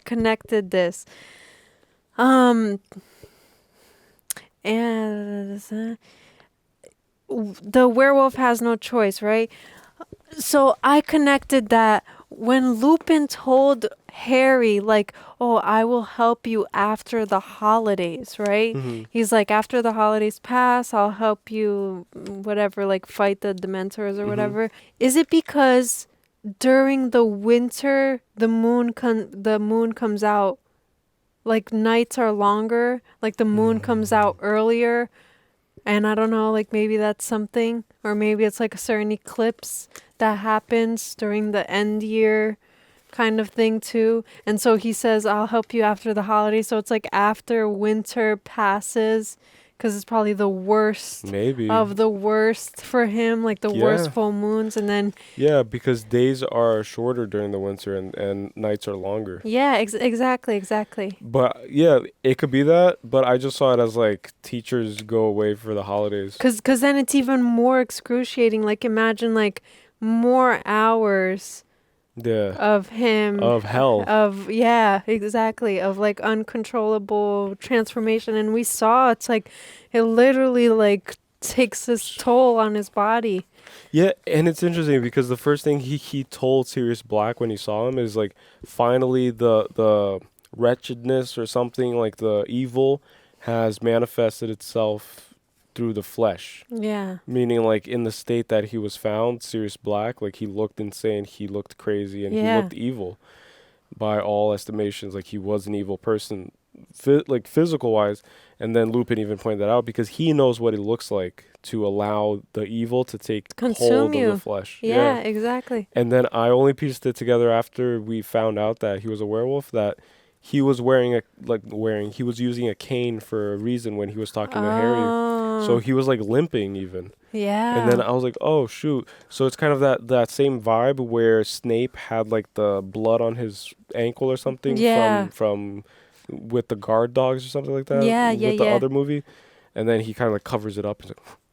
And it's the same idea with like Lupin. He's like concealing his wounds and his pain because of his adventures at night. And I was wondering that when I saw the scars on his face, I was like, what the heck? I don't remember anything happening to his face. Like, what is he there was battling one point demons? where it was so obvious, like it was like huge scars. And I think it was like during the night scene where Harry was trying to go after Peter. Yeah. And then he pops up under the light. Like it really emphasized like the 3D scars or whatever, like the lumps on his face. I was like, damn.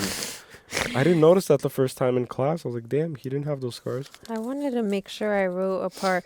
Oh, something I pieced together too is that on the map thing, right, where it said Pettigrew, right? Or what was the title of it? It was like Mooney, Padfoot, something, whatever. But then I pieced it together. Mooney, like they're part of this little whatever it is, but that's how Lupin knew about the map. He is Mooney because he's a werewolf. And then when I connected the Padfoot is when I saw the footprints of Sirius Black as the dog, his dog prints. It's a dog pad. It's what? Padfoot. He has a padded foot. He's Padfoot. And then Mooney is Lupin. Like maybe I'm wrong, but it makes so much sense in my head. Are you telling me that Sirius Black gifted Harry Potter this magical item just like his father gifted him the invisibility cloak and his mother gifted him the Philosopher's Stone? Yeah. Or the touch of immortality, which is love. Was that the conclusion with the Philosopher's Stone? I forget. Yeah. But then Sirius Black gifted him indirectly. Indirectly, yeah. This map found its way to through Fred and George. Exactly.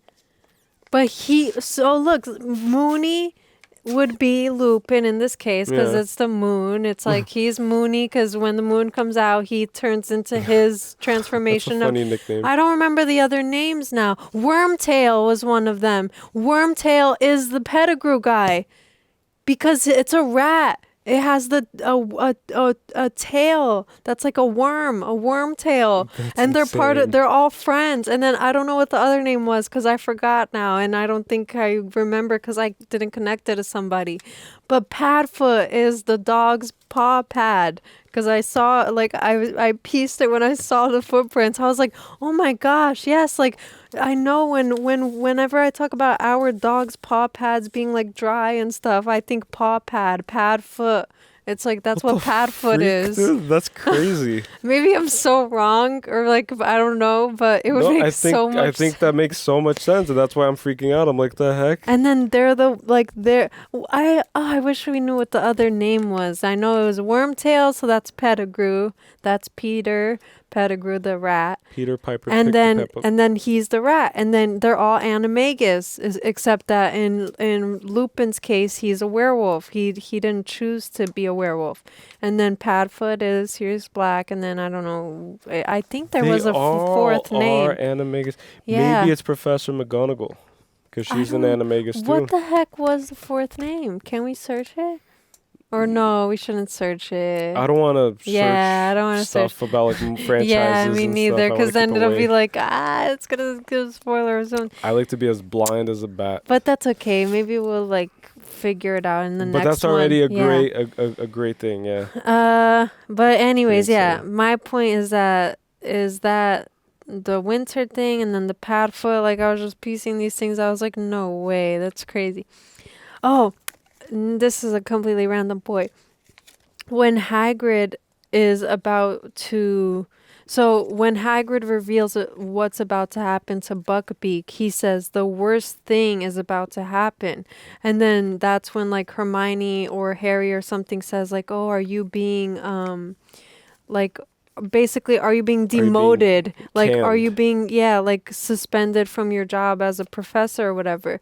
And then he says, no, like Buckbeak is gonna die. So then in his, for him, his animals are everything. Yes. It's like that is the worst thing that could happen to him probably wouldn't even be that he dies himself. It's that the animals that he cares for. And that's why when the ministry guy comes with the executioner, he hides one of his other pets. It's like he wants to just protect all of his animals. It's like because he just cares so deeply for them. And then it's just interesting. It's just Which also reminds me of Hermione's line when she says, or we can die, or worse, be expelled. Yeah, exactly. For her, it's like being expelled. It's worse than dying. Yeah. But then it's like that was like a parallel. Like when Sirius said that he would rather die than betray Lily and James. And then for Hagrid, it's like he rather probably feels die. the same way. Like he would die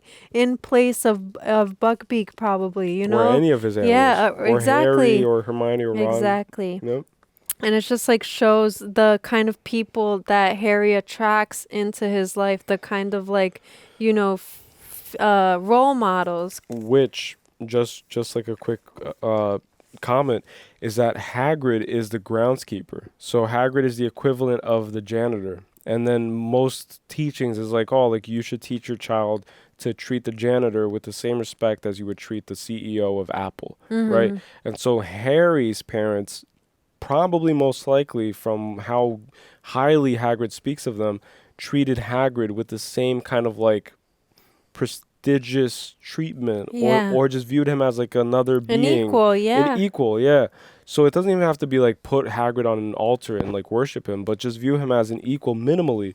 And then when Draco Malfoy goes to confront, not confront, but to try to pet Buckbeak, he says like, wait until my father finds out that they have this ogre, This kind chicken, or this this like ogre, something yeah. like teaching a class or whatever. Oh, ogre, yeah, about Hagrid, yeah. Yeah, so he refers to Hagrid as like a very lowly person because he's just a lowly work person. Like he's a person who just takes care of the ground. But then Malfoy attracts the respect that he gives. So then he even referred to Buckbeak as a chicken or whatever. Yeah. He was like, that stupid chicken, or, you know, it's like every single person that he treats disrespectfully, like that's just what he receives back, even if it's indirectly. It's like, it's just his karma.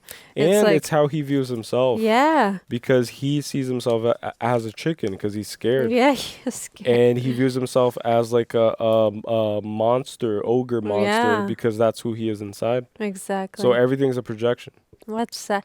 I hope he gets like a redemption arc, you know? That would be nice to I see. hope that he has like this 180, Yeah. like all of a sudden he's like an ally. maybe not like from one moment to the next, but it would be nice to see him. Yeah, like it would be nice to see him join the group. Yeah. It's like, He could be a value. you know, and then him just like changing a new leaf, kind of. Like I could see it happening if he really shifts. Yeah.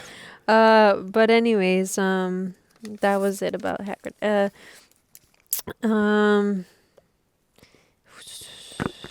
Oh, and then what the professor, the cuckoo lady professor, she wrote down, servant and master will be reunited. Something about the murderer, someone who is wrought with murder, who has betrayed his friends, will be freed. Right? And so it was talking about Pettigrew all along. And I thought it's like we were just thinking it's about Sirius because like that's what the whole movie wanted us to think from the beginning. It's like, oh, Sirius Black, he's a no good, murderous, betrayer. Like he did this. Even McGonagall was like talking about it with like amongst others. And then it turns out that everything is Pettigrew. So he's wrought with murder because he plotted against James and Lily and gave information to Voldemort, and he betrayed his friends, which were his friends, James and Lily and Lupin and Sirius Black. And then servant and master are reunited because temporarily him and Ron are reunited, and he is Ron's servant, just like you were saying. Shoot, yeah. It's like, so pets are servants. Exactly. So then they're reunited, and then he's freed at the end of it. So he's freed from his form as a rat, but then he's also freed, like he gets to just leave, like he's no longer in the confinement of being a pet, and now he could just scurry away. And I also viewed it how, like, when you betray your friends, you are betraying love itself. And then love is an expression of the divine good, which is God, or you can view it as God. And when you betray God, you become a servant of evil, and you become a servant of the Dark Lord, which is what he was when he betrayed Lily and James Potter, because he gave them up to the Dark Lord, which in this case is like Satan. Like Voldemort is like the big bad devil. And so he becomes a servant, a loyal servant at that, to the Lord of Darkness, which is Voldemort, which is like Saruman with Sauron. You know, it's like it's the same idea where you become like a loyal servant. And then he still tries to like point out his like redeemable qualities. Like, wasn't I a good pet all those years? Like, Harry, you're like your father. Look at you. You're all grown up. And then it's like he's trying so hard. And then I genuinely hope too. Like, I always hope there's like redemption arcs, just like I did with freaking Gollum. But that was a mistake because he didn't have a redemption arc. Smeagol, yeah. Former Smeagol. But then my point is that I hope he also has a redemption arc. It's like, come on, you can reunite with your friends, Padfoot and Mooney, like, you know. Be part of the team again. We'll see about that. But it was just an interesting thing. So her predictions were correct. So she's psychic and she predicted it. Isn't spot it on. cool too how Harry taught Sirius through his simple act of just giving Peter mercy, that he taught Sirius like, wow, like maybe I don't need to kill him. It's like, so a child teaches the adult in this case, because Sirius was infuriated and rightfully so, because he was wrongfully accused. So that's the equivalent of like Andy Dufresne getting out and then seeking revenge by killing the person who put him in jail. Yeah. But instead he escapes to the coast of Mexico, I think, with his friend. But Red. you know what's crazy is that I feel like it's fitting that, look, Sirius had to endure 12 long years. Like, I can imagine 12 very long years in Azkaban, just losing his mind, right? Mm-hmm. But there is nothing that can compare to a child just wrongfully losing his parents. So in this case, it's like, it's not up to Sirius what justice is served to this person because of this thing. It's up to Harry. the person who endured the maximum amount of suffering of it, which is like directly. Like, it's not even to be compared. Like, I don't mean to make it a comparison, because I'm sure it's like 12 years in Azkaban, you know. But my point is that, like, that is why Harry has the say. It's like, it's his parents. Like, he is an orphan child.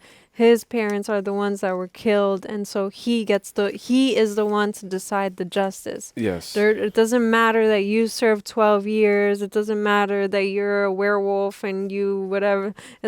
Whatever the case is, it's like, it doesn't matter. It doesn't. It only matters, like to and the that person that it affected directly. Right. Which is during formative years. I feel like formative years, destruction and chaos within those formative years is way more heavy. In this case, like, I do want to compare, because it is more heavy than a 20-year-old serving 10 years. Yeah. Like a 1-year-old serving 10 years of suffering because of one person's action versus a 20-year-old serving 10 years of suffering.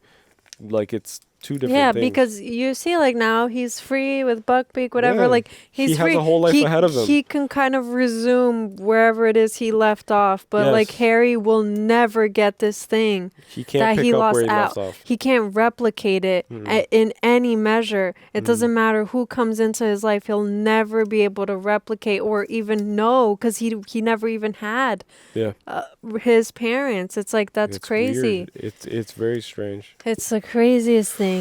Ooh, it's very deep, man. This movie's so deep. It's crazy. Look, 5 hours on the clock right now. Yeah, but I'm almost done, and maybe I could wrap it. No, but... Yeah. Oh, but whatever. I won't try. So that's why he spares him after he was responsible for what killed his parents. And then the dog, loyal, which is that he would rather die than kill his friends, which is what he said. Which like, is a he great would... point, too.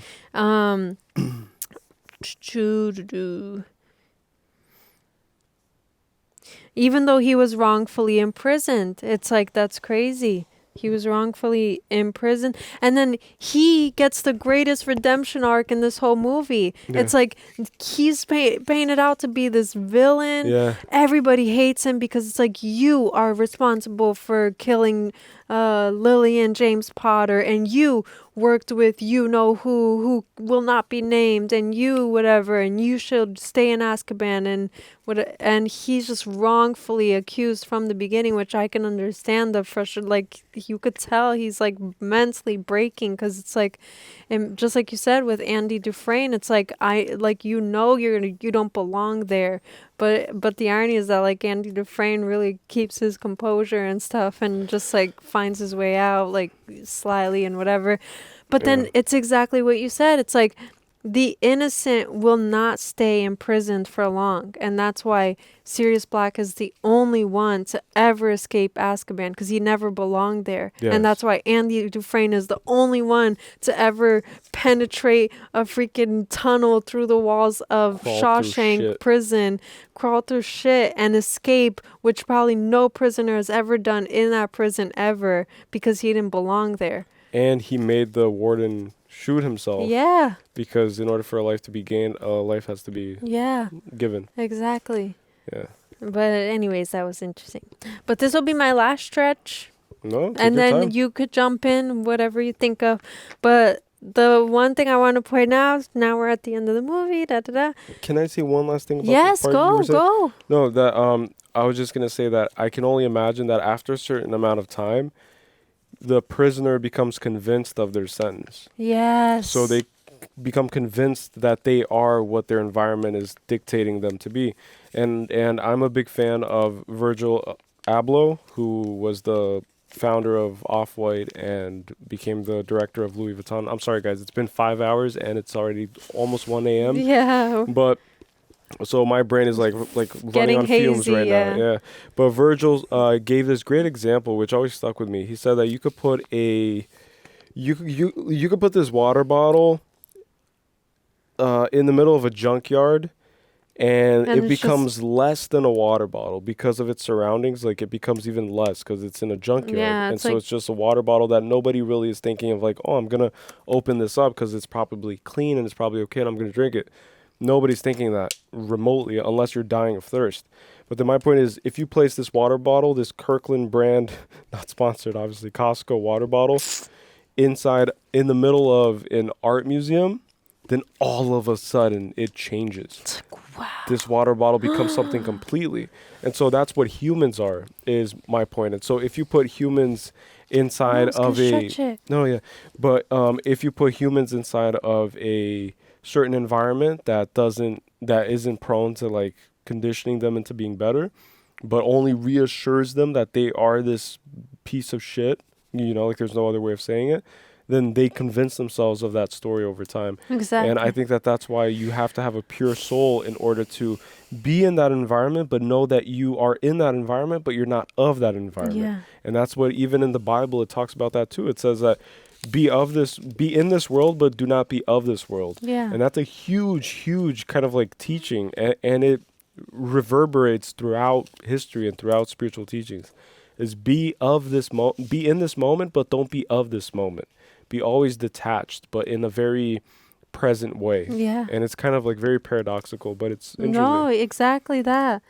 Yes, and I feel like that's a test that we experience like all throughout our lives. It's like maybe it's your work environment, or maybe it's at home, or maybe it's wherever it is, but you maybe feel like if you've ever felt like your value was being if you ever felt like you were being undervalued by someone, or that your environment was making you feel undervalued within yourself, then you just have to realize that that's all, like, it's that's all just noise. Yeah, yeah, it's not the truth. Yeah, exactly. Yeah. And the truth will set you free. Yeah. And that's what we see. But then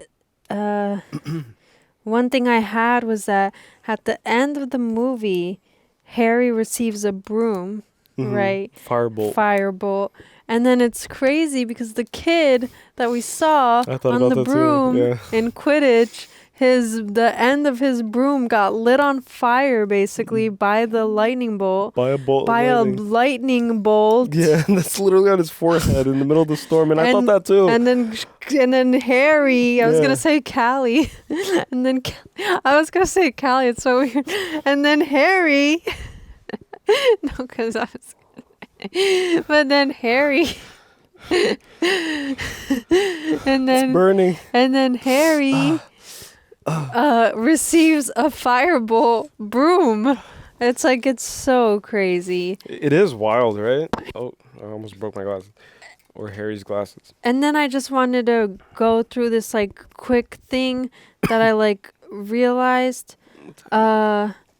Dementors are they suck your soul. That's why they do like a kiss of death, kind of. It's the Dementor's kiss. They suck the energy force, life force out of someone. So that's like the equivalent of like undergoing a depression. Even Yes, it's that's like what I meant earlier. that. Yeah, like that's what depression is. It's like the depression is a dementor. It's like, and it slowly sucks away. Oops, slowly sucks away. That's what she said. He said, at your soul. And then the Patronus, spirit animal, which is the same thing I wrote, or like a spirit guide. Even it's like a protector. The Animagi we already talked about. It's like the dual self, kind of. It's like the shadow self. I'm just like going through like these little things I did. Take your time. I'm in no rush. Azkaban is the imprisonment of the soul. So it's like somewhere that strips away someone's happiness, which we see in Sirius, and then you have to be able to free yourself from it. So we all have an Azkaban within ourselves, and it's got dementors guarding it, which is depression or whatever it is for you. It's your fears, it's your doubts, it's your whatever. Demons. It's and then it's guarding this imprisonment of that's within yourself, and then only you can free yourself, just like only you can save yourself. So just like you said, Sirius frees himself, Harry saves himself. Yeah. In the end. External fixes will never satisfy internal damage. And then that's it. That's it? Yeah. I see another paper here. No, this was the one I was reading. Oh, is it? Yeah, the fireball and the broom. That's it. So That's you everything. finished? Yeah, because I already said so much while we were talking too. So It's so wild because like I can't imagine how like I wonder if it increases in complexity in terms of like maturity in these films, because then we're in for a long ride. we're gonna be talking for hours. But I'm not complaining. No, me neither. I'm just saying, like, guys, like I'm saying, like, I have to prepare myself in order for me to, again, like, honor these like films and these beloved franchises. Like, I want to honor them. I want to be of service to the person watching, obviously, and of service to myself. Because again, with every single movie, I've grown exponentially. Like, I want to believe that I've grown exponentially. And I think that I've definitely grown, period. But like end of sentence. But then I like to believe that I've been growing exponentially because of them. And they've helped a lot, you know, like I've been doing my reading. I've been trying to better myself and grow and overcome things and obstacles. And I have a lot of inner demons still. I'm not anywhere near perfect. I don't think anyone's ever perfect. But I think that the whole journey of life is just to try your best, you know, every single day. And I think there was even a point in the movie where I think someone told Harry that or you were saying this in your commentary, but somewhere I heard someone telling Harry, or speaking of Harry, saying that he thinks that he's lost, or he thinks that he hasn't done enough, but then he doesn't realize what he has done.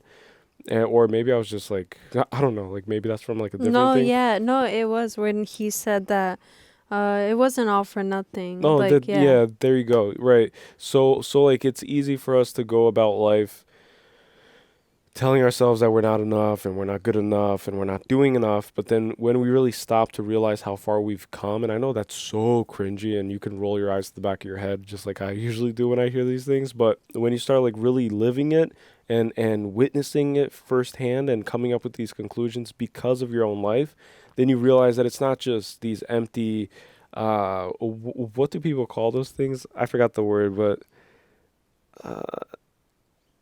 oh my God. Anyways, it's like these like empty phrases type of thing. My brain is shutting off, but it's not just these empty phrases. It's empty not words. Just fluffy. It's not just fluff. Yeah. And it's actually real. Like there's real substance, and life teaches you that the most simple things, the most simple wisdom and advice is usually the most intense and impactful ones. Yeah. It's like be like water, my friend, is what Bruce Lee said. It's like be water. Be water. Like if water's in a cup, it'll take the form of a cup. If it's in a vase, it'll take the form of a vase. It doesn't matter, just be water, flow. Be of this world, be in this world, but not of this world. And that's my final comment. How about you? I really like this movie. Yeah, look. It's my favorite one so far, and I'm really excited to watch more. I feel like it really is just like an inspiring thing. I want to read the books after we're done, because I feel like reading books after watching, especially a movie like this one specifically, but all of them so far, it's like I'll be able to just envision what's going on, and I feel like that's so fun. It's like, if it's very similar to the book, I don't know, but if it is, then that's great, and I can't wait. But yeah, to my point is that, like, it's just an inspiring thing. It's like watching everybody kind of grow into themselves, It's like even Ron, it's like he was able to make a spider, roller skate and trip up, and then Hermione, like, standing up for herself. It's like all of these characters, especially the three main ones, and Hagrid, and it's like, it's just so, like, it's just so reassuring, It's like, it doesn't matter where you come from. It doesn't matter what you've been through. It doesn't matter what you're going through. It's like you can still just prevail. Like, you could still come out on top. There's always a way. It's like you can still just, like, be filled with light and have light around you and find it and attract it, and, like, Yeah, 100%. Like, you can always choose, just like you said, to either be one thing. I was gonna say be sad, or you can choose happiness. Like, but it's always a choice. And I say that for myself as someone who has struggled with, like, depression, and had days on days and weeks on weeks of, like, wanting to just off myself and stuff, and just really just today being able to say that is, like, very telling, because in those moments, like, it's very, like, I understand that in those moments you just roll your eyes and you don't want to hear anything, and you're just tired of everything, and you've heard everything, and you don't want anybody's advice because nobody understands how you feel, and nobody understands that it's not just as easy as everybody thinks. It's not as easy as flipping a switch. But I'm here to tell you that it is. It's not easy, but it is as simple to begin that process, to begin down that path of understanding that that's a reality, and it can be a reality. It may not be immediately, but it takes work. Like, it takes inner work. It takes a little bit of isolation, of just really just spending time with yourself and just analyzing and consuming art, books, literature, just finding means to kind of just vomit out all of this toxin that's inside of you. But then also understanding that you don't have to, not, like, again, it sounds easier said than done, but you don't have to identify with, like, the things that you've gone through. Yeah. You are not your past. You don't have to identify with traumas, and you don't have to identify with mistakes, and you don't have to identify with whatever, A, B, C, D, E. Because that's not what you are. You don't have to identify with anything. Exactly. No, you could just be. You shouldn't, because you aren't. Yeah. It's you like, could just be mindful and, like, aware of your breathing, and then you start from there, and you start realizing that even the idea of identification is just all ego. It's all illusion. Exactly, because it's like you're here right now, and you can be anything kind of, but then also it's like you don't have to carry this weight. It's like, it sounds so simple to say, like, oh, you don't have to carry it, but you don't. It's like, you don't have to carry this weight of this thing that happened to you. It's like you could just be free. You could just free yourself. It's like, because you're doing yourself the greatest service and justice by just freeing yourself of it. And that's what I think it is. Why I feel like I'm having a hard time feeling feelings, But it's not that I am. It's just that like you're overcoming it. It's just that there's like a different understanding of it. So it's not this like emotional thing that's like It's holding not me personal. back and like chaining me to like this thing that's happened or this thing I've done or this thing, whatever. It's like, it just feels like I understand that the greatest service that I can do for myself and as a result do for the world is to just unburden myself of this weight of all of whatever it is, of these things that I don't need to continue carrying. It's like that I don't need to continue associating myself with. And that's what the book is about. It's like, it's what mindness mentality is. It doesn't just mean like mine and all of the good aspects, like, oh, the world is my oyster and my, it's also my, like, we associate ourselves so much with like traumas and like all these things that we've gone through and done and we can't let go of. It's like, but that's just like an illusion. It's like, because my is an illusion. It's like, it's so hard to explain. Yeah. But honestly, like, just read this book because it's been helping me.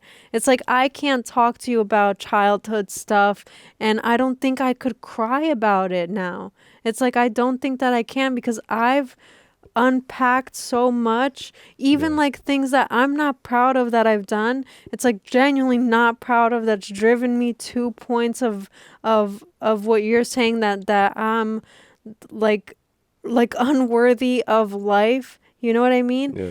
Even that it's not that I can't get emotional, but I just have a different understanding that stops me from feeling sad for myself. It's just this understanding of like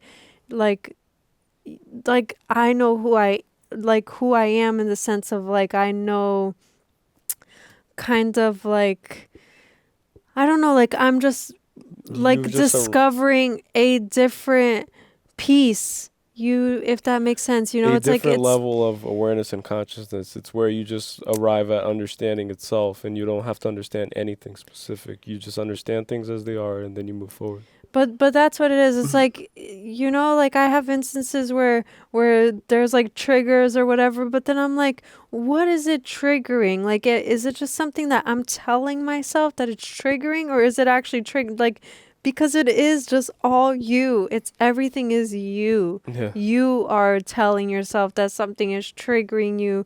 You are telling yourself that something is making you anxious. It's like, it's so hard to explain, but just honestly, you have to read this book because it'll tell you everything. It's like, this whole episode was just an advertisement for the book. Yeah, I know, seriously, but the inner work it's called, because this book is just, it says an invitation to true freedom and lasting happiness, not fleeting, temporary, external happiness. It's like, you never have to feel like, it's just crazy. Like, you never have to feel the pain that you've been holding on to, or the shame you've been holding on to, or the whatever you've been holding on to. It's like, you could just let it go. That sounds so simple, but it's that's like, what I meant. It's every day you just choose it, mm-hmm. and then it just becomes like your reality. Yeah, just a light existence. It's crazy. Yeah. Which is what we like spoke about how the formless, the formless, which is the soul, makes the mistake of misidentifying itself with the form. And then once it does that, then the form becomes all there is. And then it's the weight of existence, the weight of the past, the weight of time weighs heavy on the form. And if the form only sees itself as that, then it forgets that it's also formless, or it once was formless and it can be formless again. Yeah. And that's what the inner child and the childlike essence, which is the soul, it gets that spark. And that's why it's good to play video games. It's good to watch cartoons. It's good to be an adult, but also be a child. And be free and light. It's exactly that. It's like every event that you've undergone has made you put a protective layer over yourself, and the whole key of life, of finding happiness and freedom, is breaking away those layers Yeah. again until you get back to who you are. So you're not any of these layers that you've created for yourself over the span of your lifetime because of all of these things that has happened and unfolded and whatever. It's like you are the thing beneath all of those layers that you guarded. It's like armor. Unintentionally or intentionally, but it just happened as a result, and now you can just choose to unlayer it all and just kind of, get back in touch with yourself, With your the true core, self. with Yeah. the heart. Yeah. And that's why the heart is the answer. Love is the answer. And that's the end of this video. And let's try to wrap it quick. And now, guys, so thank you for tuning in. Thank you for watching. If you've made it up until this point, comment below deep end, because we've been seeing a lot of comments that are saying deep end. We've been trying to engage with every comment, but we've been also dealing with like the first comments from the first reactions we have ever done, and it's just an influx of comments. But we've been seeing them, and I think that's what matters, is just seeing each other through this experience that is life. And I don't think that we have to like prove to each other that we're seeing each other, but as long as we see, just like Sirius Black told Harry, as long as one sees the other, then we're good. So thank you. Comment below, and we love seeing it, deep end. And don't forget to like, subscribe, do all that beautiful YouTube stuff to help the channel grow. And it's been growing like crazy, and we're more than thankful and grateful. And we passed 25K. Yeah, so past 25K. That's really something. Which is it's insane. A quarter of 100,000 people. It's like a quarter. It's weird. And it's just like a cool thing because it's like, well, for me at least, like I have no friends, and I always, me too. I've said this in the past, I think, but it just feels like there's, like whenever I see certain comments and stuff, it just feels like this like distant friend, you know? It's like pen pal. Maybe we've never met, or we've never even spoken one-on-one, or we've never talked, but it's like a friend. It's like, oh wow, like I see you even if I don't show you, and you see me in a way, and that's just like, it's nice. And one day I do have this dream of being able to do something like a small thing, like maybe just like a meetup at Central Park, and then just like organize it just to see some of you guys in person, and just to shake a few hands and hug a few people if you guys are into hugs. I'm a Brazilian. I'm from South America, so I'm more like warm-blooded. Yes. Oh no, I'm laughing because I'm like thinking if I would be, I'm like such an awkward person around people, so that's funny. I'm very like extroverted, but I'm like an ambivert. I can be very to myself, secluded, but I love people. Like I love engaging with people, talking. So one day, maybe when this channel grows a little bit more and more people are interested in what we have going on here, we can all just grab coffee on us and just hit up a pizza spot and then get like 100 slices of pizza or something crazy like that. But yeah, so with that being said, guys, thank you so much for tuning in. And as always, don't forget that it's never wrong to be mentally gone. Peace to the world.